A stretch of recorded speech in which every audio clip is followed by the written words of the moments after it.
Hello, everyone. So we will be starting. Yes. Good morning and welcome to the SmartAgeCare Project Final Event. We have online and in-person participants, and on behalf of SmartAgeCare Consortium, welcome.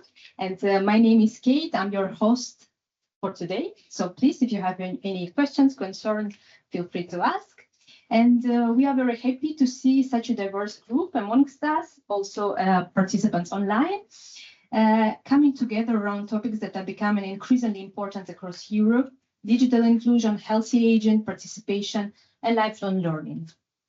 So let me start with the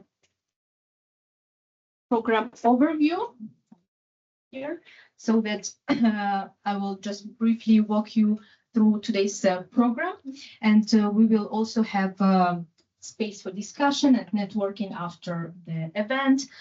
So we will start with the setting the scene together with our wonderful coordinator, Bruno, and then we will have the first panel discussion, challenges and opportunities for smart aging in Europe. That will last an hour, and then a short coffee break, 15 minutes. And then we will start with the project overview. So our consortium members will present the ecosystem, and then we will have a chance to test the toolkit. Yes, the University of Porto team prepared a special game card, so it will be an interactive session where we have the chance to test the toolkits in person. Then we will have a lunch break for an hour. Lunch will be served just on the left side. There is a room, and there is also coffee corner for us to use for the whole day. So please feel free to, if you need something, water, coffee, it's all there. And then we will continue with our project overview, and we will have 20 minutes Delphi studies session listening to experts. Then we will have an overview of the training program created during the project, building capacity for smart aging. And then we will have the action plan and policy recommendations overview. The project is still ongoing, and of course, the final list of policy recommendations will be released at the end of the project, but we will have a brainstorming all together. And then at 3 p.m. we will have a keynote speech from Penninckx, Secretary General of European Seniors Union. Yes, he will be joining online, and then we will have time for questions and networking. So this is event overview, and just briefly, I want to mention that basically before moving into the project presentation itself, I would like to briefly share a personal reflection, because I really enjoyed being part of this consortium, and especially listening to this wonderful awareness campaign stories that, for example, I think is one of the most powerful aspects of SmartAgeCare has been hearing the personal stories behind the project. Like the one, for example, from Angela Donatelli from Italy, yeah, who told us about typical Italian dolces, capcella from Puglia, as a reminder of home, childhood memories, and identity. So this was very important for us to hear and highlight the cultural heritage of our ambassadors. Or, for example, Wisława Kozłowska, yeah, from Poland, as well, our ambassador member involved in the Active Plus theater group. And reminded us that it is never too late to pursue dreams, creativity, and patience. Or, for example, Vincenzo Lopane from Italy, sharing experiences connected to work, dignity, and life transitions, being partners responsible for dissemination, highlight awareness campaigns, and hear the speakers from the field. Very inspiring and interesting. Yes. So this is just, for me, was very inspiring stories to highlight. And I truly believe that initiatives such as SmartAgeCare are needed more than ever to create solutions together with older adults, that we will be highlighting many times throughout the event, while listening carefully to their voices, experiences, and aspirations. With this in mind, I would like to invite our project coordinator, Bruno Giesteira from the University of Porto, who will set the scene for the upcoming panel discussion and present the project's through interactive approach. Right, Bruno? Yes. Do you want to start with the deal? Yes. Please feel free. Here Okay, is thank you. you and the clicker. Just click, yeah, and this one, the next slide, and it's the video. Okay. Thank you. Good morning. Good morning, all. I would start to thank you all to the audience here present, to the audience by that side. Also, thank you for the all digital to receive us. And yes, so today we are here, and also, of course, thank you for our wonderful team, the consortium of the Smart Aging project. So I will start with an abridged leitmotif of the project. So considering the concept of PET. So building smart aging as a next paradigm of healthy and active aging in Europe. I don't know if I'm well here for the audience that are. Yes. Okay. So, and I even before to share with you a video that we have prepared to demonstrate the different layers of our project. I would like to highlight some specific topics. So develop an Ikigai education methodology. So we are here in our project, we focus in three main axes. So e-health, citizenship, and digital transition. And for that, and I think that is something that is an asset in our project, we want to work these competences throughout the healthcare competences, so the digital healthcare, and throughout the healthcare work the digital transition and fostering also the citizenship. Okay. So this is our a bridge manifesto that depict the vision of the application. So this is an Erasmus project, so a founded project, and so we share this vision that all of us has that grounded the project that we are still developing. So we are not seeing a final project. We are in a developing stage, actually evaluation phase. So without further ado, I will step up to share a video that I prepare that will present in a better way, I'm sure, the different layers of this project, because it's not only the toolkit. The toolkit is a tool to be used in day centers, in ONGs, etc., but also an ecosystem, an whole ecosystem related to an ambassadors network, etc., along the different consortium countries. Okay, so I will try to put the video. I don't know if to play it. It's just yes. Is that sound? Yes. Yeah. Yes. Oh wait, you clicked on the number. This one.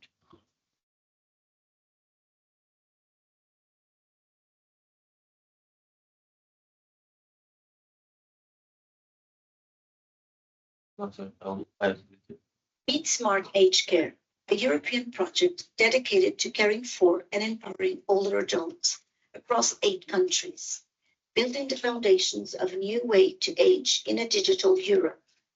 This Erasmus Plus funded project works across 3 axes: e-health, digital transition, and active citizenship. Together, these 3 pillars form what we call smart aging, a new paradigm that goes beyond healthy and active aging, placing technology at the service of older people.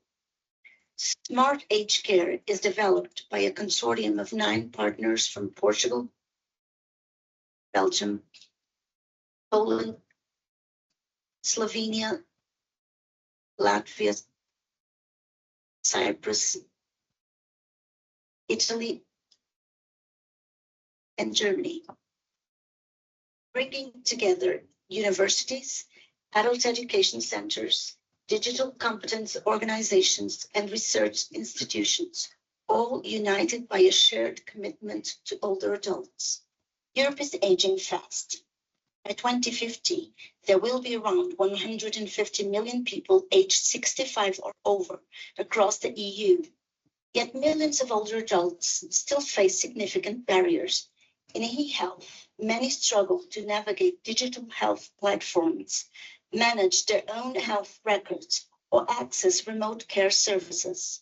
In digital transition, low digital literacy leaves a large part of the older population excluded from opportunities that younger generations take for granted. And in citizenship, older adults are often underrepresented in public decision-making, disconnected from the tools that would allow them to participate meaningfully in civic life. SmartAgeCare was designed to address these gaps, to give older adults not just access to technology, but the confidence, the skills, and the sense of purpose to use it. Our approach puts older adults at the center of everything we build. We started by creating a pan-European ambassadors network, a group of 94 older adults distributed across all 8 partner countries, diverse in background, culture, health condition, and social context. These ambassadors are not passive participants.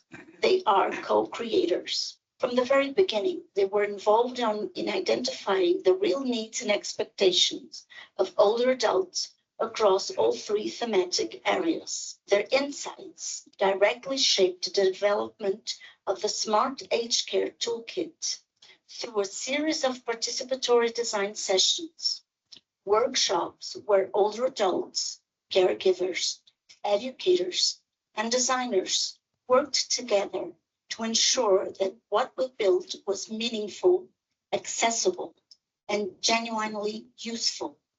Built for older adults, with older adults, by older adults.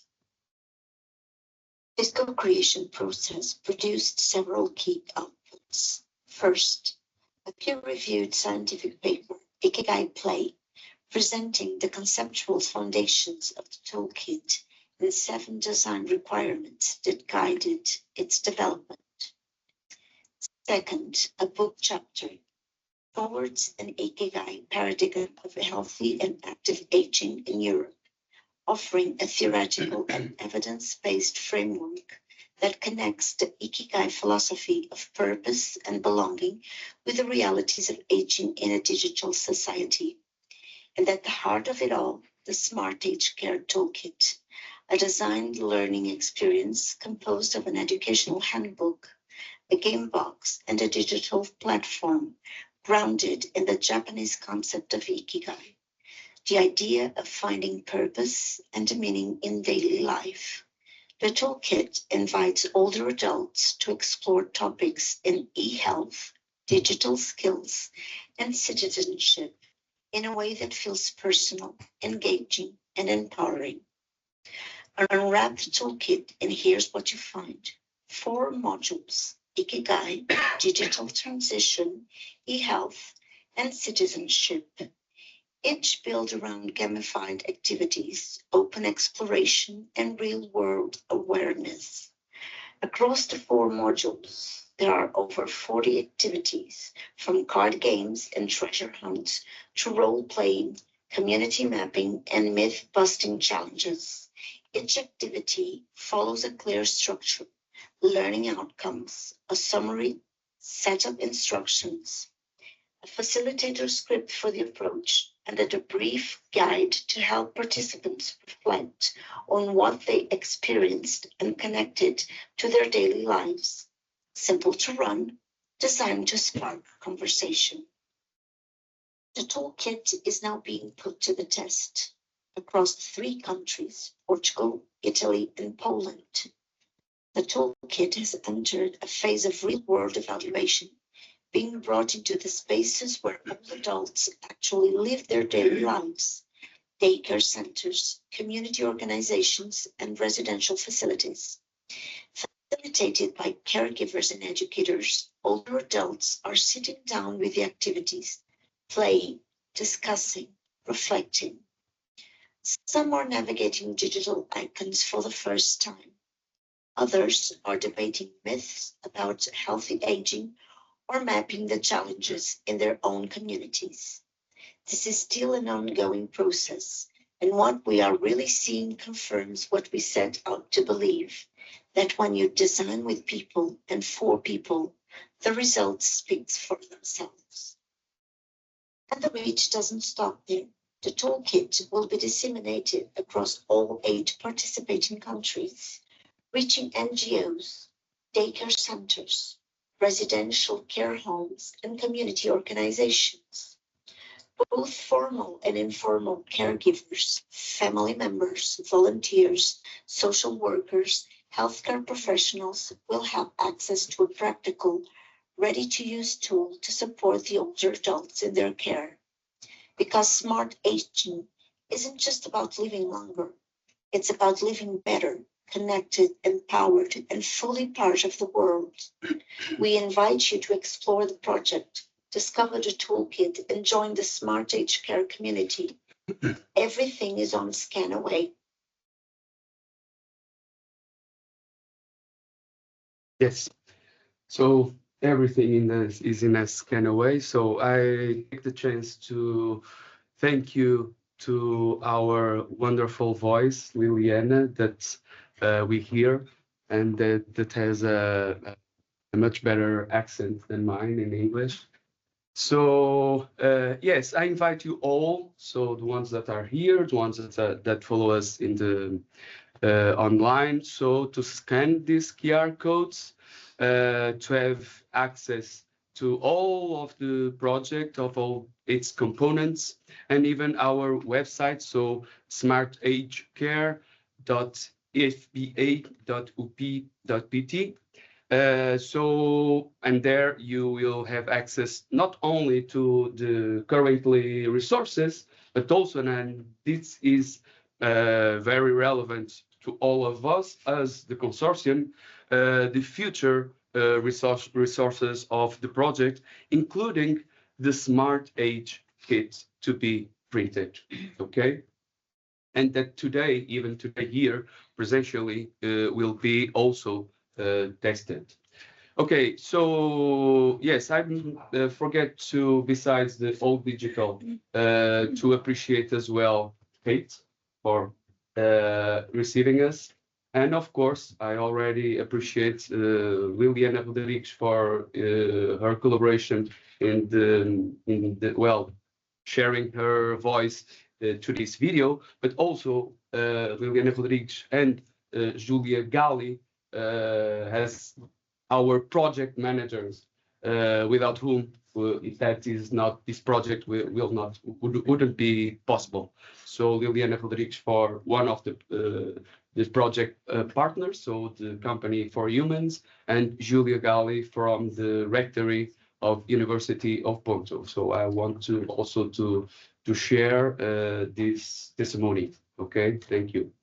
So I think that's well, considering the video, I think the video, well, the goal of the video is was accomplished. That what is to, well, to share with you an overview of the project, the different layers of complexity of it, and I would like to highlight, I don't know, 2 or 3 main aspects. Maybe the one, and maybe the most relevant, the methodology, the human-centered design methodology. So when we hear the ambassadors network. So they are the key meta partner here, because they are a pillar of our project. So they not only will help us to disseminate the toolkit for day centers, etc. So that will be a future work. As we saw in the video, they already had a very relevant role in the development of the project.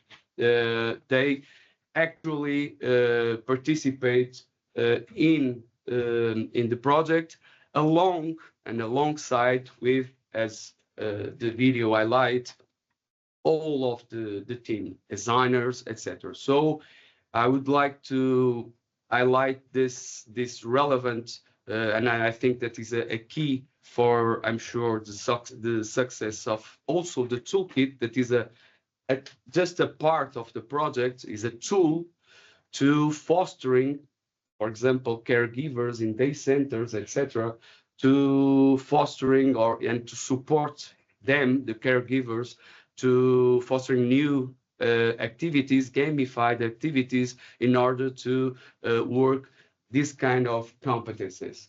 So the ambassadors, this network, not only has this relevance in dissemination, but they all already had the relevance during the co-creation of all of the toolkit. So saying this, I think that we can step up to the next panel. So I think a nice discussion, we hope. And I think with this video as well as a leitmotiv and our project, to have a conversation and share some ideas about the challenges and opportunities in the smart aging in the European context. So I would like to thank you, Gina Ebner, to be here. Yes, thank you. Good morning. David Mekkaoui, and Andreia Pinto de Sousa, also here. So all of three in person here. So thank you very much to be here and the opportunity to change some ideas. Okay. So I invite you, I don't know, to take a seat. This is for panelists. One for you if you want to be seated. If not, this is for panelists. Okay. Is there a seat in same order there? Here? You don't want to sit in same order as the picture? Yes, no, it's okay. Yeah. Without the worker. Yeah.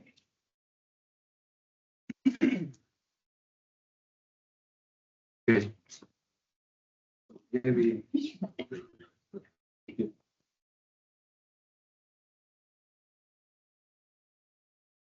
Okay.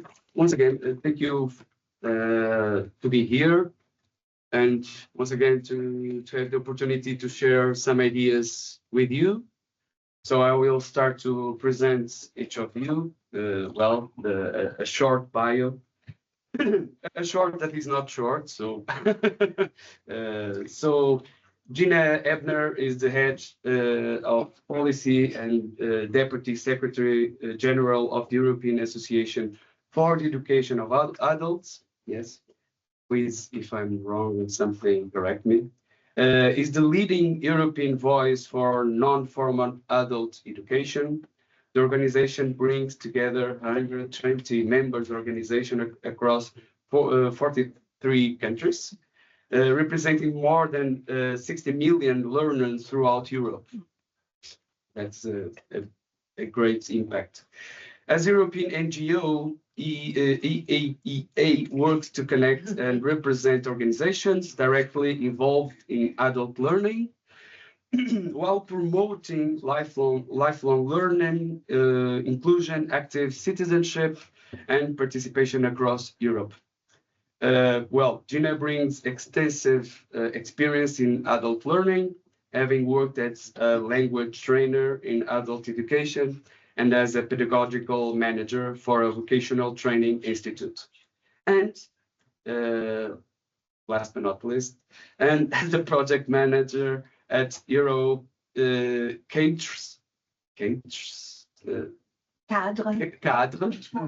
EuroCadre, yes, with a French accent, the Council of European Professional and Managerial Staff.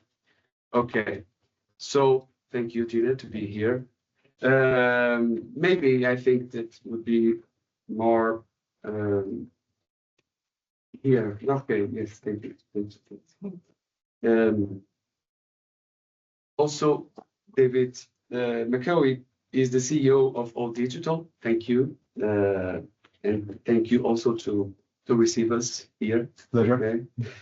So also, if I'm wrong in something, please correct me. Be comfortable. So, who is leading efforts to expand digital inclusion and education across Europe, with over 2.5 million citizens trained last year?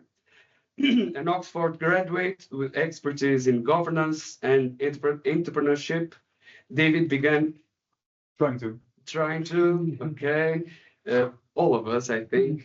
David began his career at Wall Street Journal Europe and helped launch Expedient in Europe.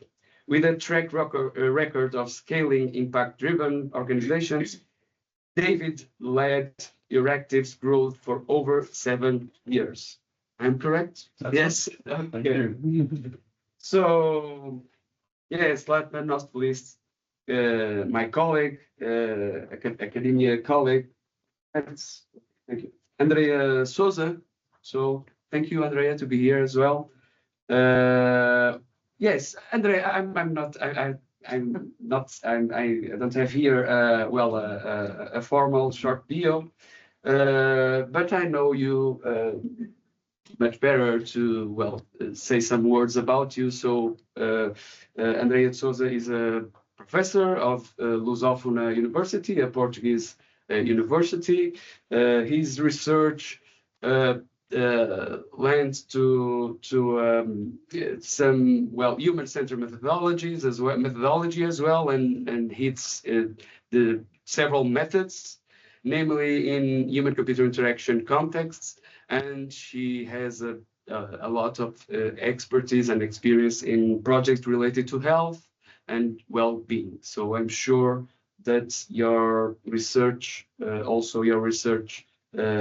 experience will be an asset in this conversation, some exchange of ideas. Yes. Okay. So thank you, Andreia, to be here as well. So considering, and I think I think that all of you watched the video, maybe with that in background, so as a leitmotiv, Gina, I start with you, if you don't mind. I think that this would be nice and elegant to ask you if you could briefly introduce the EAEA works and its role in promoting adult learning and smart aging across Europe.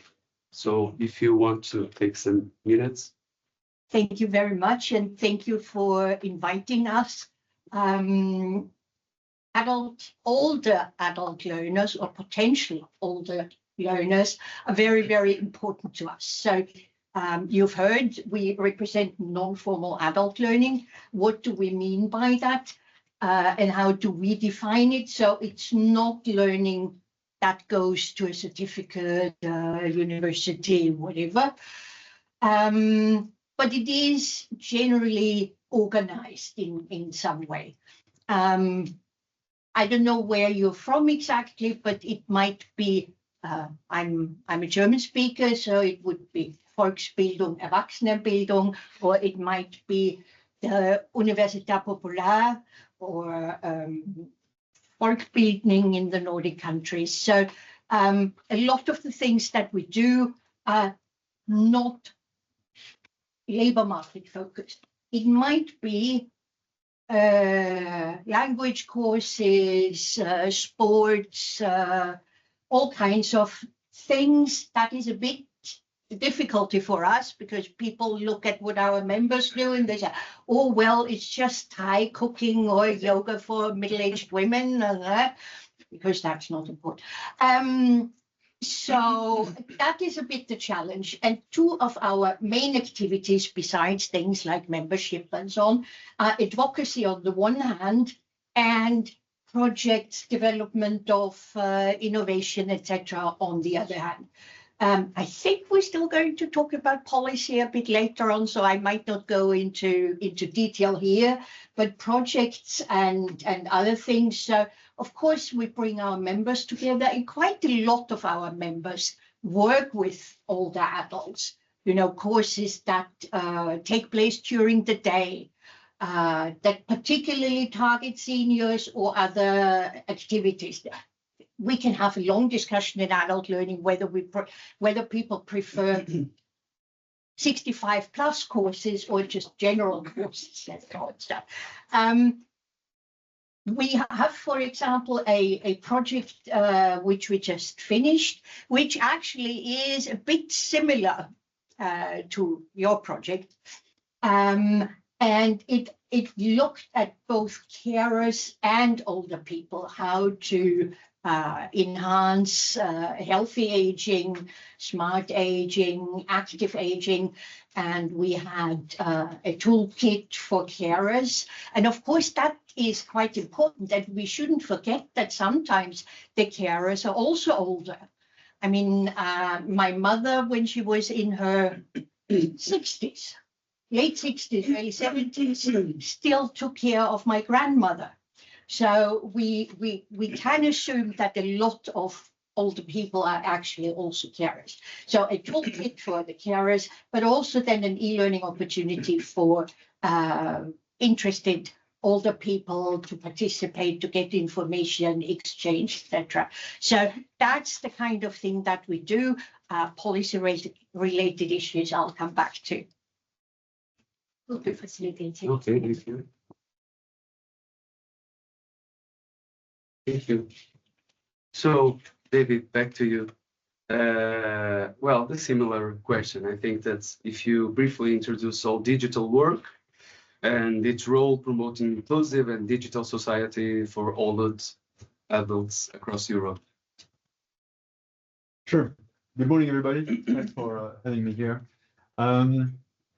At this very moment, somewhere in Latvia or in Portugal or in Romania, there's an older adult which is learning digital skills, being trained by a young volunteer of about 20 years old.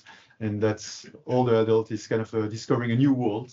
And that new world will help that person connect with their family, connect with maybe old friends that they have lost contact with, connect with their administration services that are now going online. And that's the kind of thing that we are doing at All Digital. So that's what all members are doing every day all around Europe. You were kind enough to mention that last year we trained 2.5 million people in Europe. That's basically these. And nearly half of them are actually older adults. So older adults are absolutely essential for us when we try to kind of bridge this digital gap that we are having, these two societies that we are seeing rising. And overall, with some of the people that you see in the room, is really to try to coordinate, support, help our different members. These are all competence centers, universities, associations working in that field. We're trying to help them share some best practices, understand where is the funding, how is the funding, how can we make all that work. And one event that we are doing into that, as Gina was saying, associations, we are kind of trying to bring all members together at several times. One event I want to mention and highlight so that you can already put it in your calendar is 22nd of September and 23rd of September. We will be gathering the whole community in Belgrade to share some of the best practices and some of the things that we are looking forward to. We'll talk about AI, of course, in education. We'll talk about funding. We'll talk about a range of different topics. So you're all invited, obviously, to join us there and to really help making it go further. Yes. Thank you, David. Yes, and Andreia, if you don't mind, the same for you. Even if with a previous context, so considering, or at least I let that with you, to your consideration. So considering the project that and the video that we watch and the methodology human-centered design, and that for us in this project is, as I said, a pillar of it. So the ambassadors, their role as not only the disseminators of the future disseminators of the project along the Europe, but as stakeholders and co-creators of the project. So I know that you have a lot of experience in project related or using human centered design methodology. So I invite you to share with us some ideas about your path and some projects, maybe. Thank you. Good morning. Thank you very much for having me. Actually, it's an honor to be in this panel. I will start to say that I'm not feeling an expert because in human-centric approaches, we are always learning, and we don't have a strict methodology like I use this technique.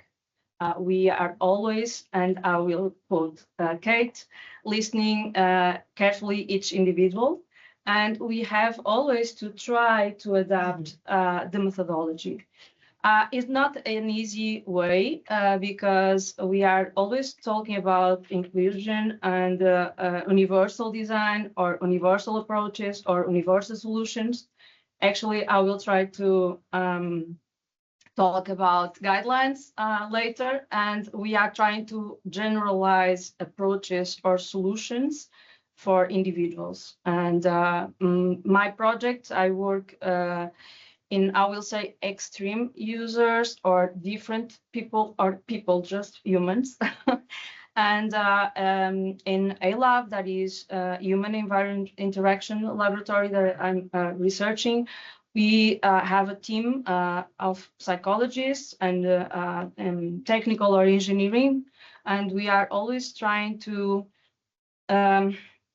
create digital solutions for problems. I don't like this word, but challenges, or most of the time I'm thinking why. And of course, I'm a human interaction designer, but I think there's a huge challenge here. And in this project, I have the opportunity to be with the ambassadors in Portugal.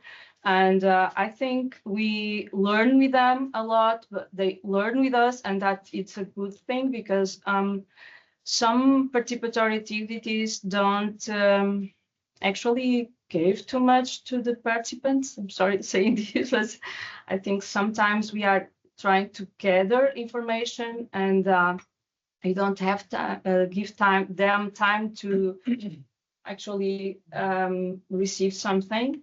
And it's important to always think, what should I leave with this activity? And I think there it was really what I saw, it was really interesting, and the results, the toolkit, it's a work in progress, and I think it should be seen as that. But it's a work in progress for also as the team that I'm on the team. I don't know if it's okay. Yes, okay. Yes. Of course. Thank you. Thank you, David. Thank you for your presentation, for your contextualization. I think that is very interesting and relevant to all of our colleagues that are here, the audience in person and ones that are online. And I was hearing for us, and as a guy that's made his homework. I have here some questions. Very proud of me, of myself. But I have here some questions in a hierarchical order. But hearing you, I will address one that I think that would be interchangeable through all of the three. But maybe starting by Gina. So because it's one of a challenge that is, I think that this project tries also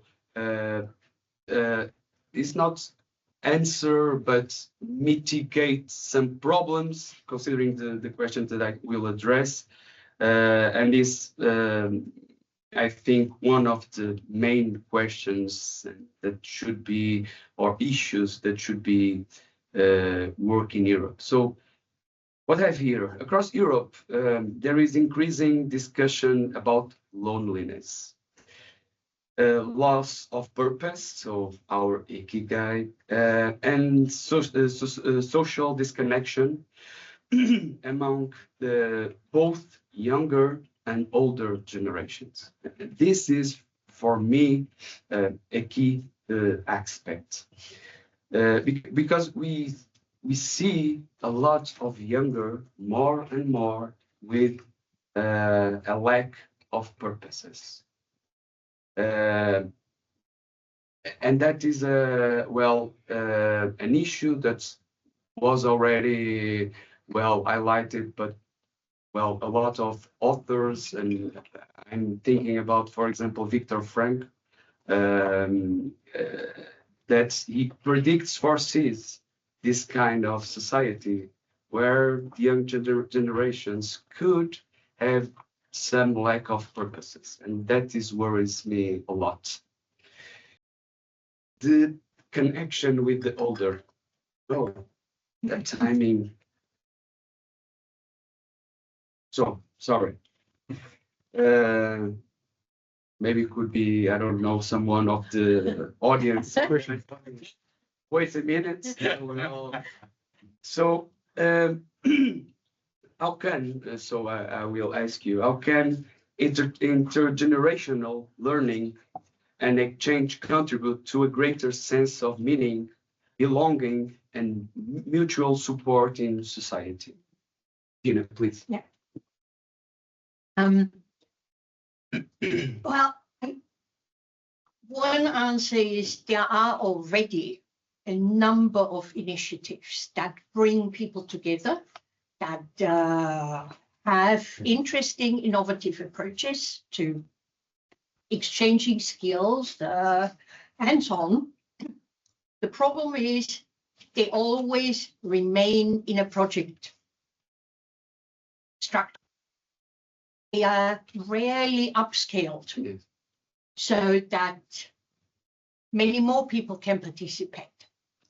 I mean, there are countries that have sort of a structure. I'm thinking of Sweden, for example, that very often also in rural areas have a folk high school. And the folk high school is a community center, a learning center, a cultural center. They often have the library and so on. So basically people really meet there. And I think one of the main tasks of adult learning, non-formal adult learning, is really bringing people together, giving the space, whether within a course or just like that, to bring people together. Some of the folk high schools have restaurants that are more affordable, and people just go there and then have coffee together and start talking. Now, this is one thing, but I think it is really important, and it would be extremely important for countries that do not have that infrastructure. There are too many countries that just don't. And that is one thing that we try to reinforce, the kind of approach where on the community level you have a structure like an adult learning center, community center, etc. In Vienna, for example, it is sometimes homes or places for older people where there are courses taking place, coffees are organized and so on. The other side is, as I said, the upscaling and so on, but also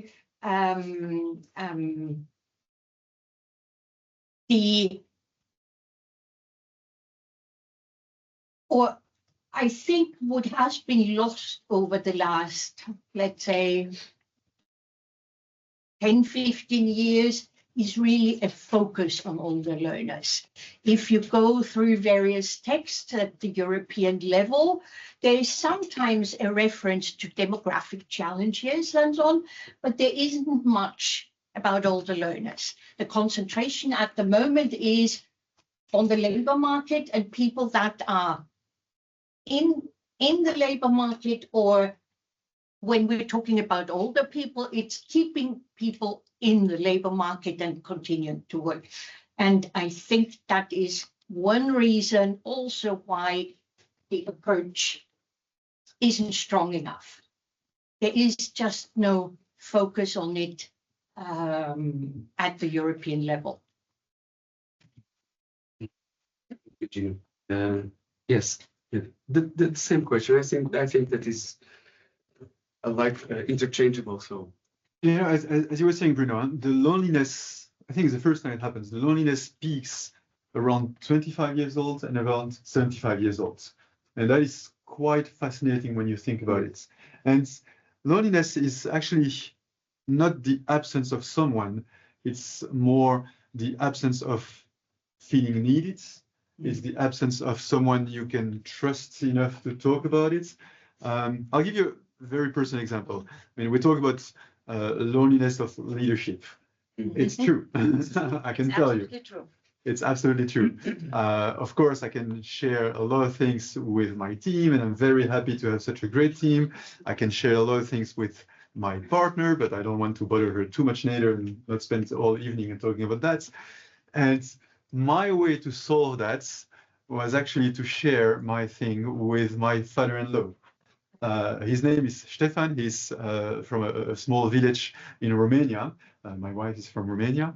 And I discovered how great it is to talk to him. He's 77, so he's even older than older adults, or on the older side of it. And so we are kind of having some time exchange. I'm not speaking Romanian, he's not speaking English, so we are using some AI translations in the middle. But that is a bit the way that we are solving our own loneliness, each of us. And for me, the learning behind that, and Gina, you were a bit referring to it as well, is to break loneliness, we need to share the same goal. There's a lot of programs that exist that try to put kids in front of older adults, or older adults in front of kids, and kids visiting senior homes and senior people visiting schools. It works just one time because they don't share the same goal. Mm-hmm. The moment that they share the same goal, then all of these programs could really be successful. And if all of us here in the room can already think about what is a goal that we can share with an older person in our family, in our friends, in our relatives, whatever, that will be already kind of a few people. And that's leading by example. That can create kind of a snowball effect where we can all together think, okay, what is something that my parent-in-law, my grandparents have in mind that I also have in mind, and maybe we can build that project together. And so that's a bit what I wanted to leave here. Here is this. What we see in our network is that there are a lot of experiences that are one-off, but the ones where the people share the same goal become sustainable and kind of be repeated. And that's really what is successful. Yes. Thank you. That is very, I think, very interesting. The thinking about the same goal. Yes, because one of the things that I feel is that we are passing by a lack of heritage registration. So we, for example, here we address the digital transition well, but maybe, and I see that interest for the younger, the analogic transition. We are already in that in that phase where young adults with their 20s want the analogic techniques and want to learn that, so that that common sense of knowing something of the other, I think that is very relevant. But to be honest, I don't have an answer to that, how to do that. And that, what you said about the projects that you had, Erasmus, for example, this one found that, well, most of them ends. We try, at least in this project, to scale that with our ambassadors network, and we hope that this will work in that sense, to the scalability and the tangibility of our work. Yes, thank you, Andreia. Okay. About loneliness, what I know or think is I find loneliness not only in other adults, but also in young people in some projects that I work. And then I don't want to say that this because of digital artifacts or whatever, but probably. Okay, probably. Concerning the project and what Bruno was saying, and when we cross the Ikigai dimension, one of the aspects is this purposeful meaning. That is, each activity should have a meaning for everyone, not only all the adults, everyone. So that's why, and I will say, like in practice, we have or try to have activities in the different dimensions and different types of activities that Tana will present some of them, so that in our toolkit we will try to adapt again to the context and the people and look for each individual and cultural and so on. So probably could be a path to, in some results that I look for also, even to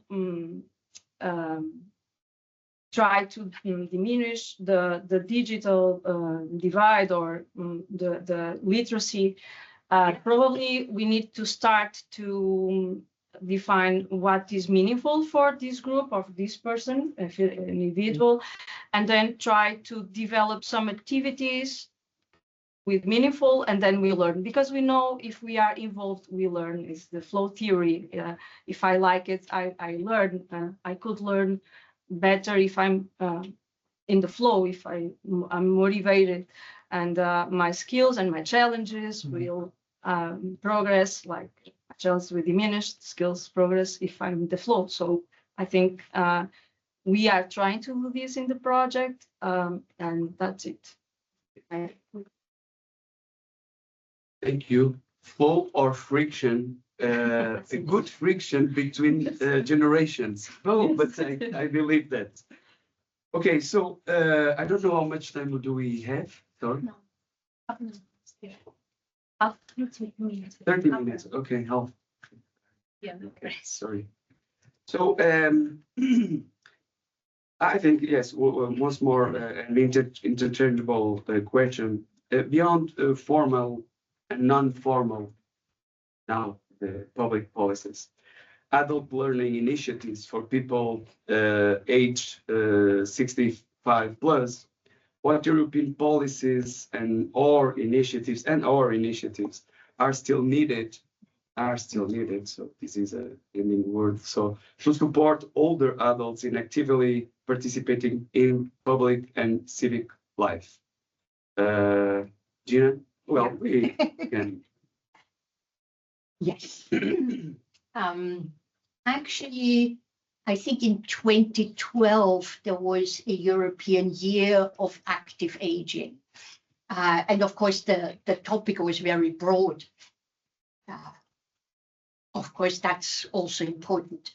And there was some focus on learning and communities, etc. But, and I think in 2013, then within the adult learning part of the commission, there was a conference organized about older learners and so on. But ever since, very little in that area has happened. I mean, in texts, older learners or older people are sometimes mentioned, but there are some things that could really be improved. So all the statistics that we now have were end at 65. So labor force survey, adult education survey, 65. The reason is, and we checked with the commission because they actually would also like to have more numbers, but the member states are saying no because all the statistics to have that is very expensive. And they say we want it until 65. So it's clear that the focus is on labor market and how people are working there. And I think that is something. I mean, if you look at numbers, no, is that very little money goes into people, let's say 65 to 80, and you can imagine that 80 plus, what we might call fourth age, it's minimal, and which is very frustrating because the benefits are much better. You know, there are, one of my favorite examples is if you offer adult learning in the widest sense, choir singing, possibility to make music, to learn a language and so on. People, old people's homes use fewer medication, well, there are few things that are necessary because people feel better and are in a way healthier, because it provides the purpose you were talking about. There is something, and it, for example, choir singing is one of the best things to, have a community and feel connected. And the problem is that is not reflected in any policies, union of skills and so on. There's one document recently, which is the European Agenda for Adult Learning, which was proposed by the Slovenian presidency some years ago. But it covers partly older learners, but the rest is really focused up to 65. And when we're talking about older people, it's really about labor market, keeping them longer, etc. Although I have to say some of these examples are really good and can be used, having mentoring schemes between an older person and a younger person, most often used in a company. Or there was another one that I really like, master classes for in any community where you ask someone older who has a special interest or a special expertise to ask them to bring that forward for a discussion. Works very well. But yes, upscaling and a focus on that is missing. And I've been waiting, and I hope that in the next years it will come up, because demographic change is happening. Whether we want to or not. Very fast. And very fast. Yeah. Yes. Yeah.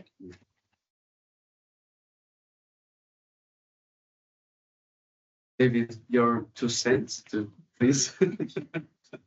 1 cent will be enough. No, I mean, I fully agree with Gina. I don't think that we are missing policies. I think that we are missing older adults in our policies. And probably we are missing enforcement of some policies as well.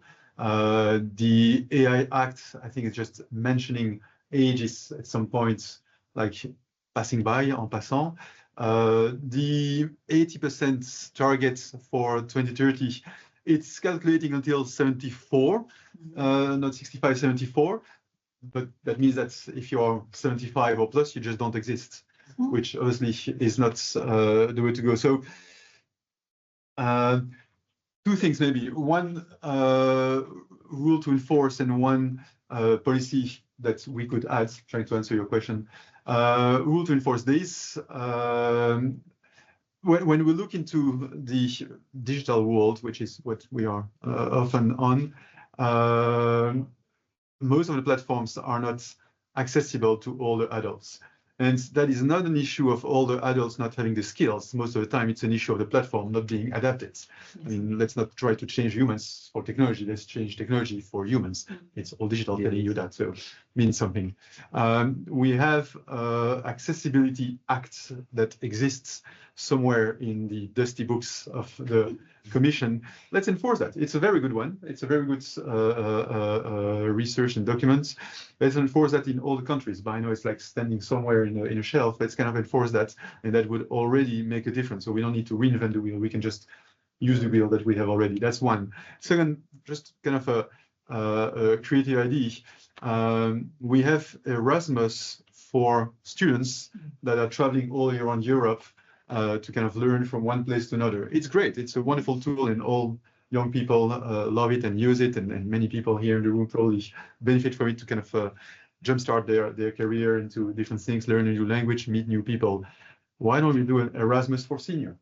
We would have senior people from Latvia traveling to Portugal to be able to kind of share a bit what they know at universities or in specific work, specific enterprises, and that would create a bit more this. I mean, all the people, all the adults in Europe are a bit the backbone, the spine of Europe. They have strong values. They are voting quite highly, typically. They have typically quite wealth as well. So this is something that we can use by encouraging a bit more of this dynamism. And an Erasmus for senior would be one of those symbols that even if you don't contribute to Erasmus, it creates ideas. That, okay, I actually can be useful not only to my family and to my neighbors, but also maybe to another community totally the other side of Europe. And so if we can facilitate that with this symbol, that would be one policy that might be missing. Yes, wonderful suggestion. Yes. Right, please.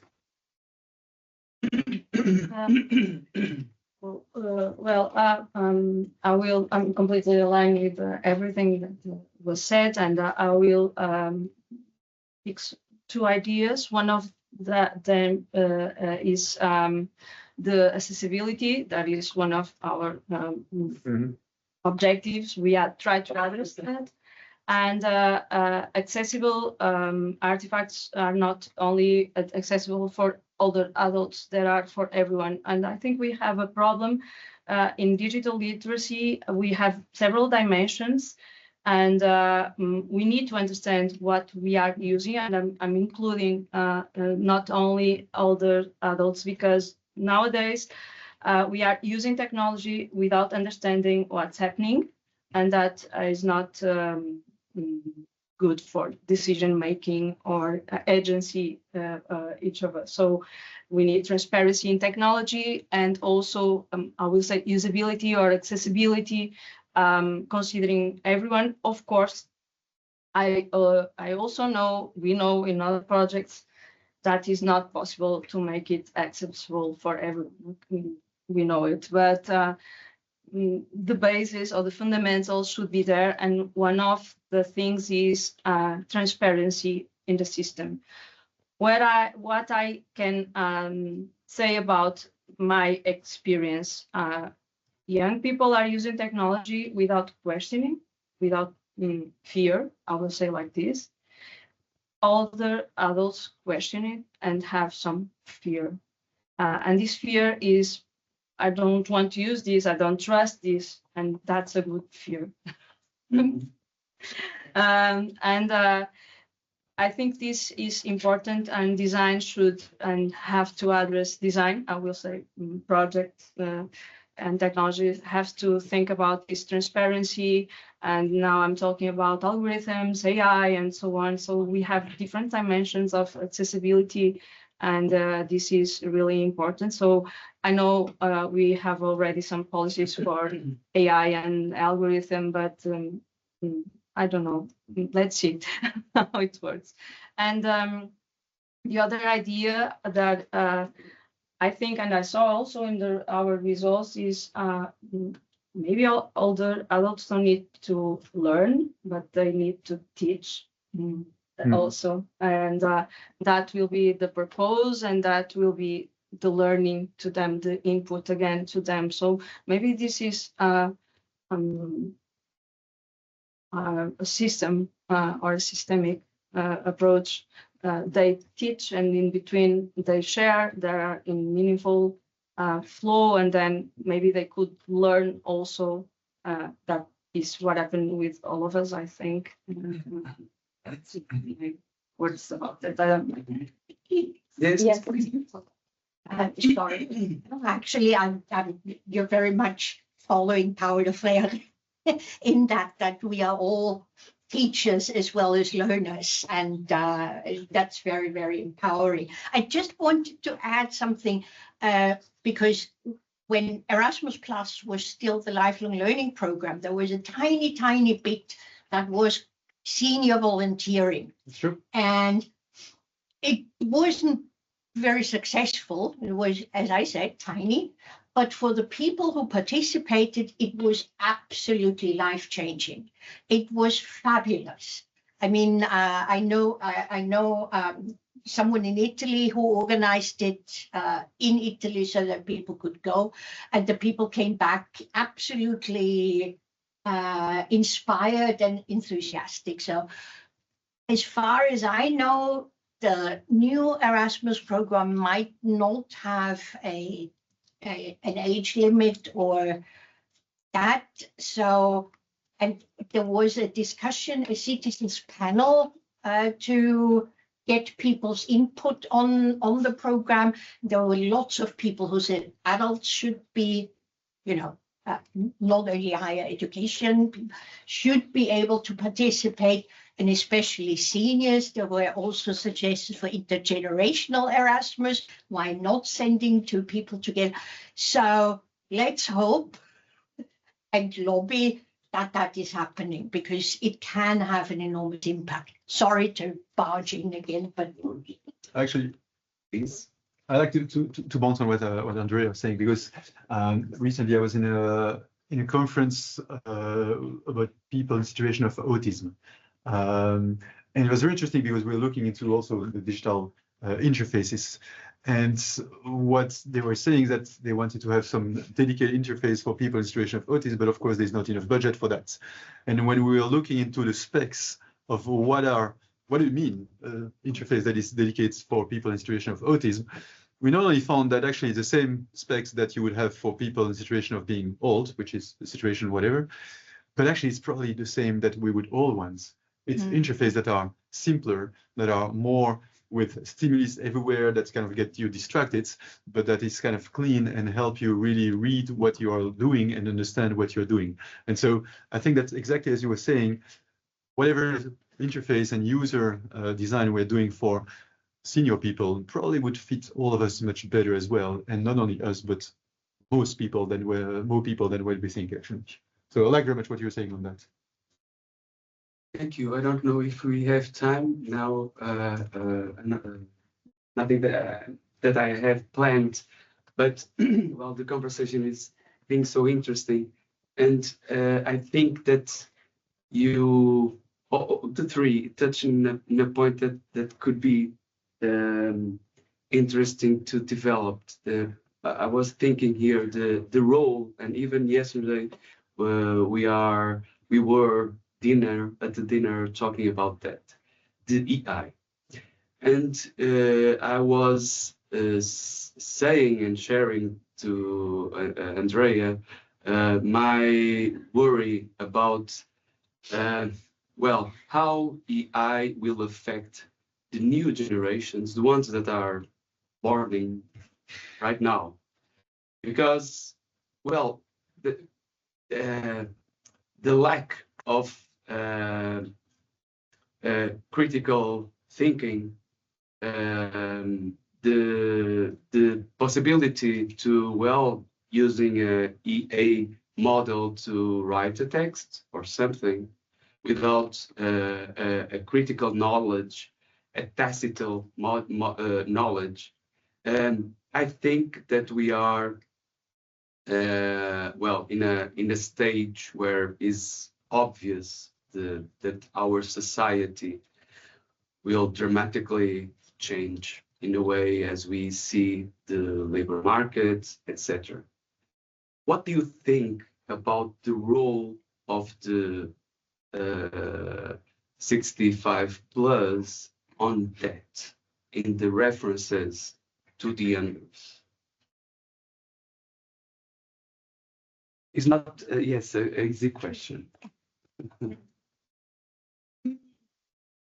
Well, as I'm 62, so fall categorically into the 55 plus.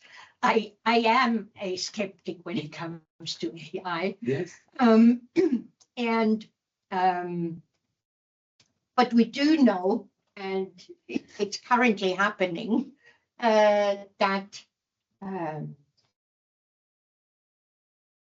let's say essays for courses and so on, that were used to be of varying qualities in the writing and so on, now all look very smooth and elegant and sound good. And it's clear that that doesn't happen because everyone now has perfect English and express, but that it really runs through AI. And so I find it very difficult to see how that will continue, because we, rather than, sorry, my age comes in, but I'm reading 2 pages and then AI asks me, do you want a summary of that? No, I don't want a summary. I can read 2 pages, that kind of thing. But, the approach of having everything summarized.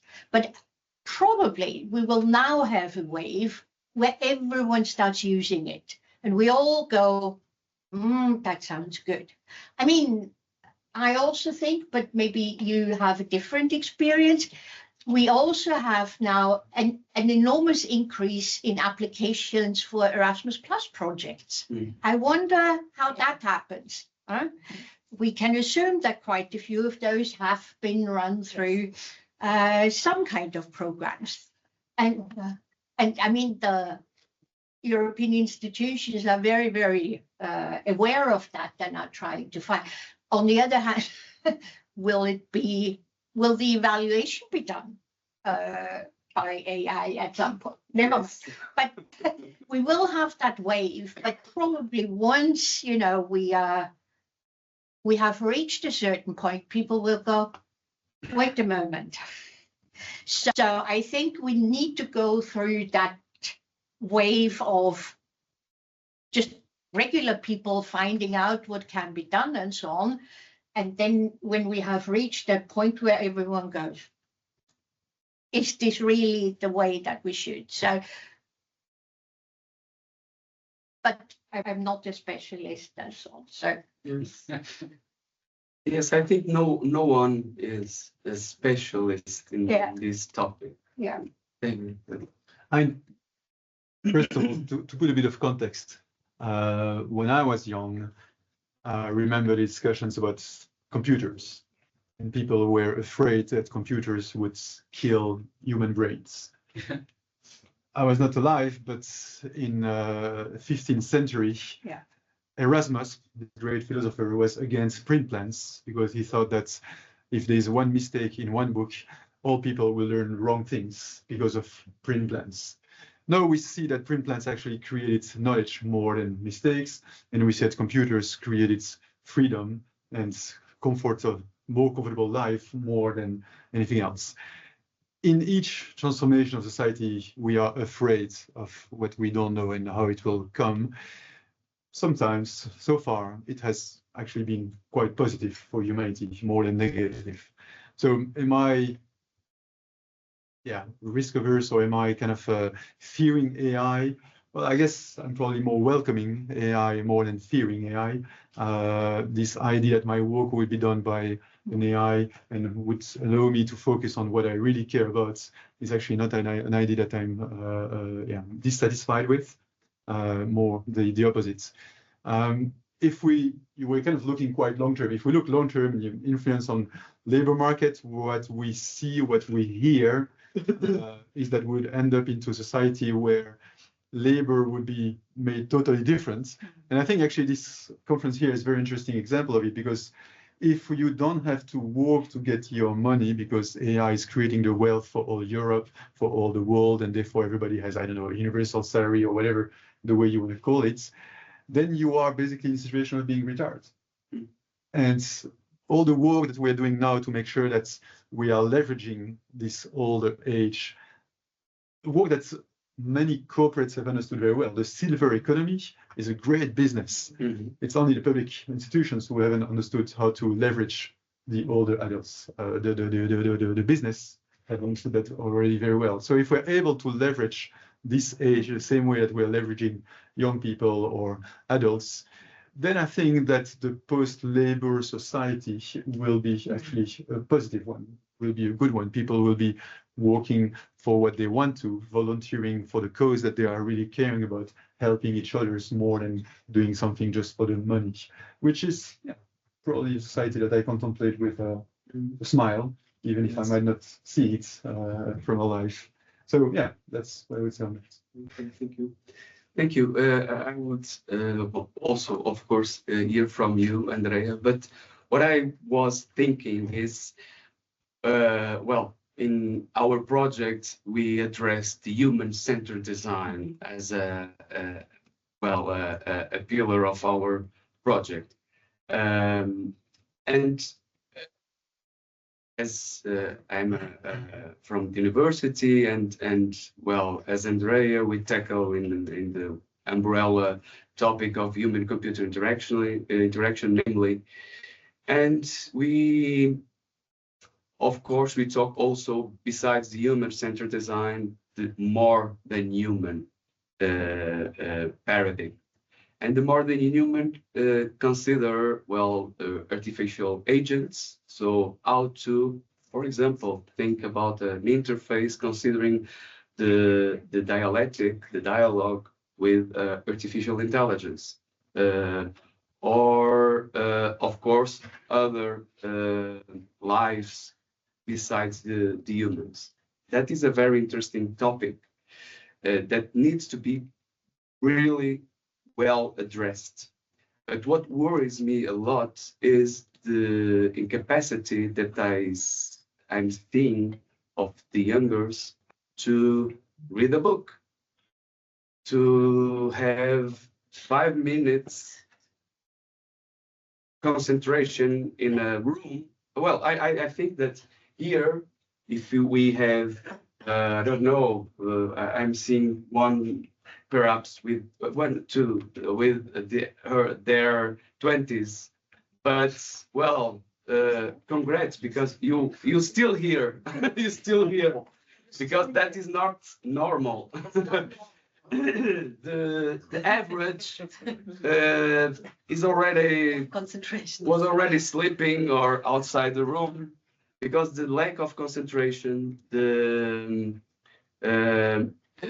introspection and the critical thinking is lacking more and more. And what I'm thinking during, well, my readings, my research work is, well, while we are thinking in other paradigms like more than humans, perhaps the older could have here a particular relevant role in addressing, well, values, perspectives, vision to the youngers.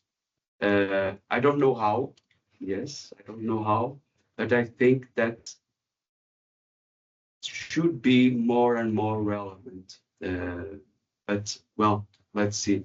I'm a little bit more skeptical about the AI than you, but let's see. Yes.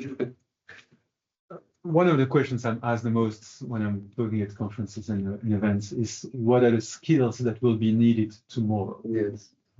Just skills. I don't know. I mean, don't ask me again. But one thing I know is that it might be different skills that was needed yesterday. And that's fine. Yes. That's fine. Reading a book or writing or drawing these kind of books, it thinks of the past, and that's okay. Critical thinking is a skill that definitely will be needed more and more because we'll be surrounded by knowledge all around. But I wouldn't focus too much on what are knowledge from the past and what are skills from the past that are needed in the past and make sure these ones pertain. I want to make sure that all of us are adapted to our age, to the centuries we are living on, which might be different than in the past. Young people in a conference room, indeed, but how many of us are able to focus on so many stimuli that we're able to play those Clash of Clans or games, video games? That's a skill that the young generation have, which is really impressive. I mean, for me, it is. I'm really bad in video games. It's really impressive. It's a different skill that we didn't need, we didn't develop. They developed. It's a good perspective indeed. There's a question from the room, maybe you, or maybe a point. Hearing what you were saying, yes, we need new skills, but we are losing some that are very important, like social skills. The younger generation is having an increase of not mental diseases, but because of the loneliness, because of the lack of social contact, they are starting to be more depressive, having other mental issues that in older generations, it didn't actually existed. The lack of purpose, because playing a game, it's fine. I also like to play, and I'm not from the younger generation, but so we can learn new skills, but we are losing many of the skills that make us human. And that worries me a lot. In fact, from the 60s to now, we are decreasing in intelligence as well. Maybe because we don't read a book, we are starting to lose those type of skills because machines do many of the work for us. Of course, it's fine. It helps me, but it also helps me in my work. But we need to balance, and we are not balancing. At least the younger generations are not. Maybe the older adults will have a very important role in this. I just have. Yes, I will pass. Getting very active here. 5 minutes. 5 minutes. Yes, it's just I'm active user of AI, and I'm using to try to understand from my inside perspective, and sometimes to see outside. And I think I still have some critical thinking on that. And yesterday we are talking. But I just want to add something or to with what Liliana was saying, because one of the things that I talk in technology or media classes is about time and space. We lost time and space with technology, and our bodies need time and space, and that goes for embodiment, embodied design, and the importance of embodiment. We need time, space to assimilate, and we are losing that. And I think that is one of, and we are talking and working and trying to do something in this embodiment design, or trying to figure out what can be done. But even playing a game, if it is with incorporation time, could be good. Of course. And we need to move to learn. Sometimes I'm working and I have to run, just get out and do something, run or walk the dog, something, and then I come out and everything is solved, because the body needs to and I think could be I think to think about, and I think that's it. 5 minutes. You want to close or try? Maybe questions from the audience. Yes, okay. But yes, I want to close considering that, because it's one of my passions.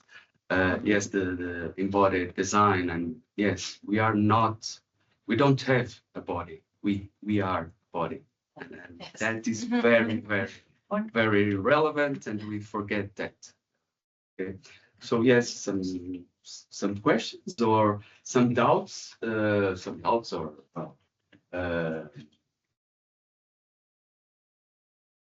if you want to address some questions, or Lilian already addressed some, or the audience, I don't know if we have some.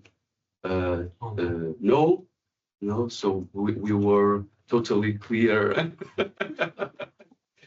Okay, so I think that is this. Okay, Gina, thank you. David, thank you. Andrea, thank you for sharing your thoughts. Was a wonderful conversation. Personally, I hope to follow up these ideas, these conversations. So it was very, very wonderful moment. Thank you. And I pass you the floor. Yes, thank you. Thank you.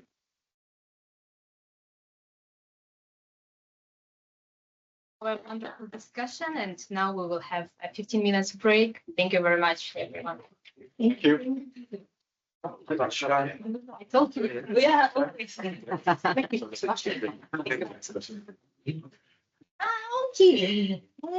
Very interesting. Yeah.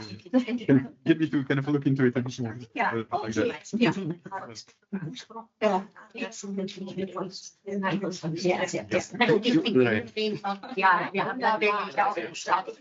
Ja, natürlich. Ja, genau. Und ich meine, eine meiner besten Freundinnen ist die Leiterin der Flugsschule Salzburg. Wir sind da sehr Frau soll ich Sie begrüßen, weil wir sind jetzt am Samstag, sind wir nämlich bei ihr. Und ja, ich bin die Gina und wo haben wir uns kennengelernt?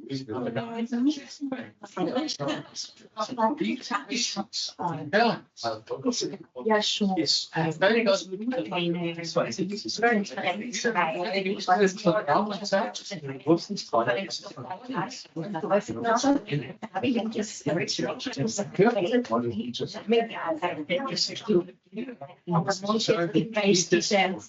Konferenzen in der Vorsicht mit dem Genau. Ja, Gina, also sie ist ja, wir kooperieren mit Salzburg und ich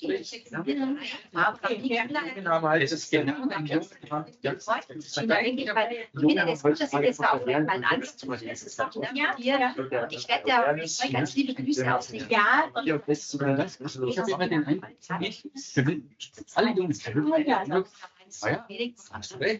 es ist so ein aber Sie können erzählen. Das ist das Problem. Ja, also Stadt Holz, nein, lasst uns voll schön grüßen. Und Sie kennen die Nicole? Sie sind Nicole zweimal. Der Ebner ist mein Sohn, der bei mir in der VHS arbeitet. Sie sind aus Wien, oder? Ich bin aus Wien. Ja, vermutet jetzt. Genau, ja. Und zwar ich bin dann am BFI gelandet. Ja, vor einigen Jahren am BFI, aber die Volkshochschulen. Ja. Ich wollte ein kurzes Kompliment geben. Sehr gut gesprochen, sehr angenehm zuzuhören, was du gesagt hast. Sehr angeneugend. Ja, das stimmt. Weißt du was, ich heb dir mal mein Heft mit, damit du vielleicht weißt, ich habe nämlich 2 Hefte von mir mitgenommen. Ja, das ist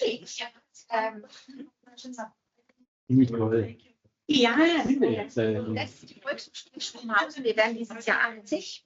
Das ist mein Team und damit man einfach mal sieht, was wir so in dem Open, als Open School eigentlich so anbieten. Ja.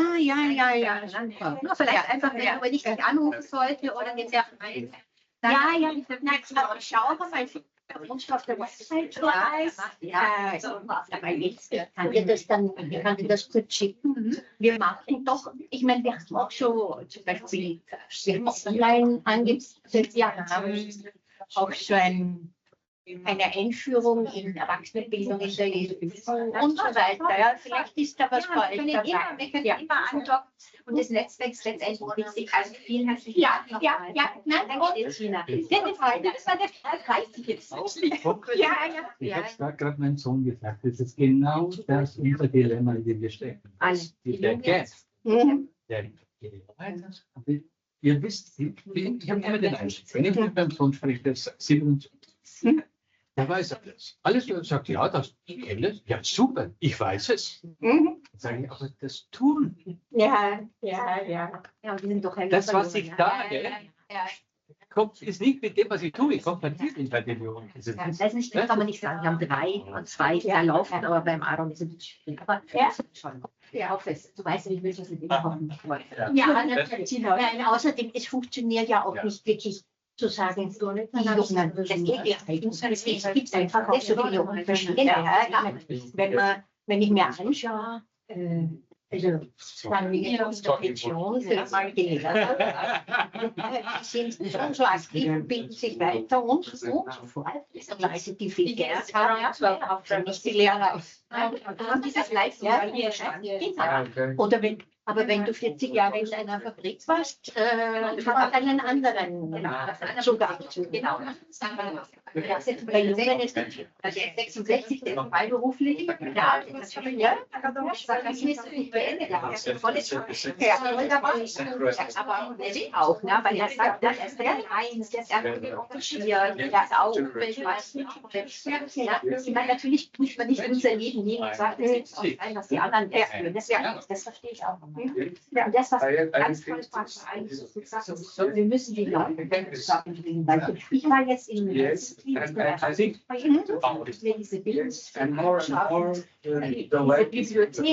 Ja, das ist ein Material. Alle Jungs, alle diese Begegnungspolitik, die brauchen wir. Ich habe das in Schweden gemacht, tatsächlich in einer Volkshochschule für eine Vorstandssitzung, etwas außerhalb von Stockholm. Aber die haben dieses Restaurant. Das macht unter gehen viele lernen, auch wenn es weniger ist. Und die Leute sitzen beieinander. Ja, das sind halt größere Tische und dann das gibt es nicht dann nur 2, sondern da sitzt man lang und dann sitzt man sich hin und dann kommt es genau. Das heißt, also ich habe das sehr faszinierend, dass die uns dann kommt jemand an der Kasse vorbei, weil sie wissen, da ist jemand. Ja, und wir brauchen das. Ja. Das Thema Einsamkeit, da hast du auch recht. Das betrifft nicht nur die Alten. Ja. Wir sind einsam in der Gruppe. Einsam in der Gruppe zu sein. Ja. Das haben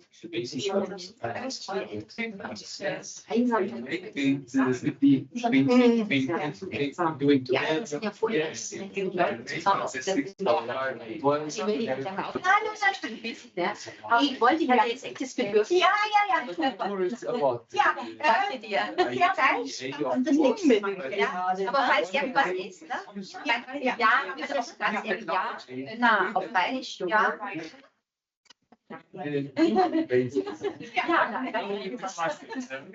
Ich war ja nur noch also jetzt war ich trotzdem nicht ganz drauf. Even talking about Do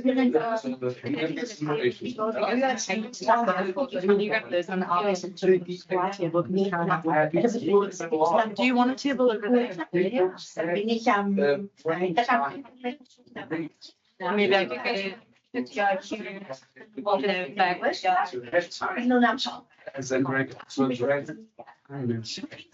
Die ähnliche Angebote in Brüssel, aber das ist dann geht auf Niederländisch, das ist ein bisschen anstrengend, weil genau.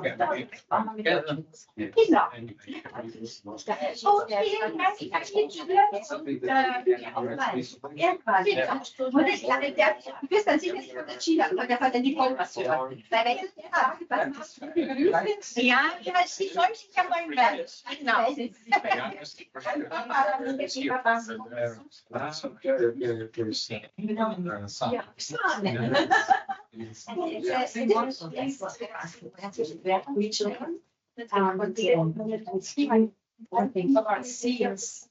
So what I said resonates with to read the book, to be here.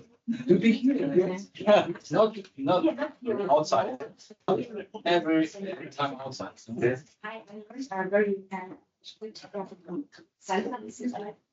We have to be afraid of person in its own one. Yes. Because it means that because you know reading here, I'm not in this of the because in my world, if you read a book, you have your fantasy.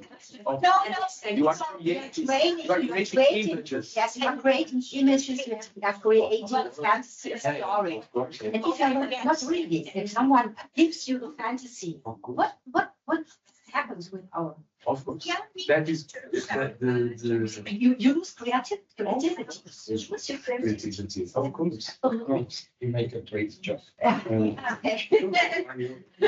We all. That's right. I'm very sorry. So what? I'm very sorry for this. You're correct. Say. Problems. I see that too. What? Yes, you see it as well. Yes. Yes, I also have a daughter with 15 years old, and that's at our home and with my students. So It's very concerning, but no, it's concerning, but it's still time to change. I think so. I think so. At least we need to talk about opening and in an interchangeable way. So the younger with the less younger, and yes, because yes, we need time and space, and most of the you that have 20s and of course a general issue. Well, there is a lot of 20 something persons that lack a lot of don't have time and space. The awareness of the Awareness, yes. live the moment and not to the past. Unfortunately, we have that. We live in a privileged society. We live also in a society that have a lot of depression. And not only in the 65 plus, but in the others. So we need to talk about that. What is happening? The society problems, difficulties to socialize. That needs to be addressed. And of course, that has at least a relation. It's not need to be the only cause, but a relation with the computational context, like let's call it that. So, but nothing against, because my area is human computer interaction. So, but we need to address to really depict and see what are the needs and expectations of all of us, and not slave. Sometimes I feel that the companies are slaving. Company, are great. Now you are great. That worries.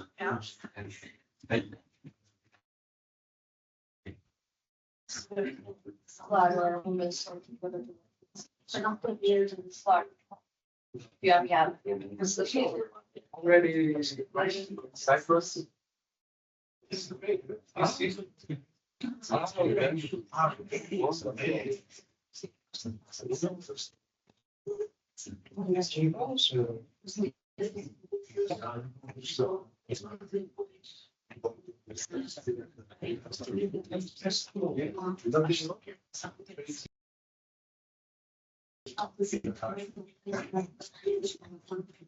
think we see the same.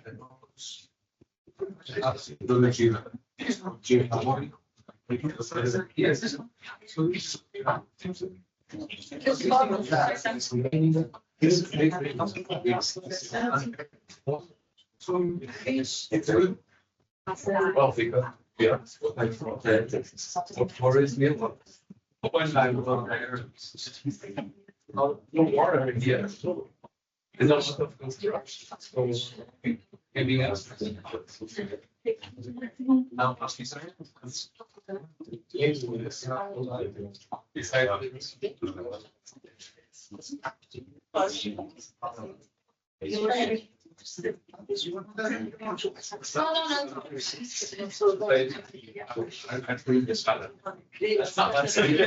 You know that? A lot of salad. Actually, it's good.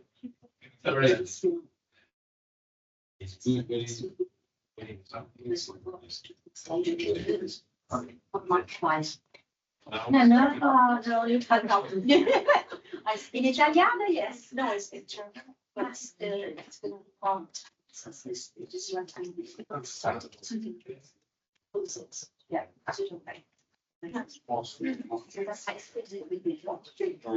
Liliana, no, c'è Deutsch.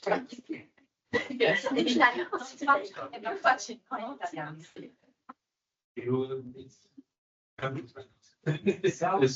not gold, but it's growing and growing.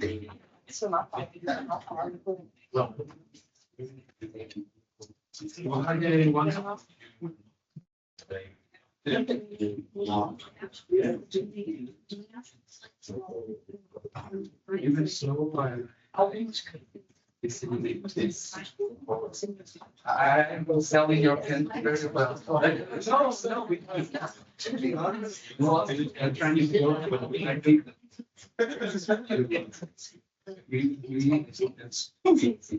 very well.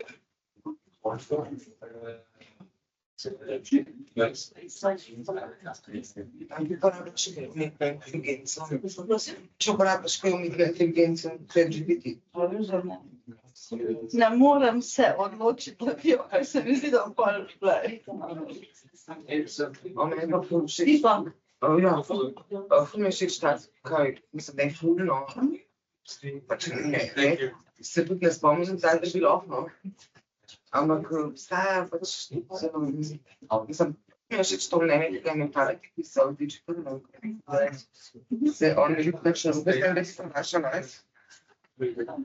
Da se pač pol, lahko posiraš na druge strani, še tega, ko ti še deska naredi, ki jih stvari pač, tega če te praviš enega časa, in tega to strinja, da je bo še što ne nekaj, da splošno je podobno to veščine. For her, it's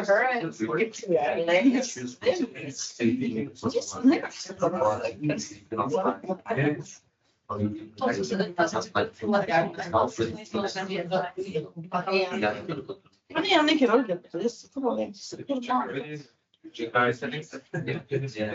imam bolj pride pomota, tega se puncam. Administracijo, učila pisati. Tipo osnovne stvari, više. Testi što se redi sistemi. Ali je tudi slovenščina.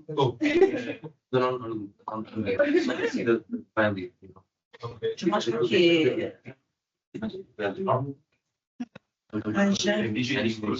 izvid, to pa je premeral nulo, razloži, svetuje, ni da ni.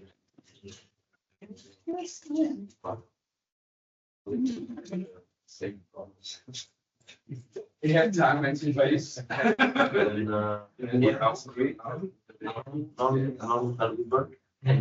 Ki pa ti uporablja za kaj? To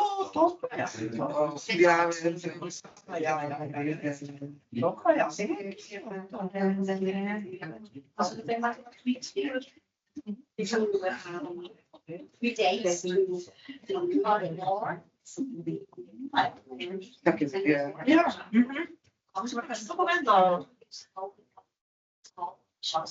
Great, because it's one of my study. I'm thinking that they have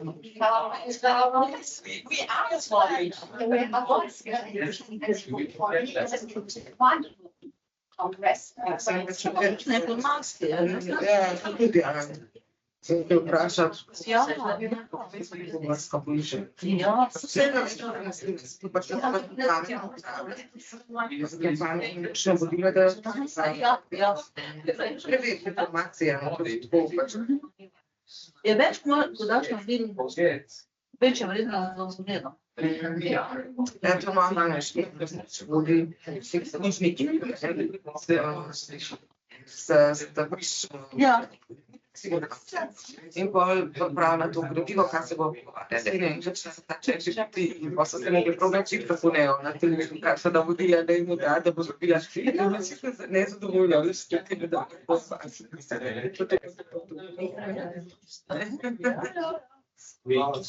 Ja, ne bo se da dan se navozila. Ja. Zdaj, da se veš, recimo to kanadsko književnost. Ja, se književnost, ker je tako, še zlasti, in to se že popravili. Ker so, jaz pač imela sem eno pismo, pa se vprašala, da to pite.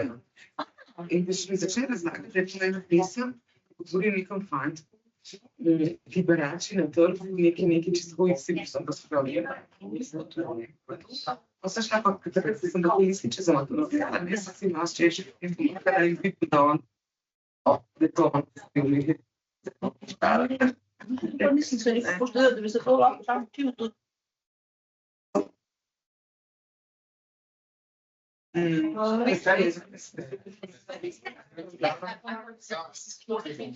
So pesem tam analizijo.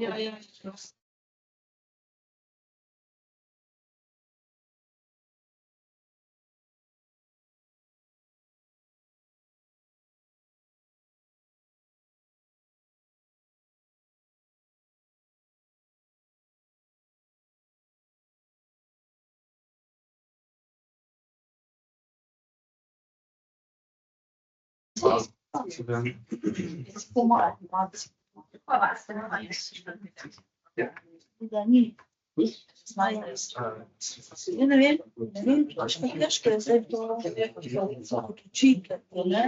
Daš neko, ne vem, nekaj knjige, Sam veš, če napisal, ni napisal, to čez masa, da sej vem, da sej. Jaz se ti pripetujem, vsi tujci je stavili. Se sej, da ne bi niti jaz. Ne. Hvala lepa.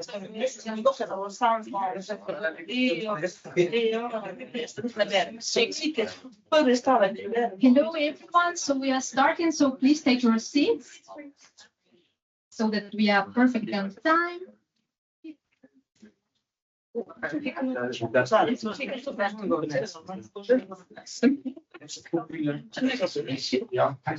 you for taking the first row. It's always nice to see more people on the first row. Saying that you're encouraging people to take the first row. I already said that.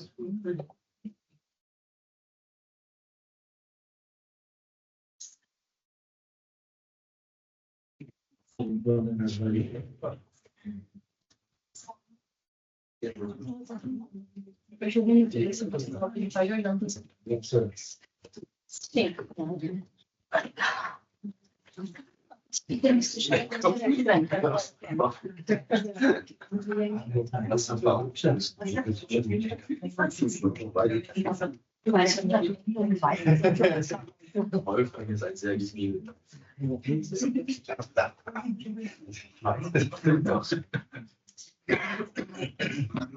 We encourage more people to sit on the first rows, yes, but so I hope you all enjoyed the coffee break, and we will now move to the next part of our presentation. Focusing on the project's vision, approach, and outcomes. So basically, our consortium members will present their national ecosystem, and then we will have the toolkit interactive session where we will be able to hear the presentation from Ebner from the University of Porto and to test the toolkit and games ourselves here. Yes, as already was mentioned by Bruno, and we highlighted several times, the peculiarity of our project is human-centered approach. And at the heart of SmartAgeCare is a strong and diverse European partnership, bringing together organizations from 8 different countries. And today, partners from Poland, Cyprus, Slovenia, Germany, Italy, and Belgium will present their ecosystem. without no further delay, I will want to invite our partners from Poland, from Hippocamp organization, to present their national ecosystem.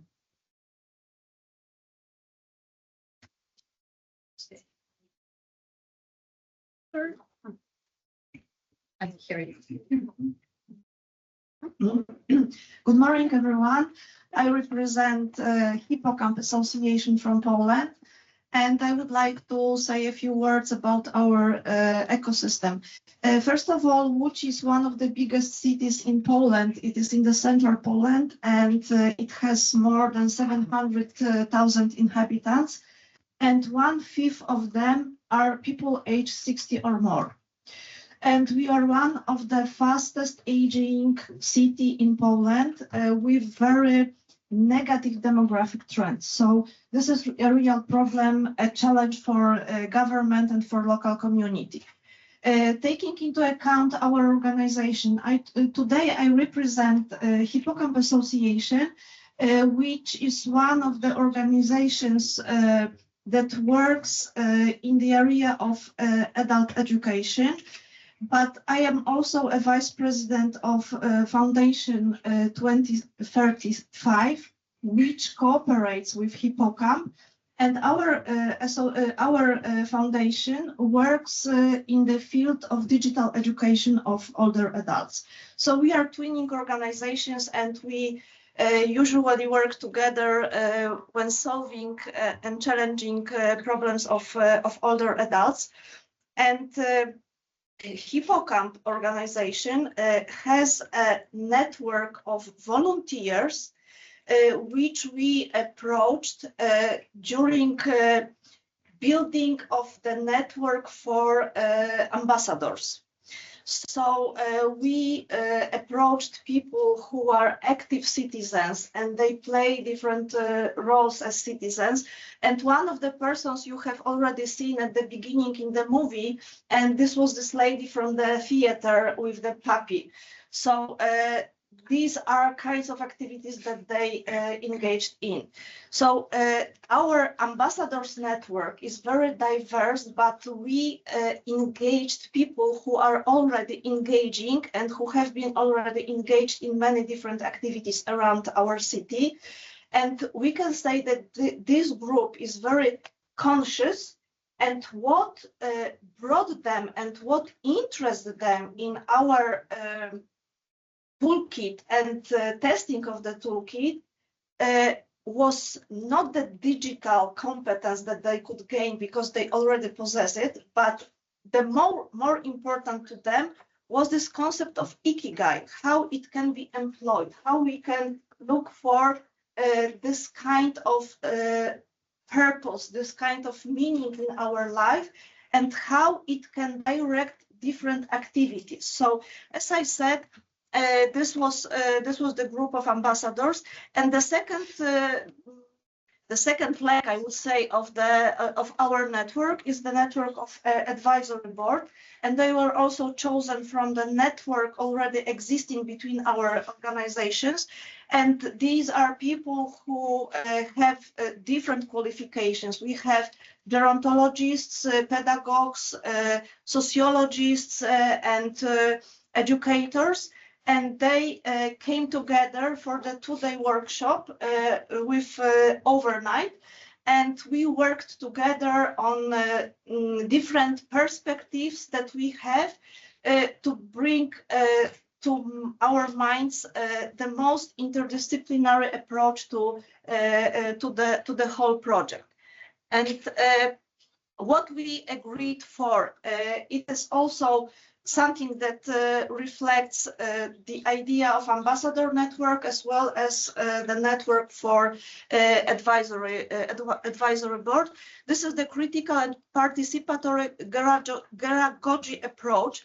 So this is the methodology that first of all focuses on solving real problems, but also putting at the central and the focal point the participant, the older person, and their needs and their limitations as well.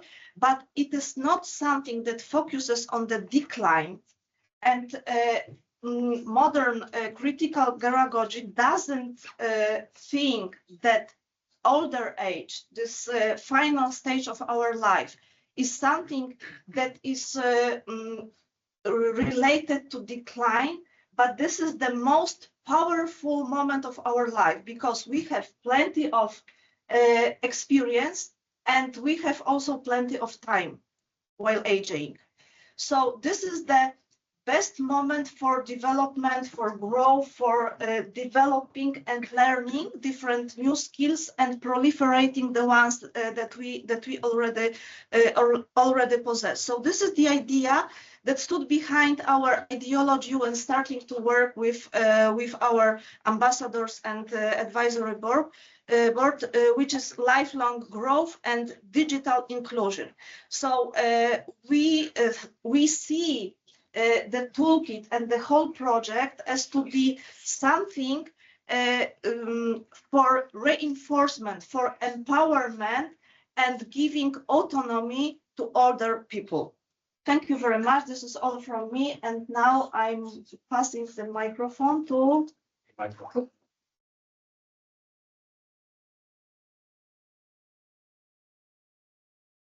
For other participants, just a small note, there is a button, so just make sure that it's working, yeah, because it can be pressed. Now One, it's two, working. 1, 2. Hey, give me the. The clicker? Clicker is, yes, clicker.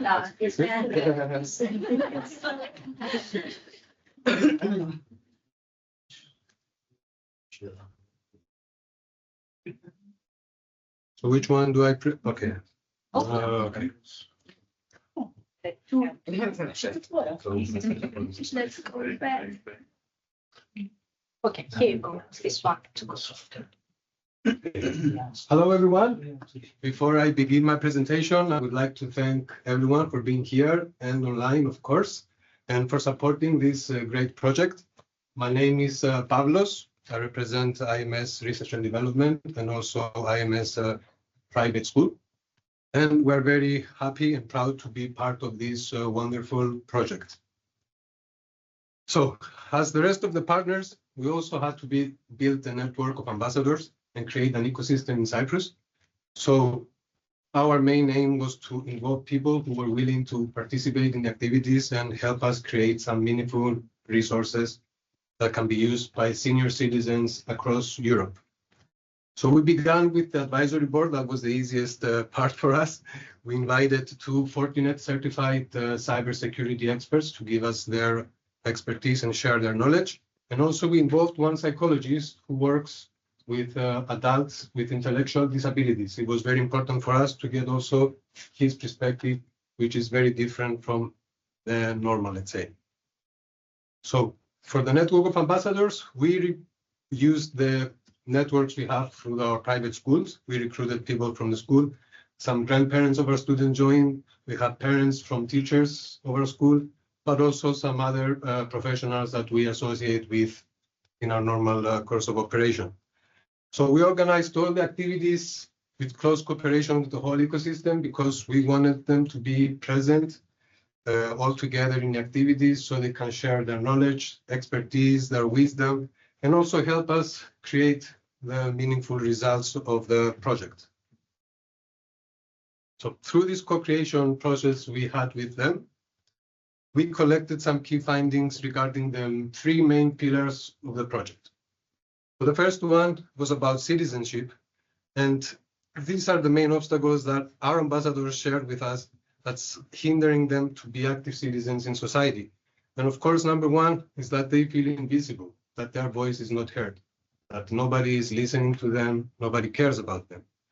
Of course, in Cyprus, we have lack of accessible infrastructure, public transportation, and not enough support from the state. Consequently, they emphasize that to change things, we need more democratic approach in decision-making, we need alternative transport services, more awareness, and social groups that they can socialize and learn together. Regarding digital skills, we have the senior citizens now who are at risk of exclusion. They said that they have no support and guidance because not everyone, let's say you have some seniors that have their daughters their grandchildren to help, but some of them do not have the support and guidance they need. The layout of websites is not adapted to them. The devices are complicated. They also fear online security. And this, of course, goes back to the panel discussion about accessibility. And because the guidelines for web accessibility already exist, but they are not being implemented. But I would like to stress also another kind of accessibility that I think it's equally important or even more important in my opinion, and that is cognitive accessibility. Because we work extensively with people with autism, like David said, and people with intellectual disabilities, and we use this technique of easy to read to make reading accessible. So cognitive accessibility is about really understanding what you're reading. So people with intellectual disabilities, I think this can work also for, this whole method can work for various groups of society. For example, for senior citizens who are forced to read about complex web terminology. We need to simplify the language. That's the first step so they can understand what they're really reading. And I think that's the main focus we should put in the future projects is web accessibility, but as well as cognitive accessibility. Some proposed solutions were lessons, of course, how to learn to use these devices, senior-friendly user web, like we said, and also government reimbursement scheme, because retired people in Cyprus, unfortunately, do not get a lot of money, pension money. So the devices being expensive, it's a major obstacle for them. So they would wish that the government would support them in getting these devices in some way. The final pillar was e-health. Again, not many services are offered in Cyprus. People have low ICT skills, senior citizens, that is. The health apps are confusing. And most of them really just said that it's easier for them to just pick up the phone, call the doctor they know, and just book their appointment. And they placed an emphasis that we need to create more services that are adapted to the motor and physical needs of seniors. Courses, again, that enable senior users to navigate digital health options, and in general, more health services that are practical and easy. So, like the rest of the Europe, it's a global phenomenon. Cyprus is experiencing a significant demographic shift towards an aging population. This creates a very unpleasant situation. Senior citizens are being excluded. So through this project, we managed to give senior citizens the opportunity to create to be part of something meaningful, to share their wisdom, their knowledge, their concerns. And basically, what this project did was give them a voice. As for organization, because this was the first project we worked with this group of senior citizens, it has enhanced our capacity in the future because we now have a network of willing seniors that are asking for more projects and to be involved in our future process. Overall, it was a rewarding experience for all. Really, there were new friendships made, new acquaintances, new knowledge shared, and of course the theme of the project, Ikigai. And at this point, I would like to close by stressing what we have noticed, that one of the most important parts was these needs that the senior citizens have for human interactions, social interaction, to socialize, because aside from the activities, we had organized a couple of coffee meetings in a coffee place.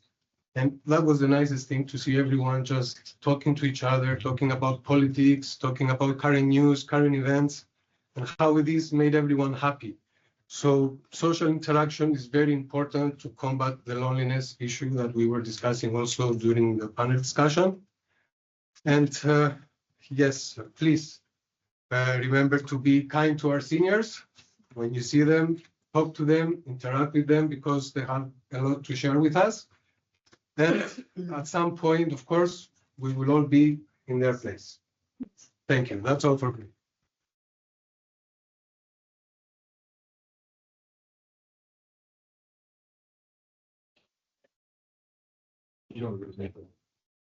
Yeah. Ah, да, это все. No, it just needs to press the button. Oh, hello. Yes, Okay. yes. Hi, hello. I am Jasmina from Slovenia. I'm here representing Education Center GEOS, which is an adult education center from based in Litija, which is this black part of the Slovenian map. So this is our little community in the country. And for this project, we have participated with some of groups of older adults, which we are having network with. So, for example, there are several different groups of older adults being active in our local environment. For example, there is a retirement home, there is association of retired persons, but the most active organization in this project working with us was the University for the Third Age, especially the local sections in Litija and SmartAgeCare. So they were the ones who gave us the most significant information for this project and were actively involved in the workshops and other activities for the project. They contributed valuable everyday experiences, practical perspectives, strong community connections, and also continuous motivation for participation in this project. What their involvement highlighted was that the importance of local learning communities in supporting active aging and social inclusion. It also demonstrated the strengths of non-formal adult education in Slovenia in general, where older adults feel safe, respected and encouraged to actively share their experiences related to digitalization, healthcare access, and also civic participation. So the feeling safe and home in the environment where they are participating is very important. And this was one of the feedbacks which I'd like to emphasize. Regarding the pillars of the project, those were the obstacles and some proposed solutions. For the citizenship, what they noted was that there is a very excessive bureaucracy in our country, which can be very hard to handle sometimes. Complicated official language, like legal language and stuff, that is hard to understand for all the community, not just older adults. Limited awareness of rights, so not being very educated in what kind of rights we even have as a people in the community, and also difficulties caused by digitalization of public services. What they would like to have improved this, that the communication would be simpler, that explanations would be more practical, hands-on, more digital inclusion, and maintaining both digital and non-digital access to services, also, which was also said before. So what also was highlighted was the intergenerational cooperation, which is needed and welcomed in those kind of groups, and can support the mechanism working. For the digital skills, digitalization was recognized as one of the biggest everyday challenges for older adults. They have difficulties using smartphones and applications on the smartphones. They have a lot of fear of scams and recognizing them. The password management problems are occurring, and also rapid technological changes. So we learn something, and a month from now there is something new to learn, for example. So what do we need? Practical learning again, real life demonstrations, patient guidance, and trusted human support. The University for the Third Age members especially emphasized how much confidence older adults gain when learning happens in familiar community environments and through peer support. For the e-health, what was highlighted for the obstacle is complicated login procedures, difficulties navigating applications, lack of devices, and also continuing importance of personal contact with healthcare professionals.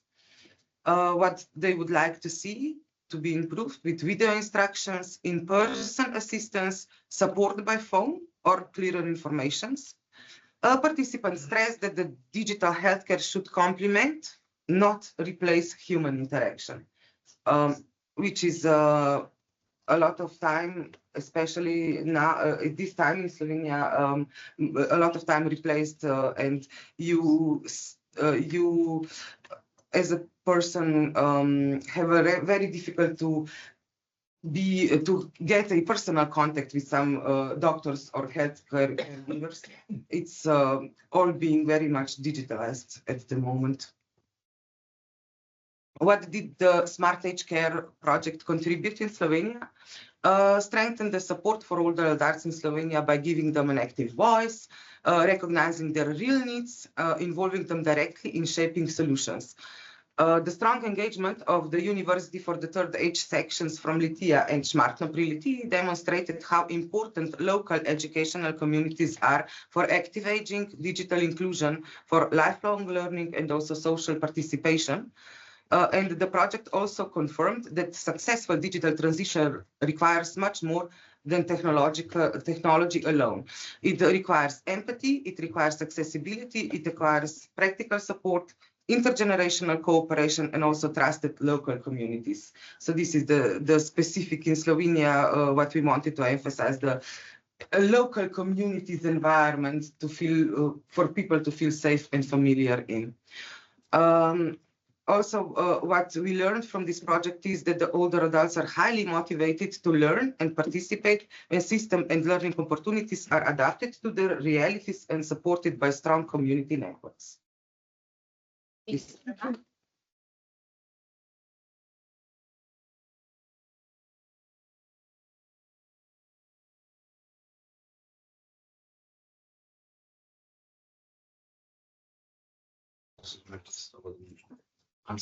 Mikrofon noch. Oh, nein. Mit, aber dann, wenn du es ausschaltest, wieder einschalten. Okay. Hello, my name is Jana Gerstmeier. I'm from Germany and I'm the director from the Adult Education Center Schrobenhausen. For a better understanding, you have to know that adult education in Germany is a little bit different organized. We have open schools. That means that open schools are really free and you can go to the open school. It's not important how old you are, which profession you have, yes, where do you come from. So we are offering courses, and this since more than 100 years. Yes, that's important. Our school now has 80 years. We have an anniversary. And so that means that just always elder people came to our school, always. It's off. And there is a button that is. I think the accu is also almost empty. It's almost empty. Yeah. Okay. Okay. So I have to. Wow. Yes. You know me, Liliana. Yeah. Yeah. Where do we come from? We are from Germany. Here from this in the triangle, and it's a pity that you haven't been to Schrobenhausen, but we have a very, very nice city. You know this? Okay. Yes. You have I have strong voice. Yeah. From theater. I play always theater, you know, every day in my school. I have theater every day in my school. So, you know, this is our city center. It's the historical part. And, okay. Yeah. Yes. And this is my school, the large gray house here. Yes. And so this means really it's an open school. And you can come to our school to cook, to make sports, yes, to learn languages, and really, and our problem is, why do we need this project? So why do we need this? Why it's so important for us? I have problems with Du musst zum PC zeigen mit dem. Okay, thank you. I want to explain you that in Germany, we have 845 schools like my school. Yes, this means we can, when we decide to do something, we have the possibility really to inform other schools like this.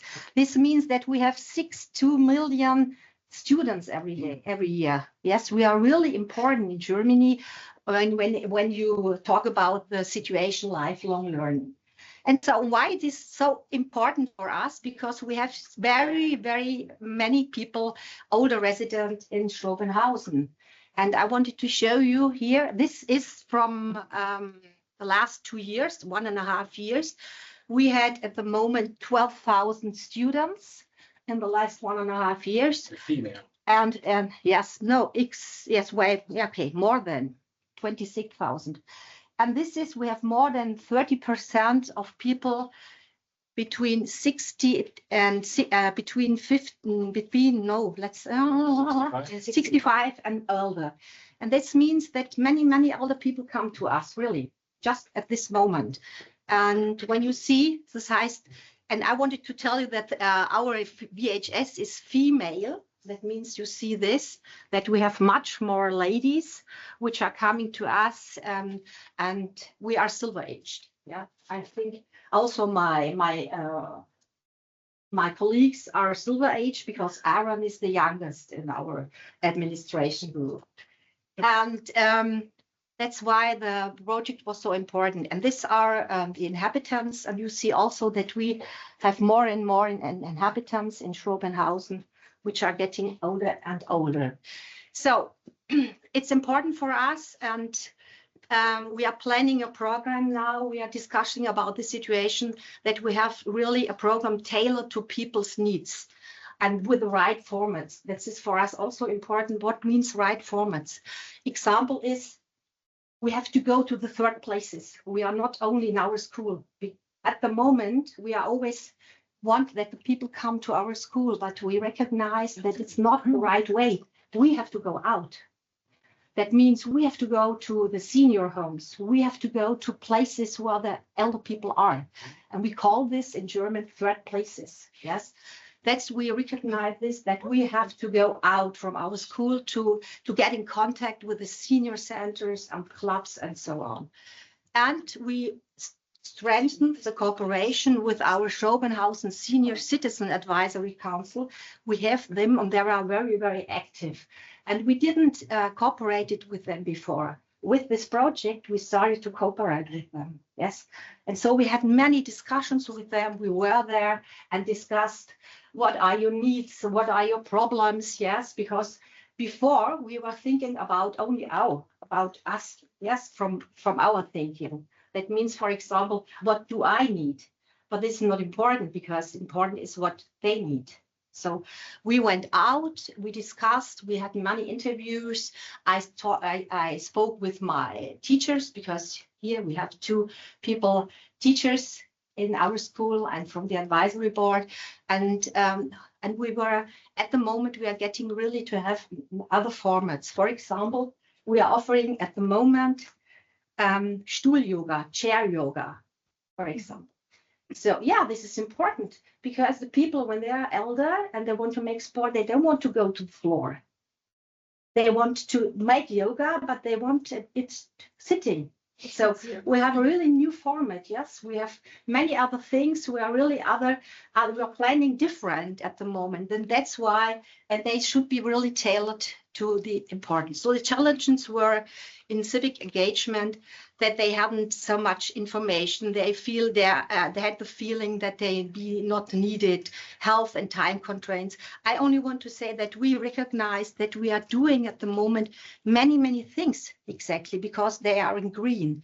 So I saw that we are really organizing many things, that we are on the way for them, but I show you all the other things, because I think I don't want to talk too much, but we had many solutions. And also for the digital inclusions, we are doing all these things already in our school. All these things we are doing, yeah. But the problem is, even though we have already implemented a number of initiatives and are close dialogue with our boards and the senior citizens, we recognize that we are making progress in small steps only. That's our problem, only in small steps. And why? Because everything what we are doing at the moment, and we are doing so many things, many people do not know this. Although we have 13,000 of this program twice a year, although we are making publicity, although we are writing and to the people and mails and all these and newsletters and all these things.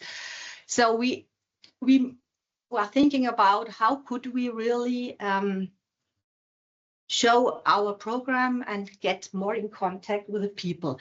So we are planning to establish a program advisory board. That means we want to work together with elder people and that they come to our school and we talk about them.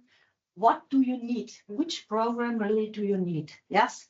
So that means really to get to know the importance and also what they need, the needs from them. And we must strengthen our collaboration with the local government. This is not what we saw. And the regular communication with the Senior Citizens Advisory Council. And we are really working really extremely now together with them. So we realized, for example, a film series, they are watching cinema now because they wanted to be together.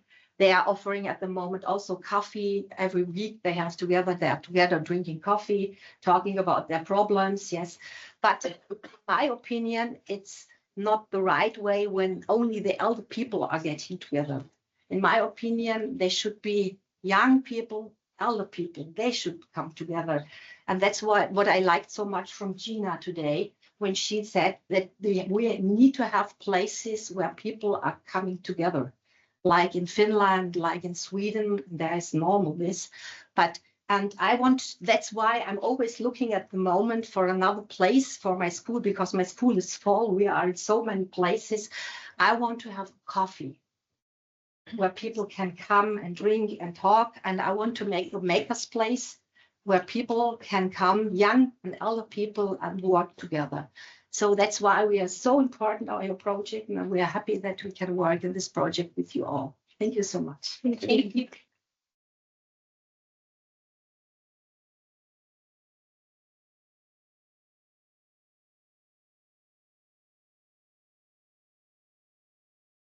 Hello, everyone.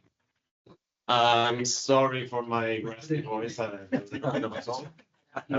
apologize. I would have needed the microphone.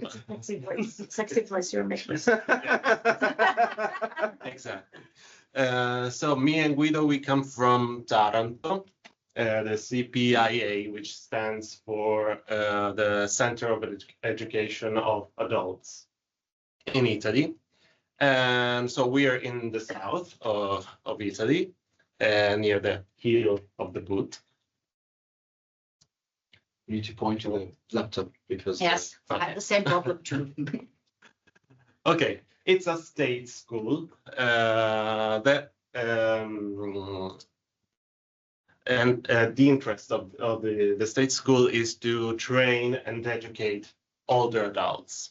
For people who didn't finish their school. So we give middle school courses, high school courses, but for older adults who hadn't had the chance to finish their school before. So we also offer Italian courses for migrants mainly, but also some other courses for older people mainly, which can be for ICT, so information technology courses, or my courses are English courses for people who want to improve their skills in general. So not just the state school, so the high school and the middle school, but also improving our own skills in general. Okay, we have our advisory board.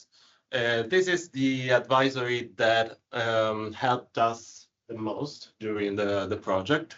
So it's a university of the free age, they say now. So it's a third age university and works for social inclusion, personal growth, for senior citizens as well. They do a lot of workshops, a lot of courses for languages, for philosophy, literature. So they are a university of the third age, as you would imagine it. The second advisory is another third age university in Taranto, which is the Zeus University. They also promote courses for older adults and community projects and artistic activities. They also do sports and theater courses. They have many activities. We also have a social, cultural, and sports association, which is called AXI. And it's a cultural association that organizes workshops, social projects, activities for young people, but also for people in general, so for all ages. And it promotes the well-being and the opportunities of personal growth. Okay, then we have our wonderful ambassadors, which we decided to focus in this presentation on the results of our testing activities, because we have been testing the toolkit activities together with Poland and Portugal. So these are our ambassadors, and Guido has been testing for a long time the activities of the toolkit. So what emerged from these testing activities? In Italy, the outcomes of the testing are very positive. So the ambassadors were always enthusiastic and very much engaged into each and every activities. They showed curiosity and asked many questions, and they were eager to make other activities, to continue and to take part in new activities every time. So which were the, I wouldn't call them the negative side. It's more like the raised awareness that came out from the activities that the ambassadors have tried. So the fear of scams and fraud has emerged. So looking at the activities, many of them were about maybe artificial intelligence, as we were talking about earlier. So during the activities, it has emerged the fear of scams, the fear of fraud. So feeling that that we are older and maybe we don't understand many things, that how the world is fastly changing. For example, during a fake video with AI, they were afraid they would be tricked and they would be victim of frauds and scams. So they also felt people would think about them as less capable of the younger generations. The younger generation that understands much better the technology, and they felt they may feel excluded or left behind. Also the fear of being judged and laughed at, and the lack of confidence with technology is the main thing that emerged from the testing of the activities. And so thank you very much.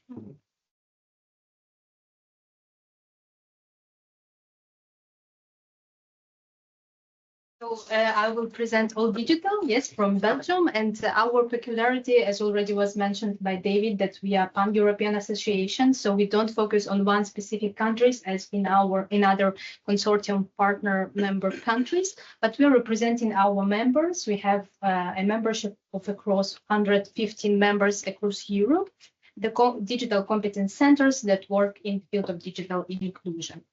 So basically, our ambassadors and advisory board network was very diversified. And of course, some same aspects were highlighted already in other countries as well. So I just want to highlight the diversity of our ecosystem. And yes, basically, this is the workshop we organize with our ambassadors, and we to have an opportunity to hear different perspectives from across Europe. We organize these workshops online. And just to mention that in our ambassadors network, we have our Peter Pawłowski, that basically was the father of All Digital, yes.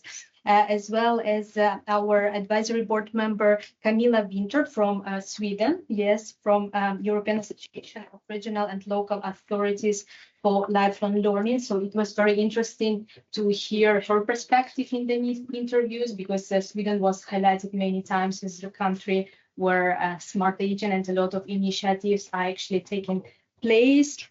And our peculiarity that we also disseminate the project results through our key events. So for example, this year and a year before, we participated in all digital weeks, where we also had a chance to present the outcomes of the project within wider European network.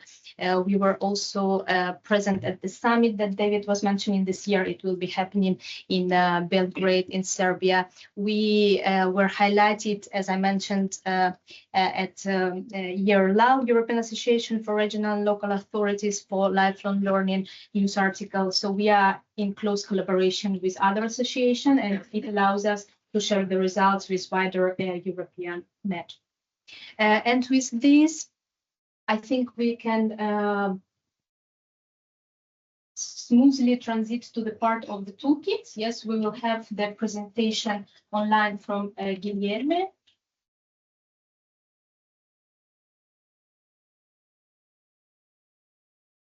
Thanks.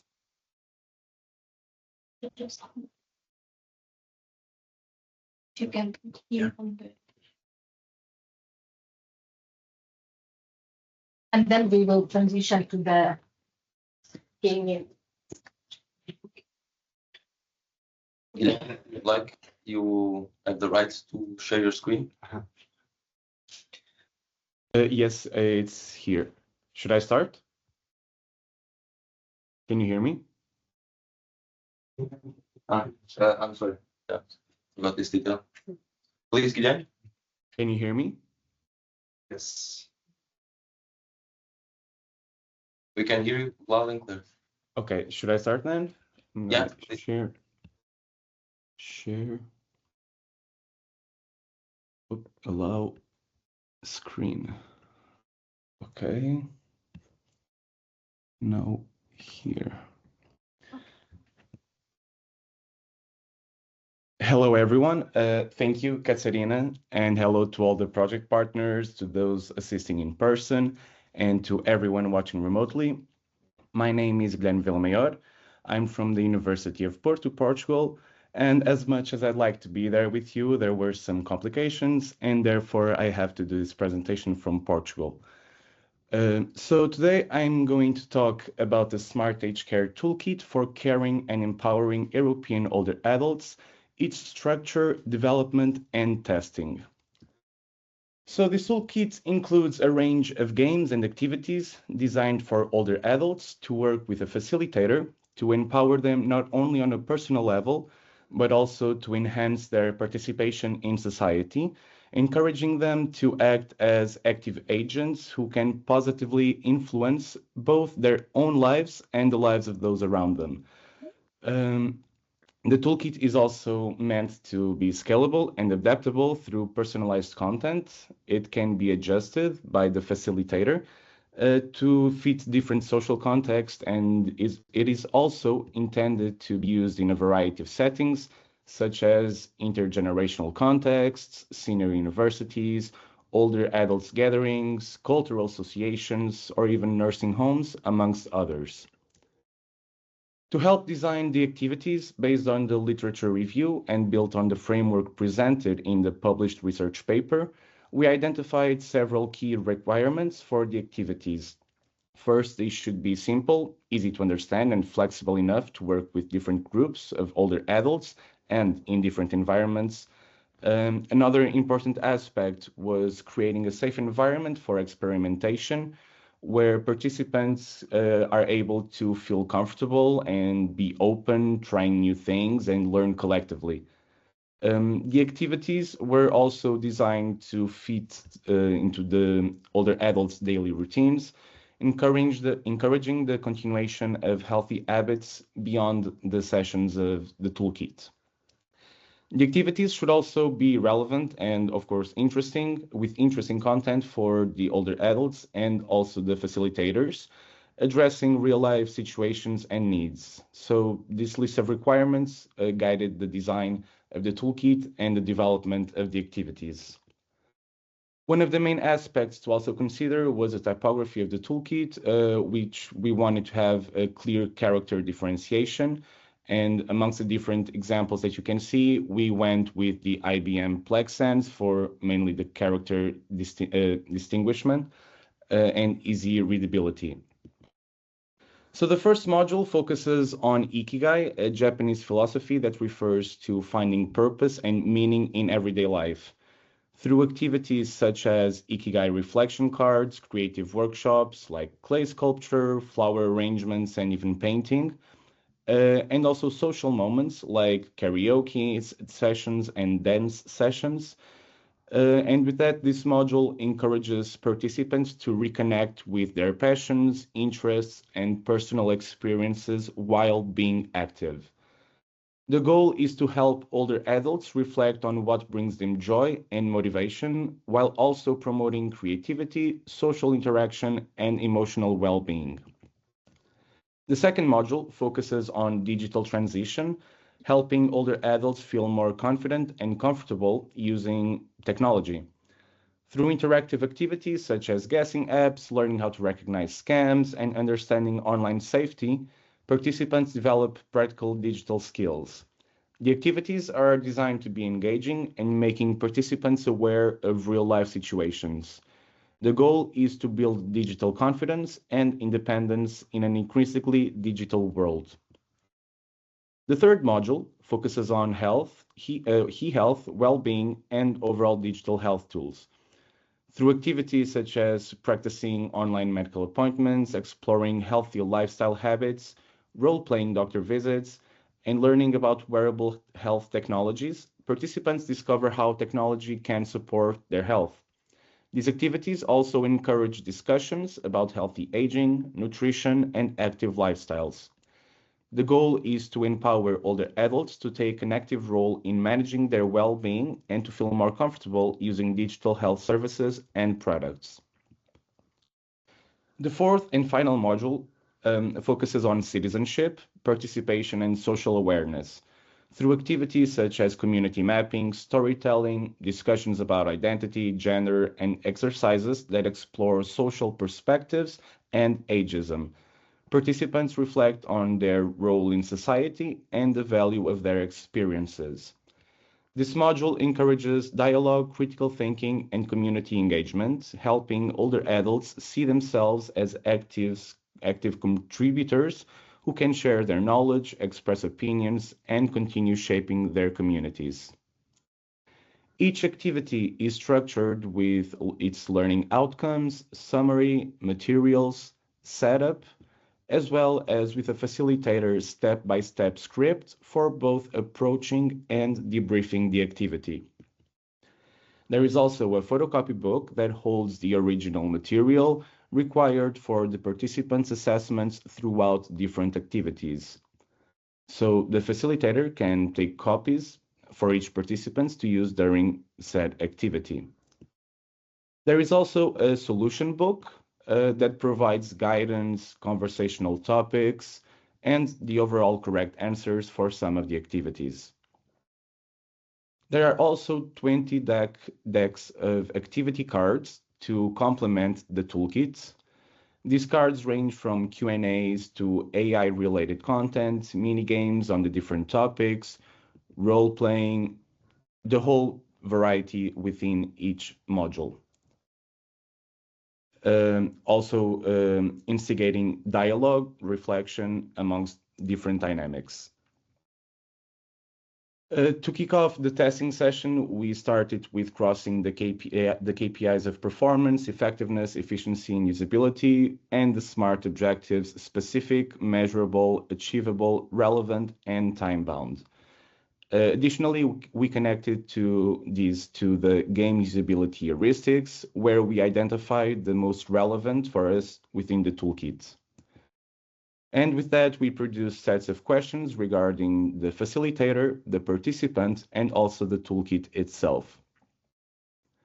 These questions were structured into questionnaires with affirmations for the participants to agree with on a scale after each activity, as well as a facilitator, because it's very much different for the participants to say what they did, but also for the facilitators to say what they saw was being done. The toolkit was tested within Poland, Italy, and Portugal, with different sets of ambassadors and other older adults with different needs, different digital literacy levels, and in order to group the results from this testing, we mapped the scale to points in order to provide average values and analyze such results. For each question of the questionnaire and each activity, we sought to find the average within each country and also a global score. This goes for each individual activity and also for each individual question of the questionnaire. This evaluation allowed us to test for interest, engagement, materials, usefulness, content, and also session facilitation on the different activities. It is important to note that not every activity has been tested, and ideally we would have every activity tested by every partner country in different contexts with different older adults and different facilitators. But overall, the activities got evaluated in a positive way, with the highest activity scoring 4.7 and the lowest 3.2, coming out with an average of 4.1. Activities, as mentioned by Giovanni regarding AI multimedia, have been reported to be scary topics for some of participants for their realisticness, for their realness. Nonetheless, the activities in almost their totality had the participant engaged throughout, and their interest, whereas their interest may have decreased in some of these activities, not only these, but others as well. It is important also to that every parameter, besides not every activity having been tested, not every parameter has been analyzed yet as well. There are some delays on that part, but additionally, we would continue this process throughout until the end, and ideally continuing and monitoring it in the future as well. The testing phase revealed significant diversity amongst participants in terms of digital literacy, confidence, and engagement styles. While some older adults were highly motivated and actively engaged with the toolkits, others preferred a more observational role with less participation.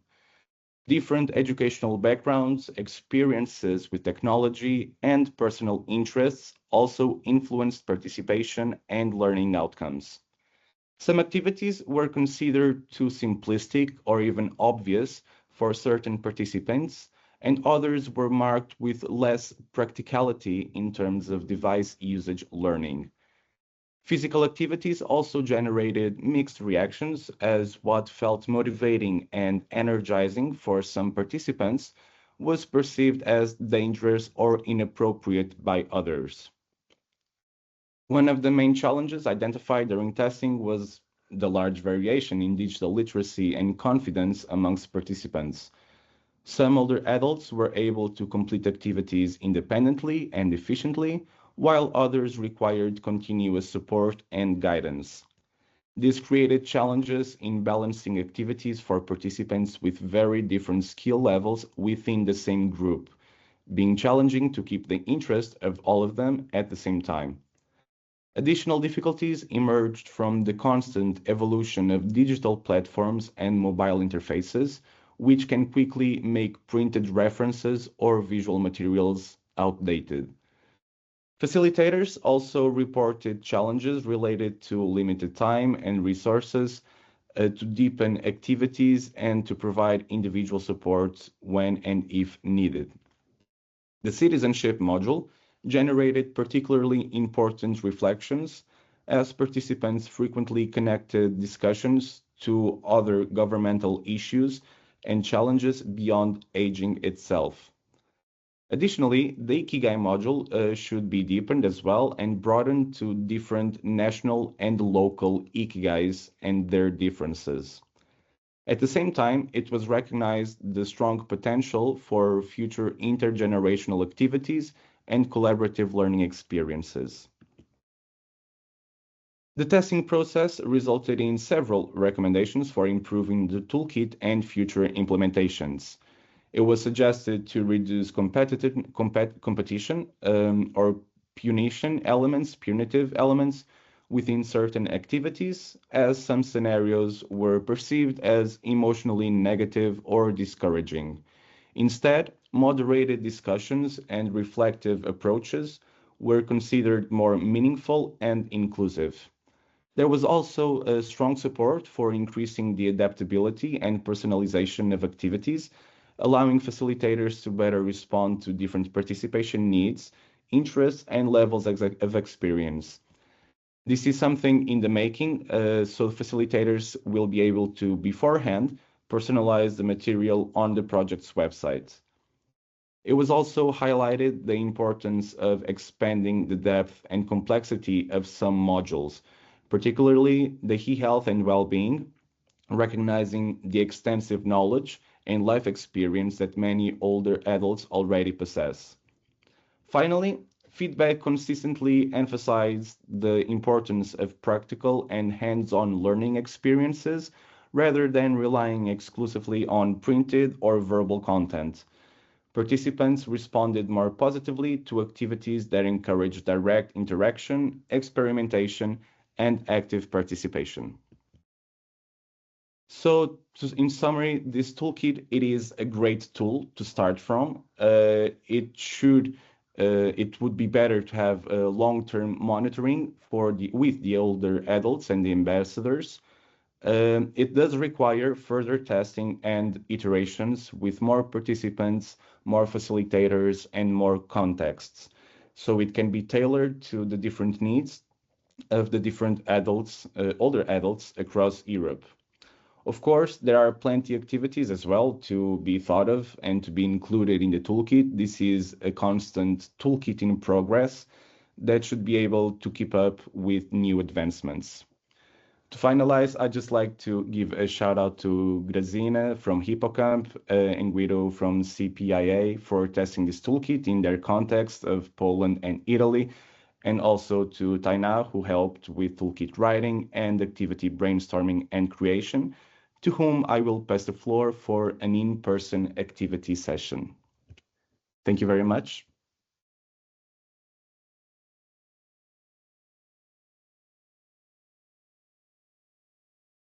I don't know if anyone has any questions or something. Let me just drag this here.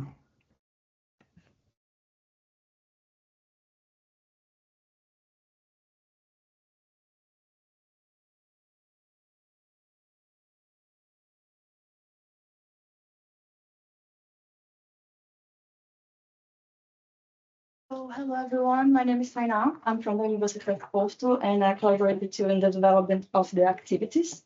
And today I'm going to share one of the activities. It's called You Are Probably Wrong About Ageism. This is a quiz game about aging and ageism. The goal is not just to get the right answers, but to explore what do you think we know about aging and compare with real evidence. There is no pressure, there's a safe space to reflect and share experiences. Everyone wants to play today? Yes. Okay. For explanation, each card, let me show you, contains a multiple choice question related to aging or ageism. One person at a time will draw cards, read the question aloud, and choose the answer that believe is correct. Takes time to think before answering. After you answer, I will check the answer sheet here. And if the answer is correct, you keep the card and we pause to briefly discuss what the question means and why it matters. If the answer is correct, the question opens to the group. Whoever answers correctly keeps the card. If no one answers correctly, the card goes to the bottom of the deck. Any questions before we begin? Okay. Do you need a little table for you to? Oh, no. Oh, you can start. Okay. Okay, I have to read now, and I have to choose one of these. Yes. Oh my God. What define ageism or age discrimination? And should I read all the choices? Yeah, it's better. It is simply the act of mistreating or insulting an elderly person in public. B, it is the body's natural aging process that limits physical activity. C, it is the combination of stereotypes, how we think, prejudices, how we feel, and discrimination, how we act towards the people based on age. And D, it is a medical term used to describe memory loss in people over 60 years of age. Well, I think C, probably. Yes. Yes. Yes. Ageism operates on 3 levels. Cognitive, like stereotypes. Example, other people don't know how used to technology. And affective, prejudice. Example, feeling pain or irritation because of someone's age. And behavior, like discrimination. Example, not hiring someone or excluding a family member from the decision because they are too old. It can be directed at others or at ourselves.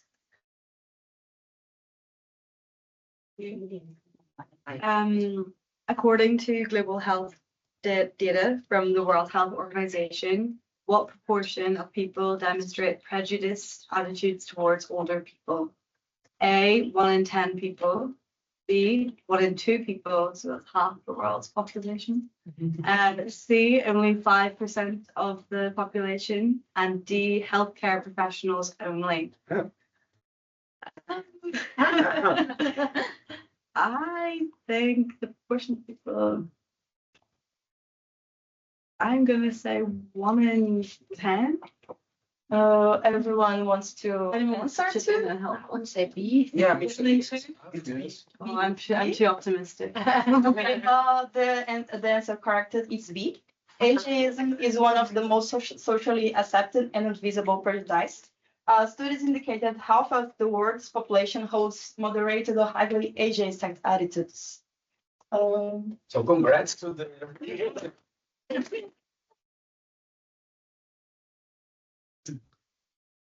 What is the estimated impact of ageism on the longevity of an elderly person? A, it has no real impact on lifespan. B, it can reduce life expectancy by about 7.5 years. C, it reduces life expectancy by just 1 year.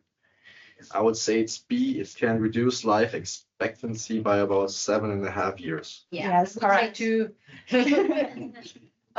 People with a positive self-perception about aging live on average 7.5 years longer. Internalized prejudice generates biological stress and reduces the will to live and take care of oneself. 7.5 years.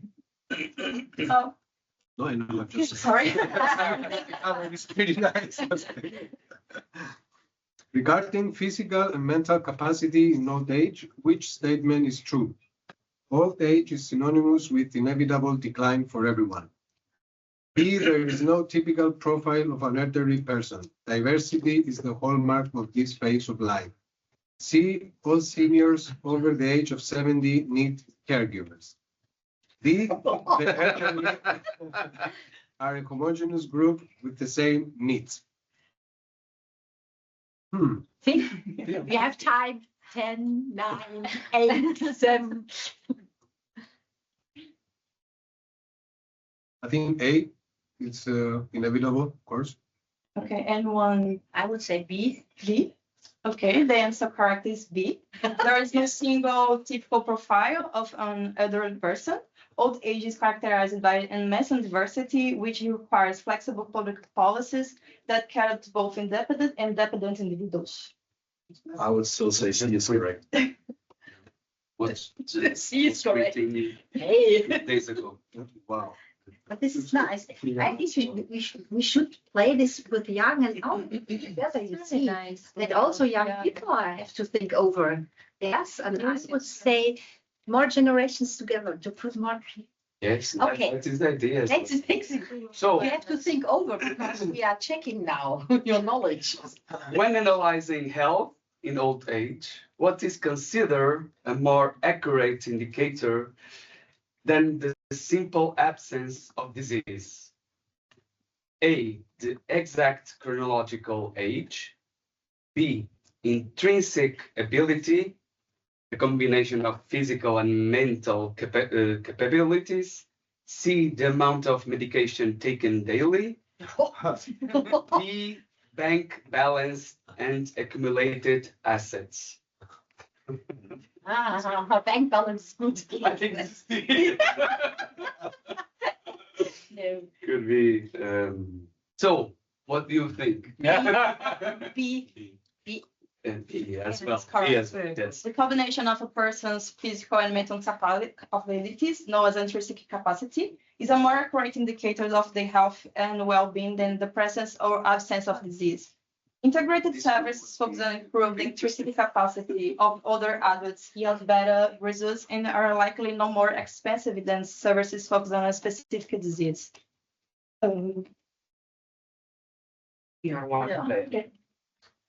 How much of our diversity in longevity, how long is explained purely by our genetics? So, approximately 75%, approximately 50%, approximately 25%. So how much of our diversity in genetics? Could you read what's the question? Because So how much of our diversity in longevity, for how long do we live, is explained purely by our genetics? Is 75, 50, or 25%? 50. Maybe 25. See? 25, see? Yeah. Correct. Only about 25% of longevity is genetic. The other 70% results from the cumulative impact of the interactions with the physical and social environment, which shape our behaviors for the life. okay, so what is self-directed ageism? A, it's a type of exercise for the memory. B, when institutions create laws against the elderly. C, when a person internalizes prejudice and applies them against themselves. And D, when an elderly person discriminates against another elderly person.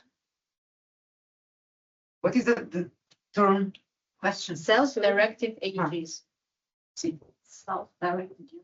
When a person internalizes prejudice and applies them against themselves. Yes, correct. Yeah. This is occurs when the elderly person believes in stereotypes, like I'm too old to learn, and omits their own actions.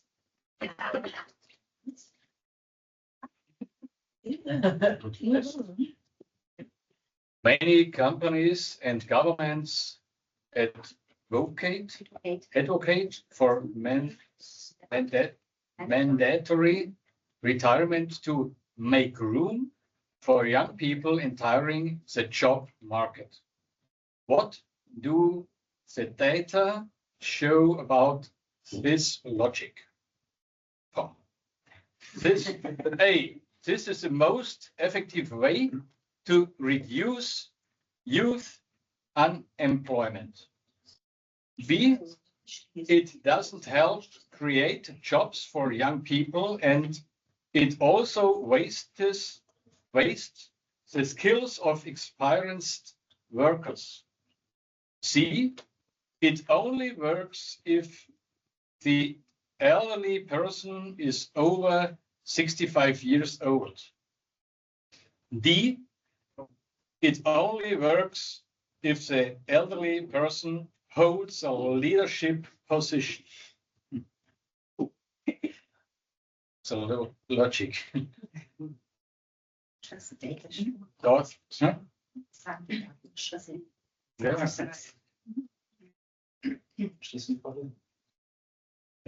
think B.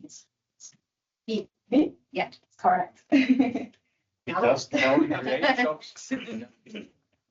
Imposing requirement ages does not help the wheel of labor markets, but reduces the economic contribution of other workers and deprives organizations of valuable talent.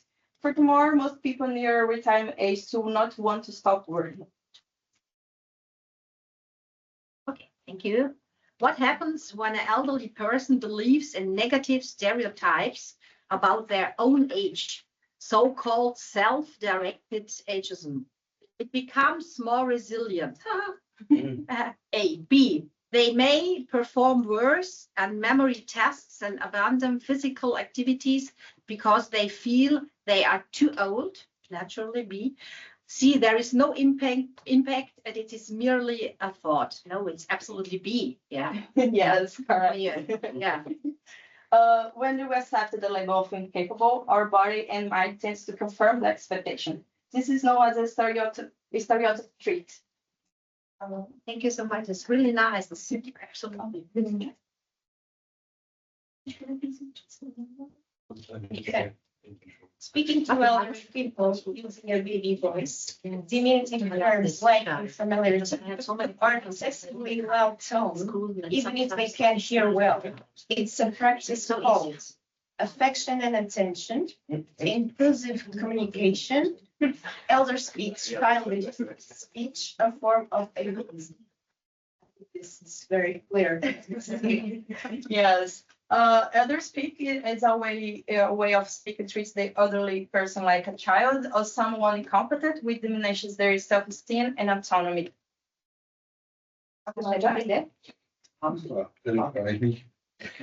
Can ageism impact a country's economy? A. No, the impact is only individual. B.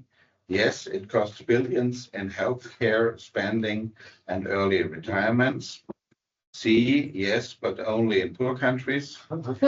D. Only if the elderly stop consuming.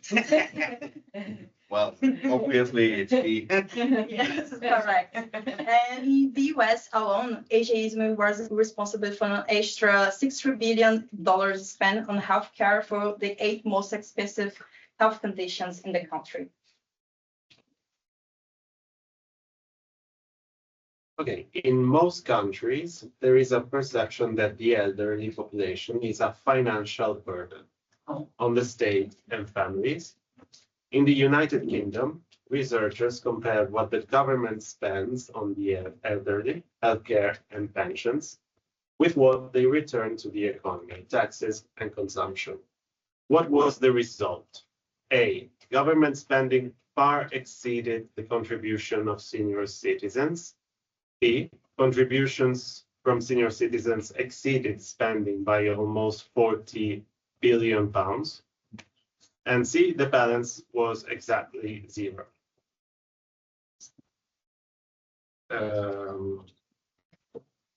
I think correct.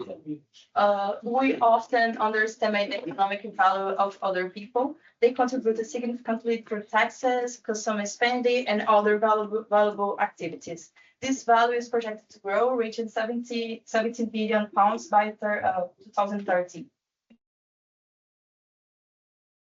I was the facilitator. Italian facilitator. I know all the color.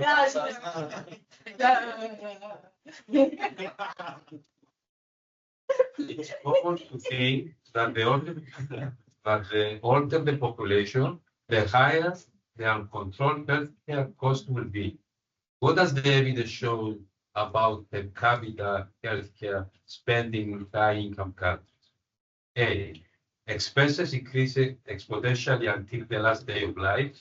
B. Around the age of 70, per capita healthcare spending tends to decrease significantly. C. People who are 90 years old cost 10 times more than people who are 70. So I would say B is around the age of 70. Yes.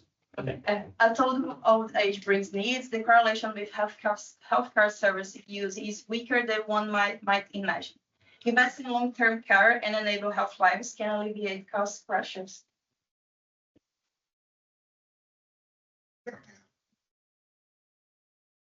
Which of these communication practices with older adults is considered a form of ageism? Listen, A, listen attentively without interrupting. B, asking the elderly person for their opinion on family decisions. C, speak clearly and at a normal volume. D, elder speak, speaking like a baby with a childlike voice. Yeah, I think it's easy. It's D. D. Okay, it's correct. You can keep the card. Okay, thank you. So ageism does not just affect the emotional side. In the United States, researchers calculated how much more the healthcare system spends annually on the eight most expensive diseases due to the stress and lack of care generated by ageism. What is that figure? $1 billion, $10 billion, $63 billion. Could you repeat the figures? 1 billion, 10 billion, 63 billion. What's your decision? It's true guess. I think it's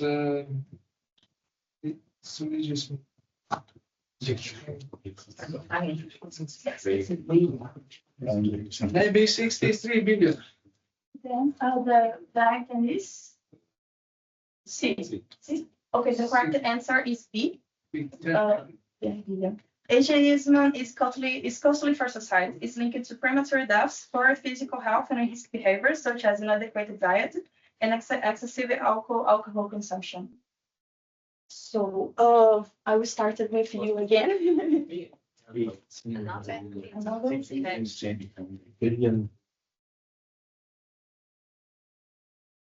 Okay.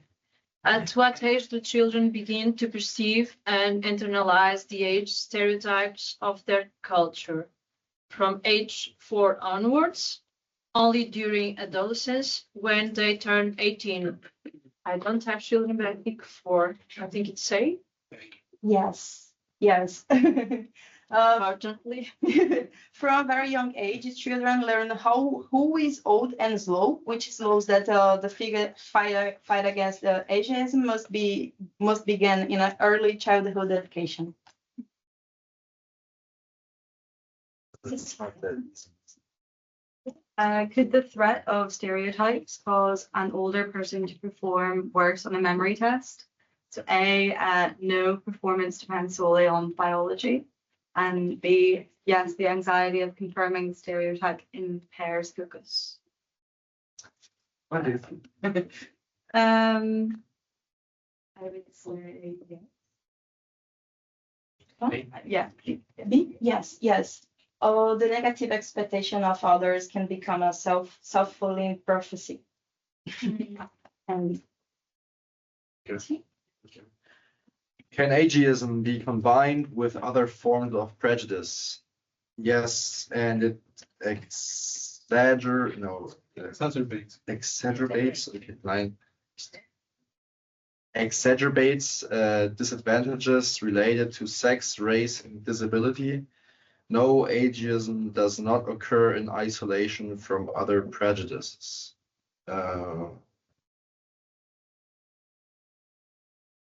Yes, A. It's yeah. Yeah, that's correct. An elderly Black woman, for example, faces overlapping layers of discrimination that make her vulnerability even greater. Okay.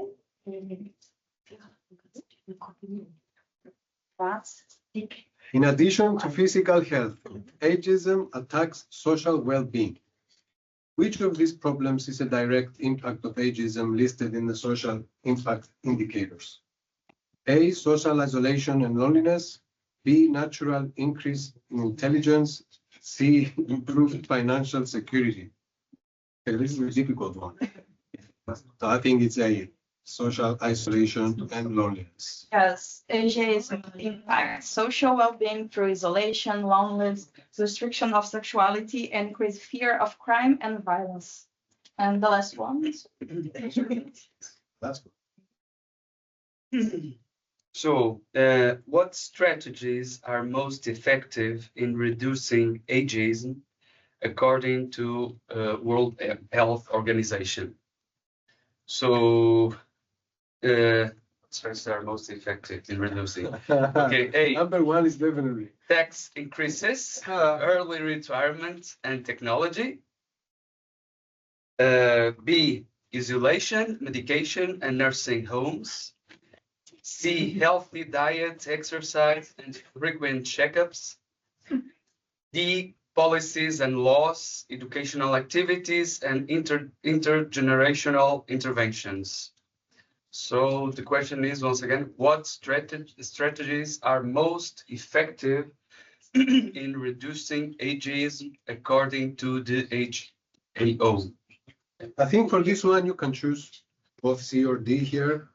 I think it's possible to have two answers. Yes. Three strategies are fundamental: policies and laws to protect the rights, education to dispel misconceptions, and intergenerational interventions to create empathy between young people and older people.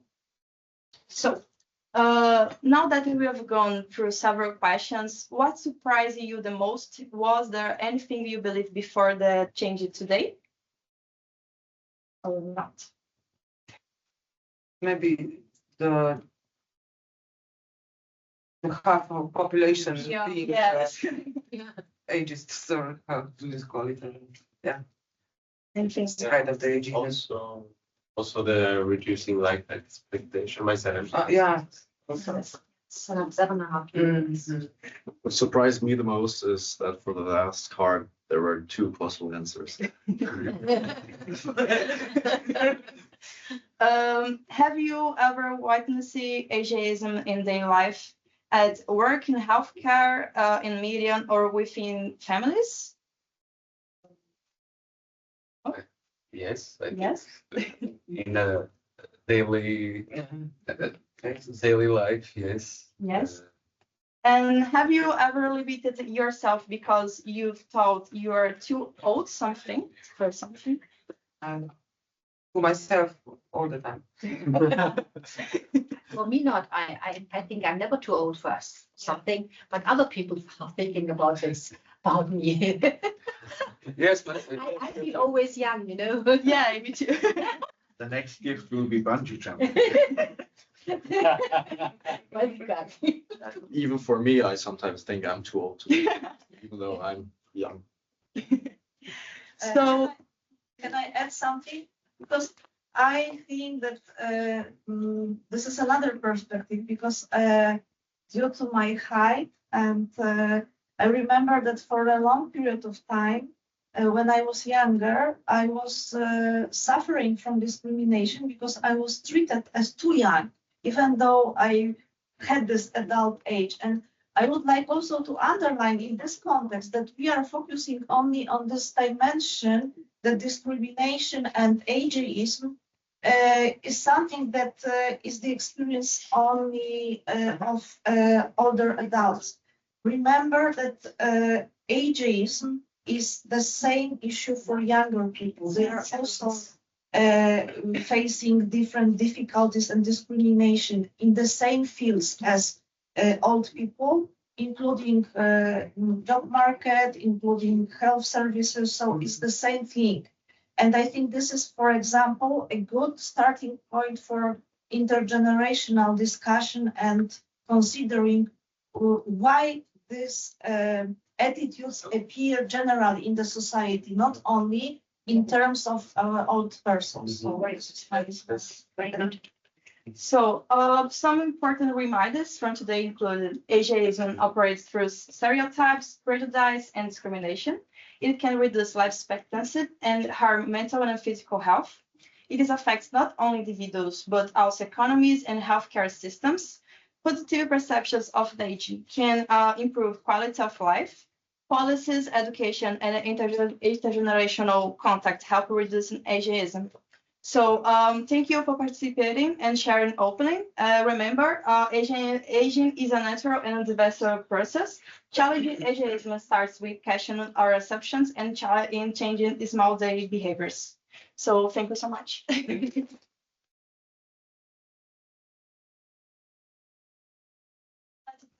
material on the table here, and you can explore more activities. Okay, just give me 5 minutes. Well, just to say that this is just an example of the toolkit that has a bunch of exercises. I would say that this one could be a very adequate to be go, for example, to schools to sensibilize the youngers, etc. But we are currently you are very right about that. This has more usefulness. Yes. But yes.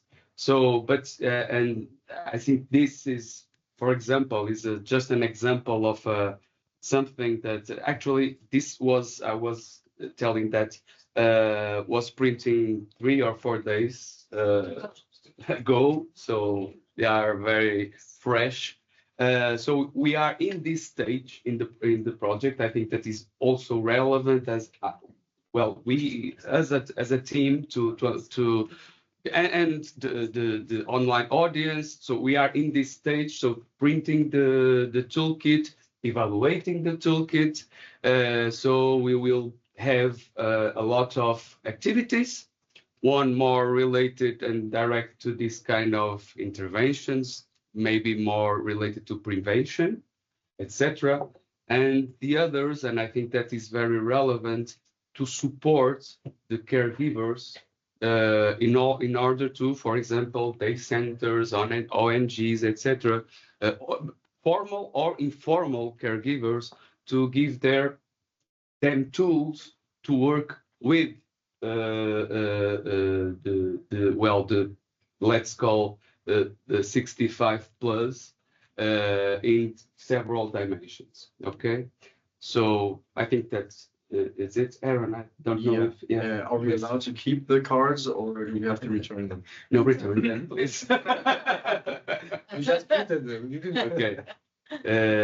But then later, each partner will have their own toolkit, and then once again, the ambassadors will have a particular main role disseminating it, and we expect generally we expect that disseminating it and putting it in a tangible way with and I hope to have, we hope, I am sure that you subscribe me, have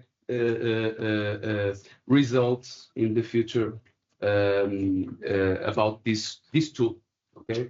This tool and the ecosystem, okay? Because the ambassadors also will have a group to put their own suggestions, for example, to influence public policies, etc. So that also is part of the ecosystem and should be highlighted. So yes, Aaron, don't worry, you will have one toolkit for you. Okay? Yes. Will it be also available online? That is other, I think, asset. So when the video and when you have have the web address. So yes, the website will have all of the toolkit to be able to be printed to anyone. Okay, that is the whole point to have the scalability to the toolkits. Yes. At what point in time am I allowed to share those 4 QR codes with other people who are not involved in this? No, you can already. We already doing that. So anyway, we need to are aware that we are in the interim stage. So and evaluating the toolkit, and so we are not in the final stage, but we are near. Okay, and the path is being very good. Yes, Kate. Yes, and so after the piloting, and now the feedback we received from the countries, from Italy, from Poland, it will be like implemented. It will be added in the new version of Yes, the kit. yes. And then we will have all partners available to share. Exactly, Exactly. It's going to be adjusted. Just With the inputs of the ambassadors. Yeah, and the translation for national. the translation, exactly. Yes. Yes, please. Yeah. Yes. 27th of June, we have our multiply event. Do we have at this moment cards? Because I was thinking about also to play, like, for example, today, this was really perfect. Yes. We expected that, sorry, at that time, we'll already have the toolkit ready to be used. Yes. Yes. all good news. Yeah. No, I think it was very interesting to test, and we are excited to share the resources with our networks, and we are waiting for the version and for the feedback to be finalized. And with this, we are a bit earlier than scheduled, 5 minutes, but we are perfectly on time. And yes, lunch break. So see you all at 2. 2 o'clock. Yes, you have 1 hour. Okay, everyone, I hope you enjoyed your lunch break. Thank you. Please take your seats, and we are starting with the next phase of our final event. Compliment for your tough management. Thank you. We are trying to work. Thank you to all the Is the We are like this. Bruno told me he was a bit skeptic, in this event. No, we're trying our best. Okay, so we now continue with the next session dedicated to the Delphi studies, yes, and the research insights developed throughout the project. And this work has been essential in helping the consortium better understand the needs, challenges, and perspective connected to digital aging across Europe. So far, we conducted the first round, but there will be also follow-up rounds as well. And I'm pleased to invite Andreia Sousa, yes, to present this part of the work. Andreia, the floor is yours. Thank you, Kate. Good afternoon again. Okay, I just want to first stress out that I'm showing the protocol of the Delphi study. So how I okay. I will, in the next 15 minutes, I will try to talk about the protocol mainly, and then I will show some preliminary results, okay, so about the Delphi. Why the Delphi? As definition, a Delphi study that was in the beginning, in the project, is to define guidelines, and in our case for active aging, establish priority competencies.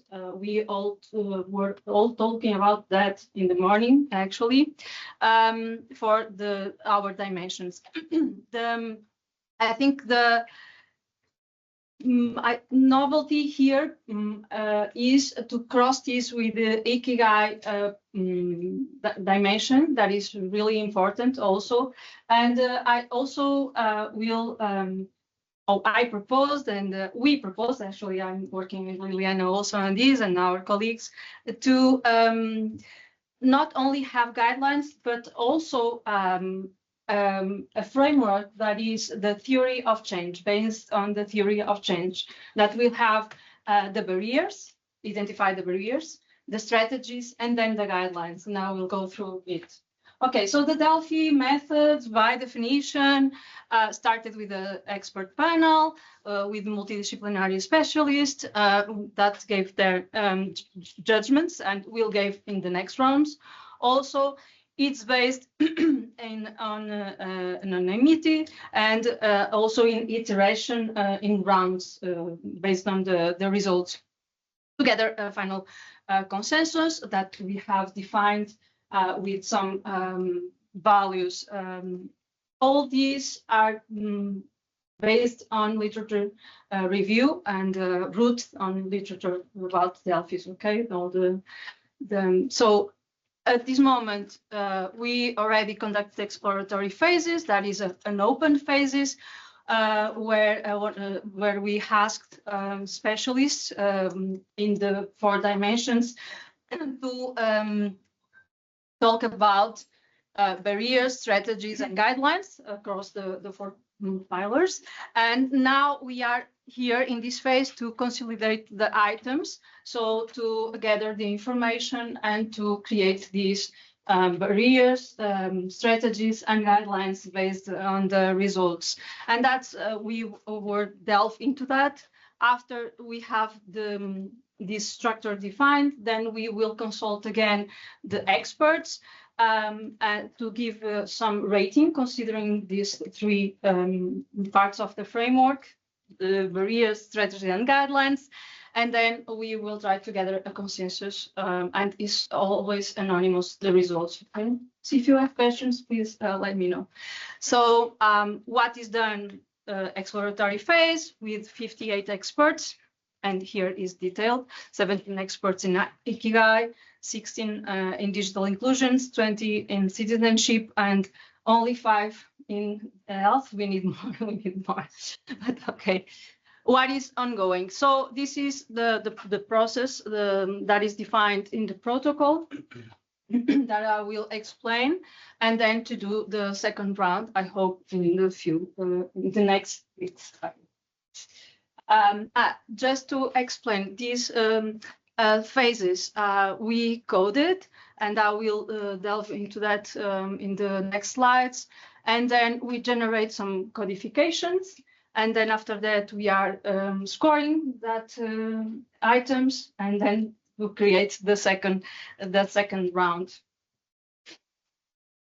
Well, the first results we have is these clusters. Again, we will work on that. I want to validate with other people these clusters, so please assume this as a work in progress, the results we have here. But at this moment, during the morning, I hear a lot things that is matching. So probably we can also add your results, your findings into this, because I had more than the experts. I had also the literature review to construct this framework. And I think probably it's interesting to have also the results from each country on your work. I think it's good. So we have the clusters, and here the codifying and the participants of the first round here. An example, what happened in this cluster formation and in what we call to clarify the sentences. So not, I think we should have to be more rephrased to be evaluating a score, that is what we need. So when, okay, I think something is, but here we have the preference for face-to-face medical interaction over digital health platforms belongs to this cluster, okay? And we have these a lot of sentence that goes to this. People don't actually today I hear about it's a complement, not a substitute. So I have that kind of mentions in our results. Okay. I'm working on traceability. Okay, so this is a lot of data and still working. We will know from the source also of the content that will create these barriers, guidelines, and strategies. So we know that is from the expert from Latvia. This is the names, and we are associating that with this category that is the cluster, that is aligned with the cluster. So, and also I have the source literature review or the first round, and we can also have your results into this for the protocol.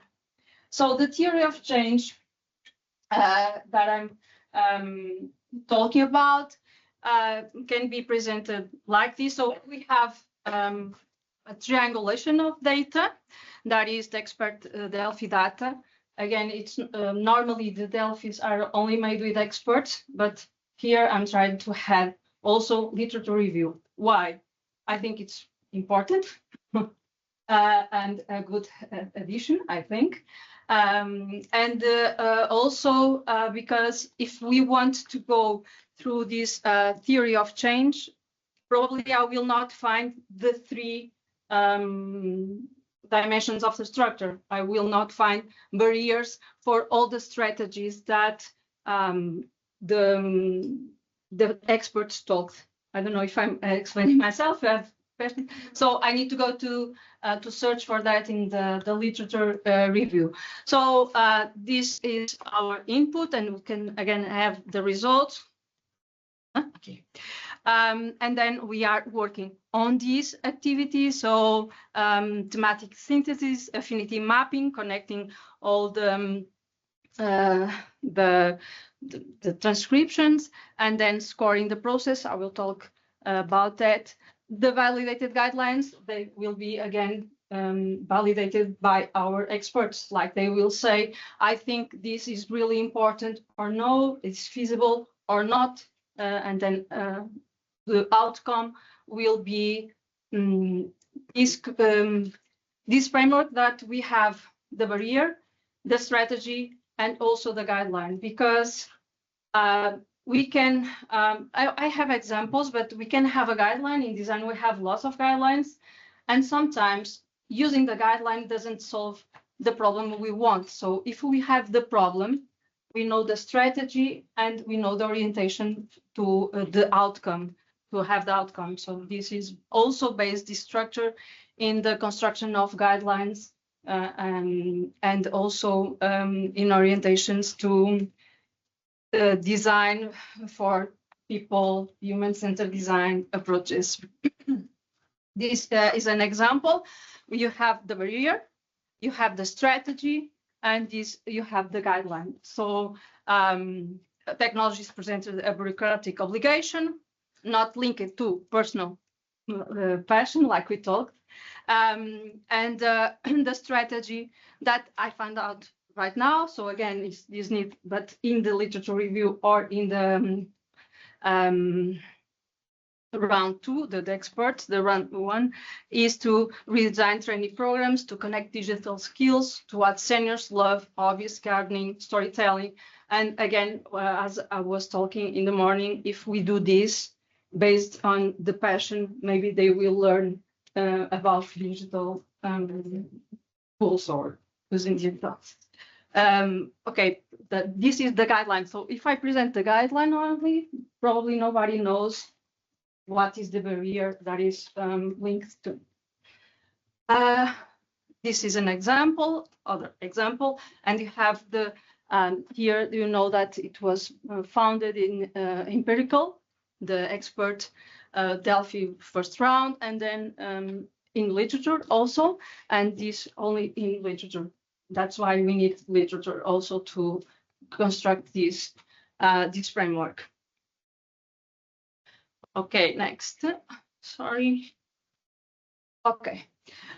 I also tried to give this a structure, and based on literature, that is this CREED structure. That is a guidance on conducting reporting Delphi studies. So we are constructing guidelines based on already guidelines to construct the guidelines. That is what's happening. So the criteria is the base. So I define this, and that, and I have I have the reference here. As you can see, we are also using these references are for constructing guidelines. I was explaining here, like how to construct a guideline using the theory of change, like barriers, strategies, and guidelines. Okay, this is for that. And I also combine with this reference design justice, again, that is human-centered design and designing for human, and how we can design with values.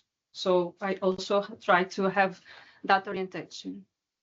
And then the evidence, we are creating a triangulation based on empirical Delphi data and with a meta-narrative review that was published in that chapter that Bruno taught and is on the video.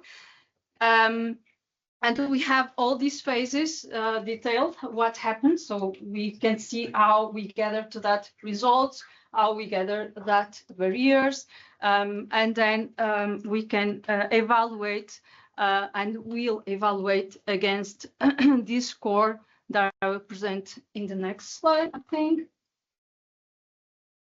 Yes. Oh, wait. That's here. Okay. This is the score proposed. The score is also rooted on literature review about constructing guidelines. That is the frequency, how many times they mentioned this, was mentioned this, what is the source. If the source is both round one and literature review, it will be more strong, so it will be more strong. The clarity is about how to write, if it's measurable or not. Redundancy, if it's repeated along, and we need to, yes, redundant. Yes. And this talk covariance is, if could be classified as a barrier, as a strategy, or as a guideline. So we are trying to use this score. So in the end, I have some results that will appear like this to, sorry, if we continue, we have to achieve more than 6 in this score. This is important, okay? The ones that is below 6, they get out of the way, actually, for the second round. For the second round, we only have the higher than 6 score. And in the end, for the round 2, the idea is to present to our experts a barrier, a strategy, and a guideline linked in digital inclusion. This is an example. And what is expected is that they evaluate based on prevalence and impact. This happens in my country, in my situation in this case, and has this impact. If it has a high impact, we will know that it's a very important, I will say, guideline or theory of change structure to be applied. So then I have the strategy and the guideline. And I think that's it. That's it. Thank you. If what's confusing, I'm sorry, it's complex. It's very complex. Any questions from the audience? No, I don't know, but I just want to highlight the relevance of the complex work, because with this we can have a future systematized information and guidelines to orient it a more inclusive design. So I think this is a work in progress, of course. And yes, thank you, Andreia, because, well, of course, the presentation is not easy to present in 15 minutes. All of the work that you have here, but I really think that is very relevant also to grounded future work, maybe in a SmartAgeCare 2.0. To see the outcomes. Yes. Because we all need the outcomes. Yes. Yes. So thank you. Thank you.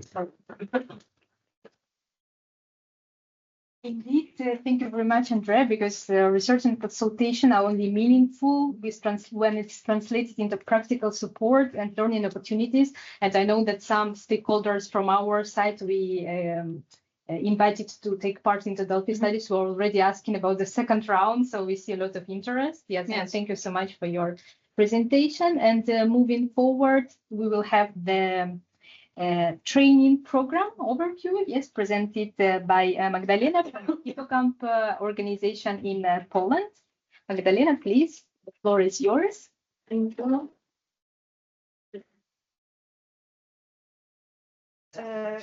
Hello, good afternoon once again. As you know, there should be Grażyna from Hippocamp to present this presentation, so I'm substituting her and I do my best to give you the idea that stood behind our approach. So as you can remember, I mentioned that Łódź is quite a big city with many different incentives and many different activities for seniors. Thus, we tested the toolkit in this environment. We had only a small portion of participants coming from small cities and villages. So we have this comparison and we know that something that was elaborated and that was considered in this big city is not relevant to small agglomeration, to small cities. So there is a difference, and the results that I will be presenting are mainly focusing on the approach of older adults and ambassadors living in a big city. So please remember that not everything is relevant to the situation of other countries and other partners, because we know that we have different sizes of cities and different scale of problems. And as I said, we have like 15 universities of the third age where people can educate themselves in a different dimensions and directions. So we have citizens, older citizens, who really have their experiences in taking part in these activities, as well as they know what they want and they know what they need. So they are more conscious than these that live in smaller areas. So this is something that I would like to underline before moving to the next slides. So what was elaborated and what was proposed here, we call this architecture of meaning. So we evoke this ikigai concept as the main frame, theoretical frame, because the meaning becomes an important element here. And we focus on people-centered, person-centered approach, but this means that we treat our participants as co-creators from the very beginning. So we should focus on competences, skills, and potential of elderly people in the whole process of designing of activities. Thus, our participants during the testing of the toolkit, they mentioned that the toolkit for them is something to be an inspiring tool and not always the rigid scenario to follow step by step, because everything is so fluid and changes so fast that if you give some kind of activity today, within 6 months, it could be not relevant to the reality, because the icons change, the access to certain things and applications also changes. That's why we should be flexible. That's why they consider as people who are going to distribute it, they consider this to be rather some tool helping and opening the discussion and opening the floor to creativity and engagement in adjusting to the needs. That's why it is giving this meaning and focusing on the purpose of these activities. So what was important in testing was that they highlighted that people who engage or who we want that will be engaged in these activities, that they will know the purpose of this activity. So it's not only, okay, let's talk about ageism, but they need to see how this knowledge, how these competences can be used in their everyday life. That's why they need the meaning, they need the purpose, and then they engage more eagerly. So what is this paradigm shift in this approach is that we usually focus on, I don't know if it works, no. We usually focus on this traditional approach, which is based on pedagogy. So we use rigid tools with a step-by-step scenario, and we keep to these frames when learning someone. And as we use this also in education of adults, seniors are considered to be passive recipients, and they are perceived very often as isolated. And these approaches of education in these isolated places are based on those rigid approaches. And as I mentioned before when I was talking, is that we see that there should be this shift, and this is the way education of older adults should go, that this shift from pedagogy to geragogy. So geragogical approach focuses not on the decline that is inevitable, but on the perception of older adults as people with the highest potential ever. So as I said before, they have their knowledge and experience, and it never was bigger than now. And at the same time, they have plenty of time to organize and to channel this knowledge and experiences. That's why this is the most potential moment of their life, and this approach focuses on viewing this as the strategic phase of lifelong growth. So it's not the end, it's the moment when we can blossom, when we can show our potential in every dimension, and thus we can focus on building those longevity systems that will be important, taking into account demographic trends. So it's not something that we create now and it is ad hoc activity, but this is building something sustainable, building something long term and more complex than just a project strategy that is implemented and then it dies after the project ends. So this upscaling here that we want to underline should be something that builds this longevity ecosystem. And as I said, seniors are in the central point of it as active with huge potential and their willingness to engage. So we treat them as active change agents. That's why we consider the whole process to be more flexible and more adjustable to the new realities. So we shouldn't keep this step-by-step procedure, and we shouldn't teach, okay, press the button, then press the next button, then open the tab, or something like that, but we should give them the idea, okay, what you should do, how you should operate, and this is more general, but this is based on solving the problem, okay? You have to go to the bank account, but you have to do this online. How you do this? Poland is also, I would say, specific country in terms of digital solutions, because we have plenty of different platforms that are provided by our government, where we can do all the official stuff, like, for example, you need to exchange your ID card or passport, so you can do everything online. We have medical patients accounts which are online.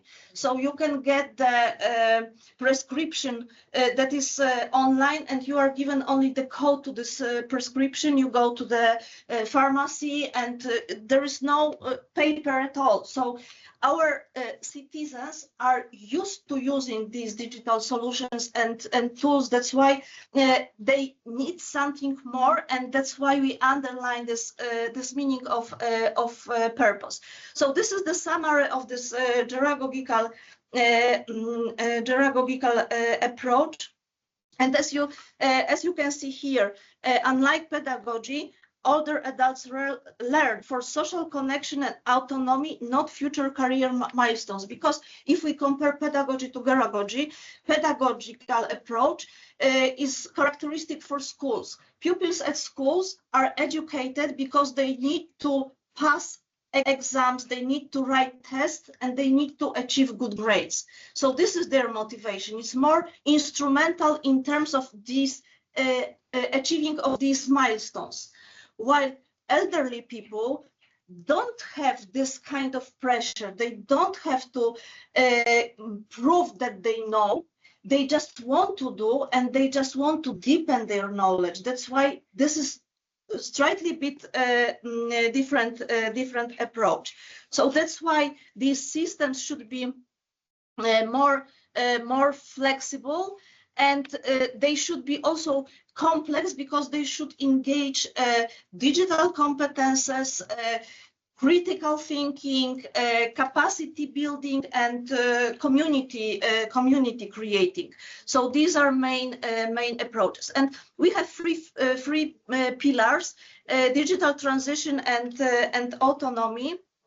So what is important here, that was produced by our ambassadors network, is that people preferred more face-to-face discussion than focusing on activities. So this was the first thing that was evoked during the very first of activities.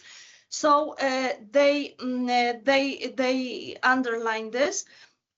What was also important, that they needed to know what is the purpose of this activity. So as I said before, if we tell them, okay, this device or this activity can save your life, for example, they know that they have another motivation to learn, because they see the purpose for this. If you just tell them, okay, learn how to operate this application without this end purpose, they are not so eager, because they don't have this instrumental motivation that drives children and youth when learning. They have different approach.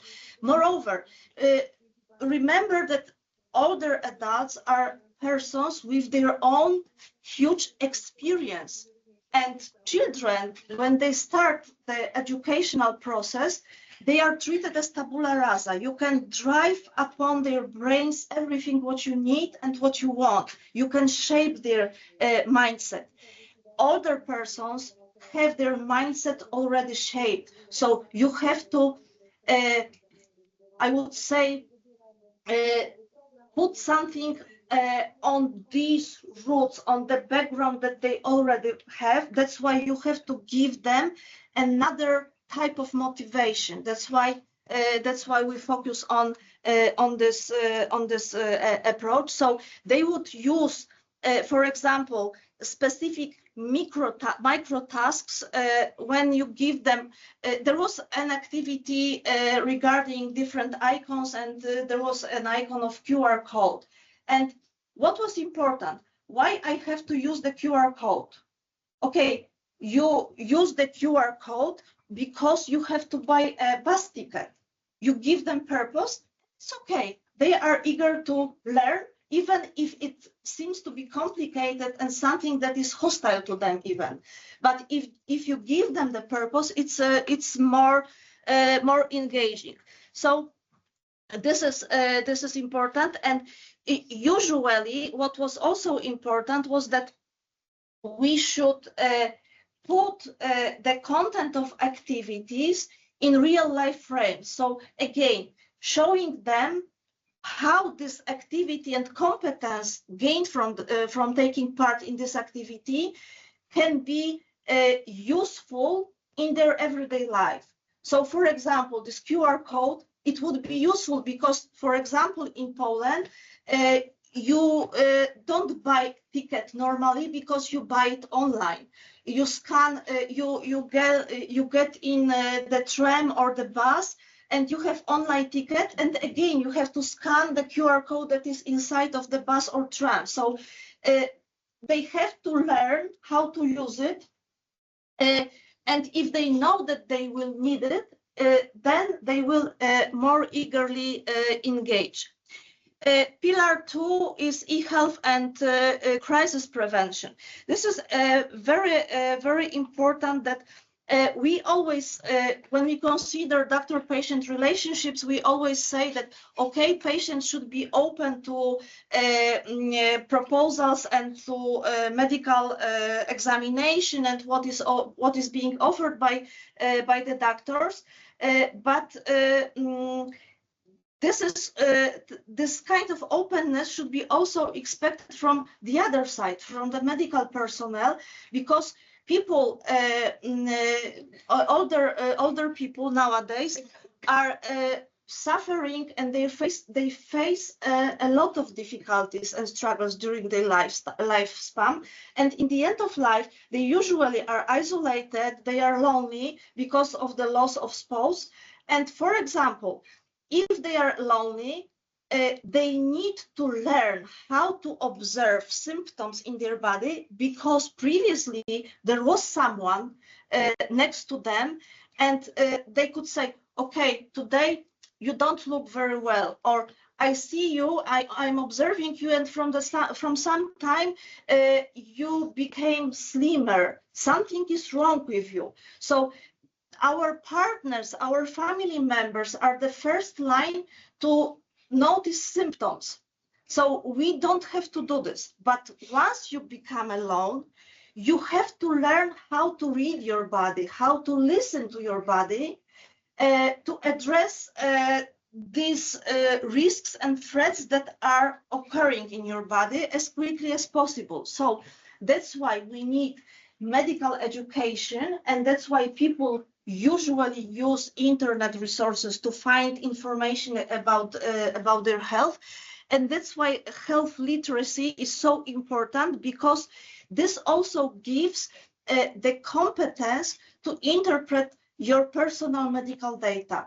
And this is crucial and most important, most essential in terms in the face of being isolated, living alone, taking into account shortage in medical staff, problems with getting access to remote health service center, for example, because if we talk about small villages, for example, in Poland, they have to go like 50 kilometers by bus, which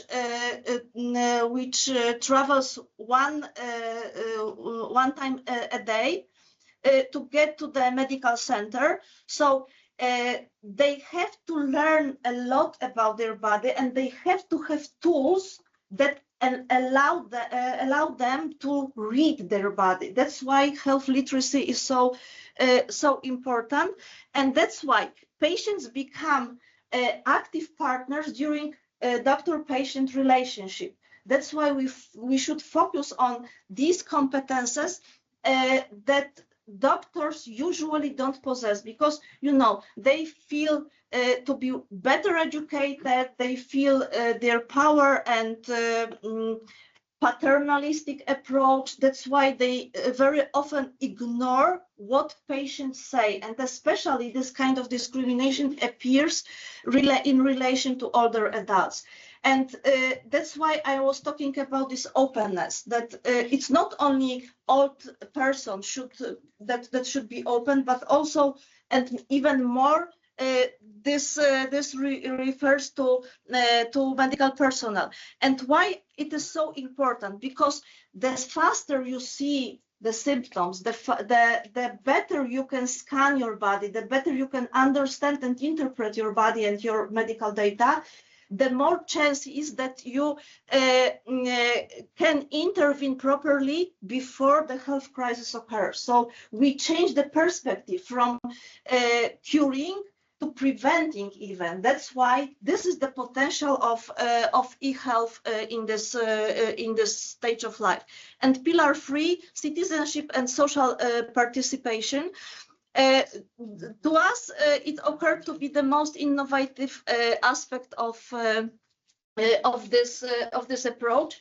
And among our ambassadors, we had, for example, journalists that were very for a very long time engaged in citizenship activities, as well as we had some participants who were still working.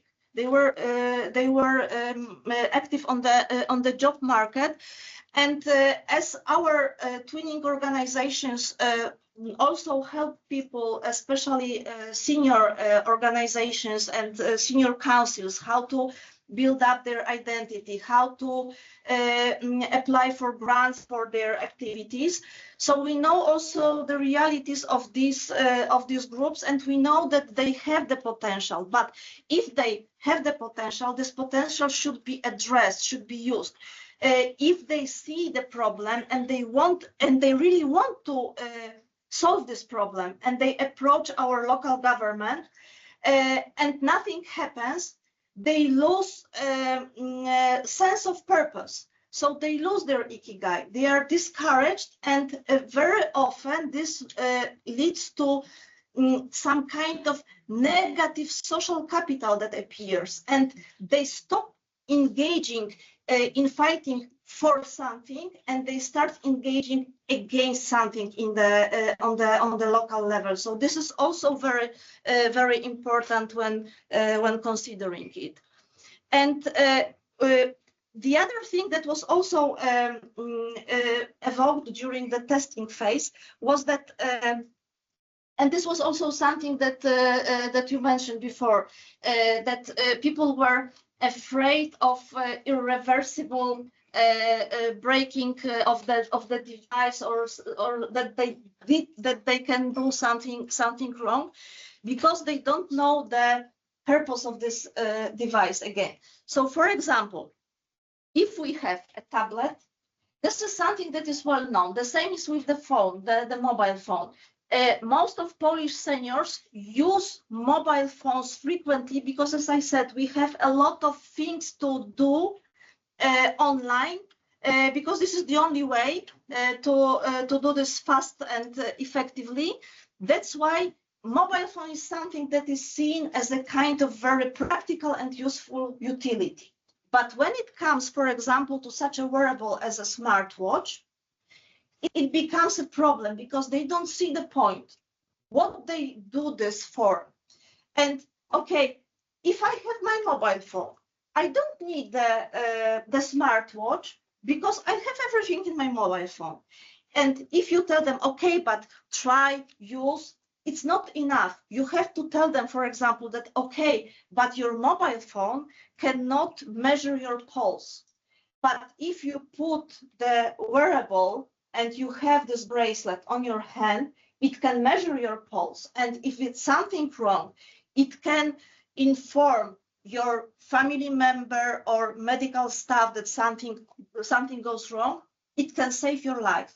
And again, they have the purpose. And they, even though this is called, as we call, this is the code infrastructure. So it's hostile, unknown, and something that I'm afraid of. But if you give them the purpose, if you give them the meaning, how it can change their life, even though it's still something that is hostile, they will approach, and they will be more willing to learn. So this is. But what is also interesting is that it's not only the feature of older people, because I'm also a university academic teacher, and I learn students in the medical university, and I know that they also have a lot of constraints when using new technologies, especially, for example, now with AI, because they don't know this very well. And if they even operate any kind of device, they know only some paths. And if they have to go beyond what they learned before, it becomes too complicated to them, and they also don't want to learn.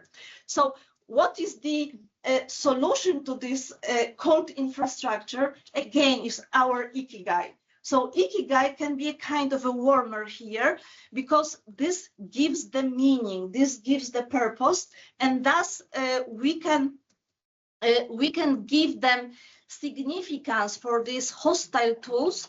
And this provides the intent for the infrastructure. Showing purpose, showing the meaning will change their attitudes, and even though they still perceive this device as something complicated and unfriendly, they will engage in testing it. And this is the summary, I would say, of this approach. So we have this utility, which can be unfriendly and which can be considered as something hostile, and considered to be a tool that I am afraid of, because I can break it, I can do something wrong, and the change will be irreversible. But if I show them that, for example, using an app in your tablet, you can learn how to provide gardening, and you can engage them in gardening, and you can go with them, and you can show them how to use the application to recognize plants, to read what they should be taken care of, what is the way for doing it, how to organize your small garden, even if you live in the block of flats, but you can gather a community of your neighbors, and you can together prepare this kind of community garden around your backyard. And thus, this gives us this bridge of purpose, and this can be also intergenerational activity. So we engage every neighbors, all the neighbors, not only all adults or older people, but it can be used as a tool for integration of the whole community. But what I would like to underline when talking about this approach after the testing is that we should show them the purpose, and the next very important thing is that we shouldn't show them step by step, okay, press this, press that. We should take them outside, and we should practice this.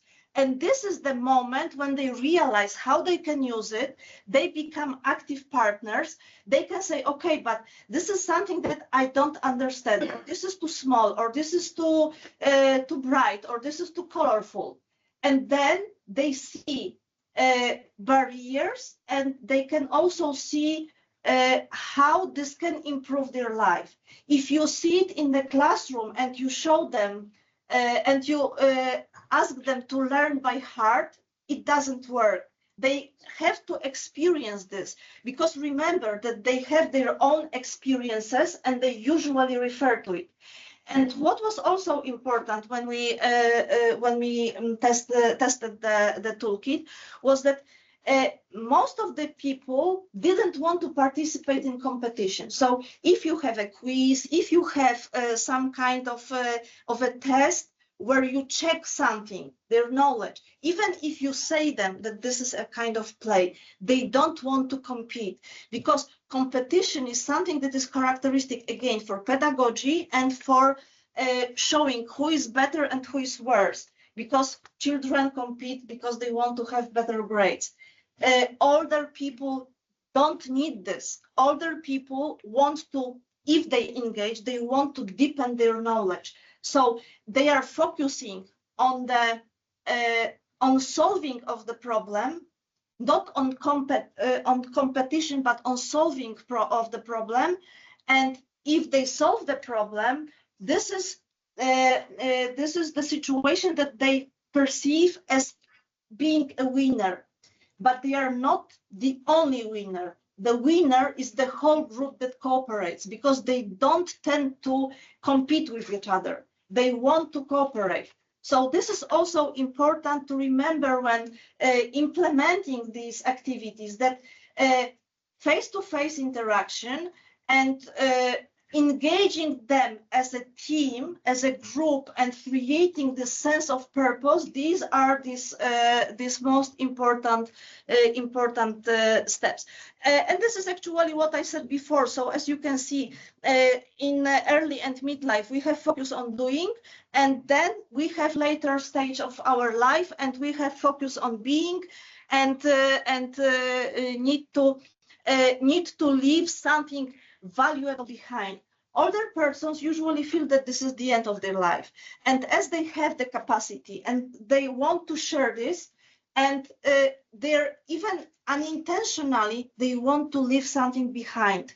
And this is the moment, if they realize, or you and ambassadors and educators will reflect upon it, and if they will be able to show them this unconscious need that they have, this will be also a milestone that will be achieved in seeing the sense of purpose and the meaning of activity. So again, come back to Ikigai. And as you can see, what is important in this SmartAgeCare framework involving Ikigai? A person that is in the end of their life, who is feeling that this is the final stage, but if you give them the sense of meaning, the sense of purpose, they can build something that we called ontological shield that consists of 3 elements. This is coherence. This is a feeling of my own value. So this is improvement of ours, or of one's self-esteem, and feeling of being connected to the community. So, and this approach, I think that it addresses most of the problems that we discussed today and that you talked about. So I think that this ontological shield will be something very important, and should be some kind of driving power for educator. And what is the operationalization of this ambassadors network? So if we consider tech support, it should be always contextual. So it shouldn't be, okay, as I said, press that, then press this. It should be put in the broader context. Why I should learn this? Why I should use this? What is the purpose? What advantages I can gain when using it? Peer-to-peer communities of practice. So we treat, as I said, this person-centered approach. We treat our participants as active actors, active agents of the change, and they are involved from the very beginning in creation and modification of this activity. So, for example, I will give you some example from the testing phase. There was an activity where people had to look up for some kind of touristic offer in the website, and their task was to find the travel agency which will be reliable and trustworthy. And once we started to talk about this, there was one person who opened Gemini, and she wrote down, okay, give me the information about local touristic agencies in Łódź that are trustworthy. And, you know, there was a prompt, and within several seconds, she was given the results, and it was the end of the exercise, okay? Other people were working this traditional approach, but she had this competence to use another way to solve the problem. And she saw this. The result was good, but the way, the approach, the steps were different. So that's why we should think of this model as adjustable and flexible, that we can modify. And there is no, usually there is more than one way to achieve the same results, and we should be open to this. And we call this the empowered partnership as this methodological approach. And as you see, this is, I think, the core of the project and all the partners that we have. On one hand, SmartAgeCare partnership. On the other hand, this is our author proposition as Hippocamp Association. And then the third partner, the third actor are older adults. And to create this partnership ecosystem map for longevity, we combine all these elements for co-designed methodologies. And as I said, to be flexible with the use of the toolkit means that we should adjust materials. So you presented the feedback from the Delphi study and also from your ambassadors, for example. One of the persons presented the information from these questionnaires that were done after the activities. So we know what were drawbacks, what were limitations and challenges. So to treat this seriously, we should take it into account, adjust, use these inspirations from our testing group as expert knowledge, then be open to invent other solutions and to accept other solutions, as the one, for example, with the women that used Gemini instead of doing step by step, and then be open to integrate this in our whole frame.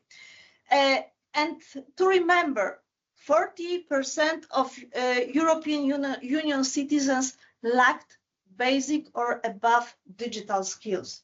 So, as I said, I was telling about testing the toolkit in the Polish reality, and it's not something that will be representative for the whole Europe.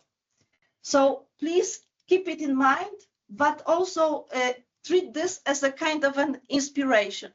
And this is thank you from Grażyna, and I also thank you.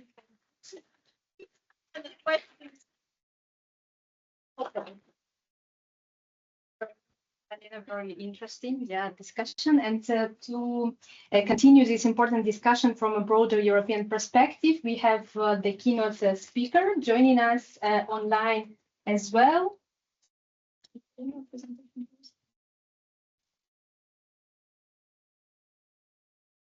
Hi there. Okay, the next one, next slide. Let me just come back to my slides. This one, okay. Yes, so as I was mentioning, we have a keynote speaker joining us today, and I'm honored to give the floor to Patrick Penninckx, Secretary General from the European Seniors Union, the largest political seniors organization in Europe. So Patrick, please, the floor is yours. Thank you so much. All okay? Can you hear me fine? Yes. Yes. Yeah, okay. Then I'll thank you. Thank you for inviting me, and thank you. I was also listening into some of the project presentations with the Delphi project and the training program on building capacity for smart aging. And as always, it's very interesting to listen to different projects that are actually translating what we try to explain in theory in very practical terms. So I'm very grateful to have been able to listen into you for a moment.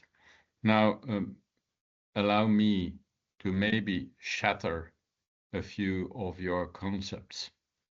And it's maybe late in the day, but still, I would like to do it. First of all, when speaking about digital society and empowering older adults for the digital age, digital society is somehow a myth. Digital society is unfinished business, as I would always say. I've been working in the Council of Europe for 10 years on everything to do with digital developments. I was in charge of a large department dealing with data protection and cybercrime and artificial intelligence, but also media freedom, freedom of expression, in which we try to look at what are the developments in our digital society and where do we want to go with it.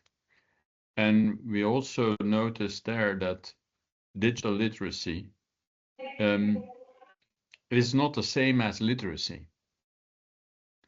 Digital literacy is trying to adapt to a moving target, which basically in itself also underlines the need for continuous learning. And that continuous learning is not only something for senior citizens, but it's relevant for all. It is relevant, and that's why we more and more focus on what we would call intergenerational dialogue on this. That is that we need to look at what are the specificities that each age group may have with regards to the society in which we live, of which the digital part becomes an important aspect, obviously. But since digital developments are moving so quickly, when we think we are digitally literate, we may already be digitally outdated. So in that aspect, I'm not so convinced about the distinction based solely on age. I think it is important that we look at it as a whole society in which seniors become more and more present because of the fact of a longer life expectancy, not only life expectancy, but also the option, the possibility to live longer in a healthy way. So my first thing is, let's not talk about, but talk together. That's our first starting point, I think. I may, of course, in this very setting, be somehow preaching to the converted, and I don't want to be doing that. I think you have a lot to share and a lot to engage based on your experiences and your studies and so on and so forth. We have to be able together build a society in which all the experiences, whether they be younger or older, be manifested and translated.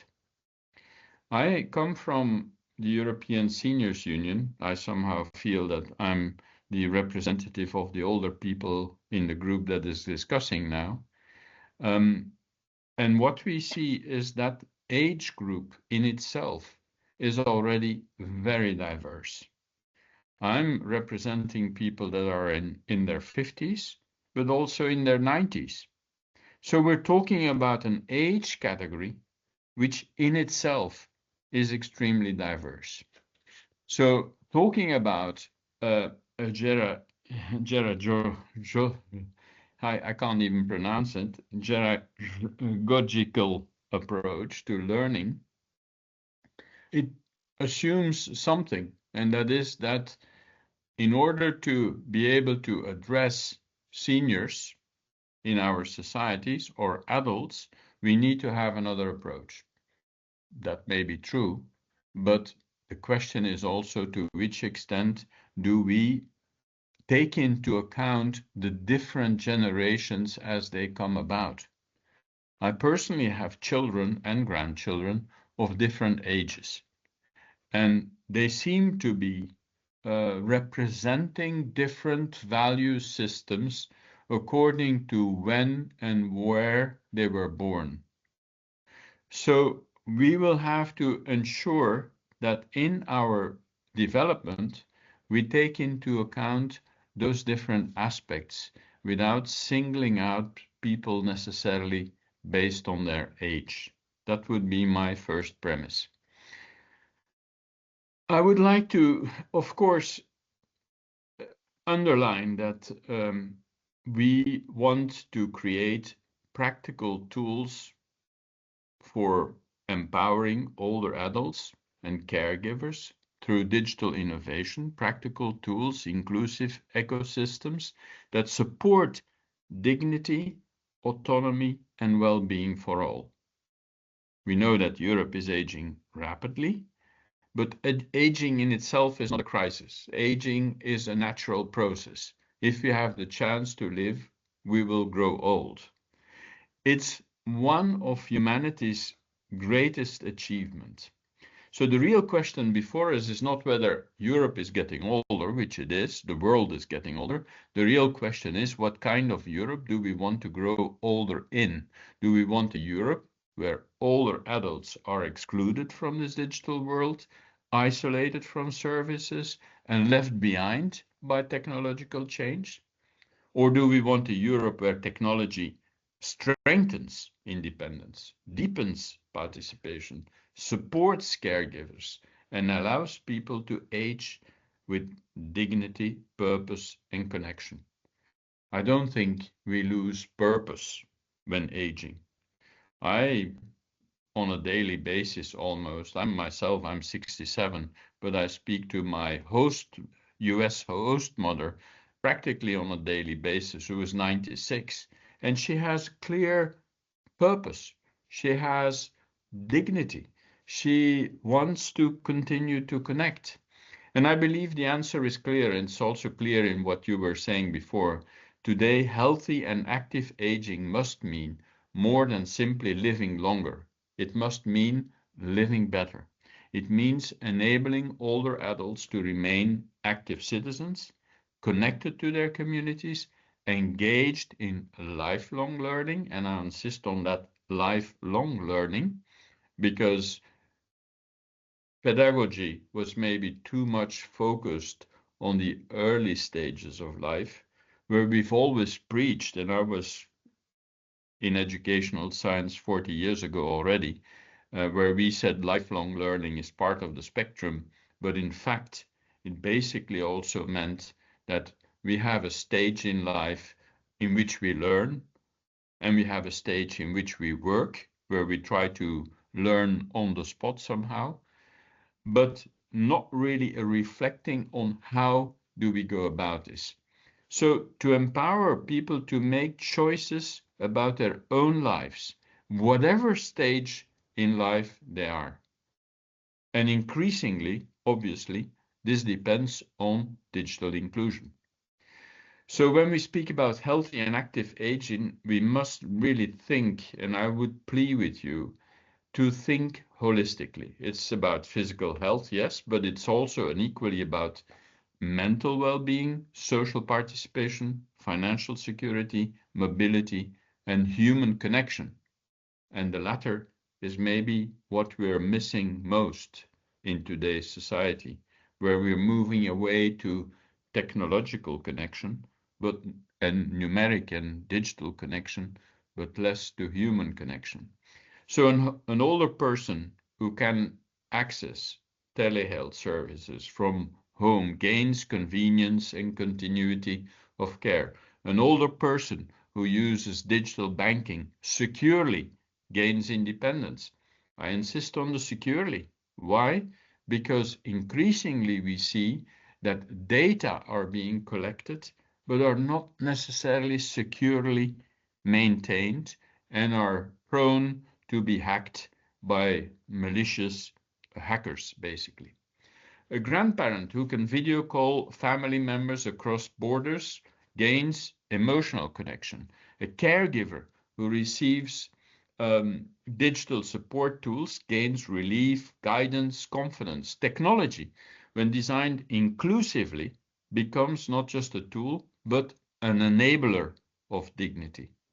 We spoke about dignity before. Yet we must also be honest, digital transformation is not automatically inclusive. Too often, innovation moves faster than accessibility.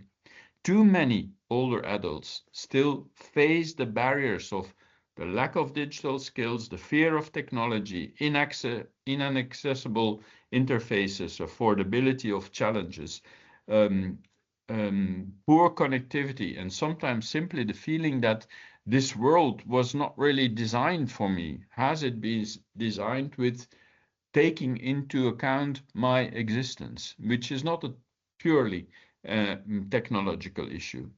It is a social justice issue, because exclusion from dignity and digital life increases means exclusion from society itself. So we're risking a new inequality. Europe, and I was part of it, has worked hard to reduce inequalities in healthcare, education, mobility, but today we face the risk of a new divide, which is this digital divide, and I really laud your efforts in the different projects that you have presented, basically, to overcome that digital divide. And this divide disproportionately affects people that have not been raised in this digital world. But with the addition that since this digital world is moving so rapidly, we're increasingly excluding people, even the ones that we would have called digital natives. We may have been raised with digital tools, but have we been raised with AI tools? To which extent has AI come into our lives at a much later stage? Were we prepared, and are we prepared for them? We cannot accept a future where, for example, public services become digital only while millions lack the confidence or ability to use them. Very often, public services are what I call, they are letting you into the back office and the front office has not been cleared. That basically means previously paper copies of something end up on the internet and become digital copies, but we have not really thought through the whole process of where we want to go. We cannot speak of smart societies if they are not inclusive societies. We cannot design innovation for older adults without designing it with older adults. And this is one of the most important lessons which are, I think, emerging from initiatives like SmartAgeCare, that co-creation matters. Co-creation is center. Older people are not passive recipients of care. They are citizens, they are consumers, they are volunteers, they are mentors, they are workers, they are voters, they are community leaders. They must be involved from the beginning in designing technologies, policies, and services that affect their lives.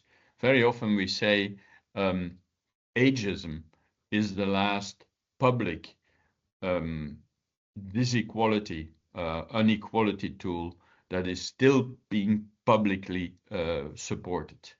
If a digital tool is not understandable, affordable, trustworthy, and useful in real life, it will not succeed, no matter how advanced the technology may be. So we must support also caregivers. We must recognize the enormous contributions of caregivers across Europe. Millions of family members provide unpaid care every day, often balancing employment, family responsibilities, and emotional strain. In our group, we have so many people of a certain age, in their 60s or 70s, who are on the one side taking care of their grandchildren, and on the other side taking care of their aging parents or mothers or fathers. Caregivers are one of the invisible pillars of our social systems. Digital innovation can support them enormously through remote monitoring tools, information platforms, coordination systems, online training, peer support networks. But again, technology should reduce the burden, not create additional complexity. The goal is not to replace human care. Let me be very clear about that. The goal is to strengthen human care. Technology should embrace relationships, not weaken them. So for me, and as a representative of the European Seniors Union, what should Europe then prioritize on? So where do we go from here? I would suggest 5 priorities for Europe. The first is digital skills for all ages. As I said before, it's about intergenerational dialogue, but it also is about a moving target of changing digital realities, where very often we say legislation lags behind the technological development, but it also means that our generations, which have been brought up with a certain system of digital skills, is not necessarily going to be apt in the future to deal with the new digital skills that are being required. I gave you the example of artificial intelligence. Digital literacy must become a lifelong task and a lifelong right. Training opportunities for everyone should be accessible, local, practical, and non-intimidating. Many older people do not need advanced technical knowledge. They need confidence. They need confidence to navigate online services safely. They need confidence to communicate digitally. They need confidence to participate fully in a modern society. One of the branches I was working with was cybercrime. How many hackers, how many malicious malware is being introduced specifically targeting older adults? And we must remember, people learn best through trust, patience, and human support. Intergenerational learning programs can play a powerful role here, bringing younger and older generations together through mutual exchange. My second is human-centered design. That's number 2. No, I was still pointing at 1. Human-centered design. Technology should adapt to people, not the other way around. This means simpler, more usable interfaces, accessible language, better usability, stronger privacy protections, and inclusive design standards from the onset and from the outset. If products are designed only for the digitally confident, they will exclude millions. They will exclude older generations. Accessibility cannot be simply an afterthought, and neither can privacy be an afterthought. It must be the key principle we're starting on. The third, I would say, is affordable access. Digital inclusion is impossible without affordable access to devices and connectivity. Rural areas, and the previous speaker spoke about the major cities and how building capacity for smart aging through this training program was focused on bigger cities. In rural areas, low-income households and vulnerable older adults must not be left behind. Investment in infrastructure remains essential, especially in regions where connectivity gaps still persist. Digital rights must include the practical ability to connect and the affordability to connect. A fourth is ethical and trustworthy innovation. Trust is fundamental. Older adults are often especially concerned about fraud, misinformation, disinformation, privacy breaches, loss of control. These concerns are valid. They cannot be neglected. As artificial intelligence and smart technologies become more integrated into care and daily life, Europe must continue leading on ethical standards, must be leading on transparency, must be leading on digital rights, must be leading on creating a human rights framework in this. a rule of law framework, and a democratic framework in which this happens. Innovation without trust will fail. People must feel that they're protected, that they're respected and empowered. Every day I see on the news breaches of this trust in a way that major institutions which claim to collect a lot of private data from individuals, including many of the older people, they fail to protect those data. And that is something that our society, our societies will have to deal with. A fifth is, of course, strong partnership. No single institution can solve these challenges alone. Government, civil society, healthcare providers, researchers, local communities and the private sector, they must really work together. This is precisely why projects like yours, SmartAgeCare, really matter. They create spaces for collaboration across countries, disciplines and sectors. And importantly, they transform abstract policy discussions into practical solutions that improve our everyday life. So I've learned a lot from listening to you these past hours. So my dear friends, we need a broader vision of aging. Allow me to conclude with that final thought. Too often, aging is framed only in terms of dependency, decline, or cost.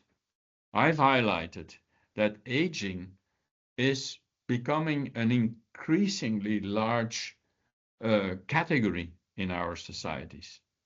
And I'm not only speaking about the last phases in life, but I'm talking about between the 50s and the 90s or 100, and maybe in the future older than that. Older adults are part of Europe's greatest assets. We see that in voting, in democracy, in engagement in associations, and so on and so forth. They carry experience, they carry wisdom, they carry resilience, they carry historical memory and social cohesion. A truly age-friendly digital Europe does not simply care for older adults, it empower them to continue contributing fully to the society. The future of aging in Europe should not be defined by limitation. It should be defined by opportunity. It should be defined by participation, by dignity, by inclusion, and by opportunity.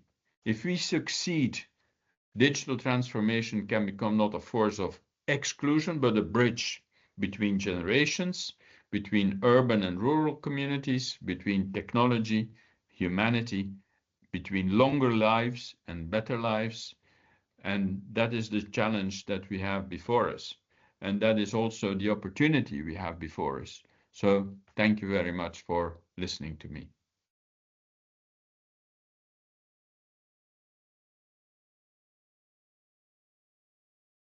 If you're still listening, obviously.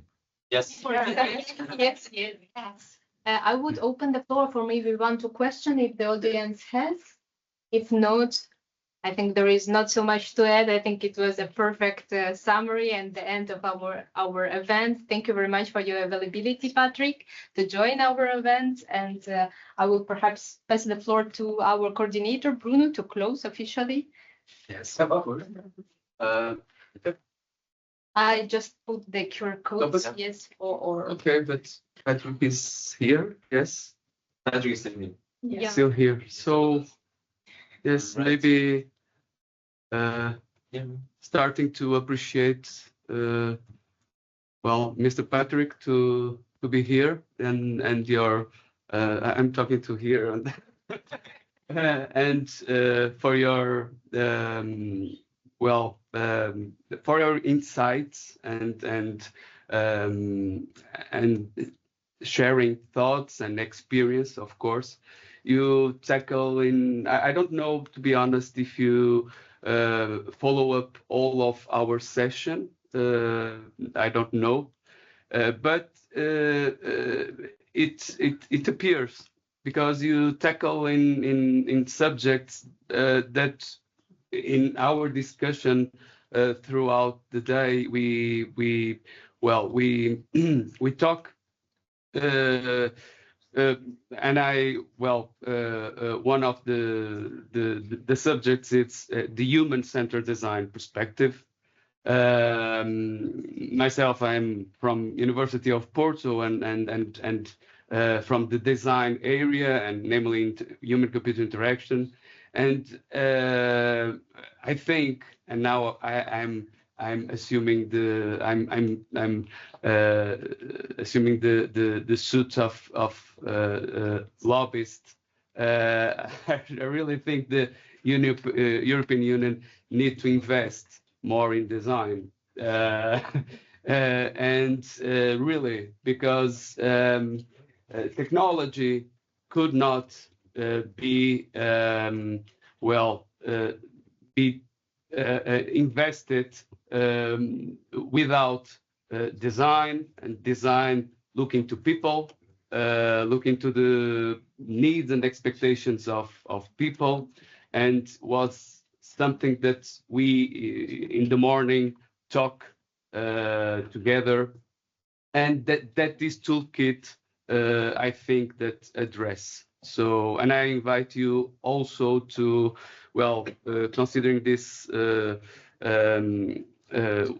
address that is in the screen and some of the QR codes, I invite you to visit our project that is still in evaluation process. So we don't have a final solution, but as we already talked today, what we want, and this project assume different levels of development. So it's not only the toolkit, it's the ecosystem, considering a network of ambassadors that are spread at least through 88 countries. So we want to upscale this toolkit that will support caregivers, formal and informal, and still following up this project, even with different names or context. Still, I assume that we are still in the beginning. But that perspective, human-centered design, is very relevant. I don't see a lot of investment there, to be honest. And we are already starting to talk about more than humans design, and with a lack of methods and culture related to human-centered design. So it's urgent to invest in human-centered design and in design in Europe. So we are aware that we have the new European Bauhaus initiative, but I think that we need much more. So saying this, Mr. Patrick, thank you for your collaboration. Thank you a lot. And yes, and people that are in the audience online, thank you for your patience. And of course, it is an opportunity to appreciate as well our team, that is the most of people here, also the collaborators of All Digital. Thank you for All Digital to receive us. And yes, it is really a pleasure to working to all of you and seeing today. I think that all of us feel this, that we are achieving something special, okay, and tangible. So I think that is worth expending money to, what was worth to expand or fund this project. So thank you. We are in the last stage of the project. Please still focus. Now I'm talking like a coach in the in the soccer game. So please be focused, and because I really think that we will have here a wonderful solution, product, and ecosystem. that I believe that could have next steps, and we are in the beginning. Okay, only in the beginning. So many thanks. Okay, thank you.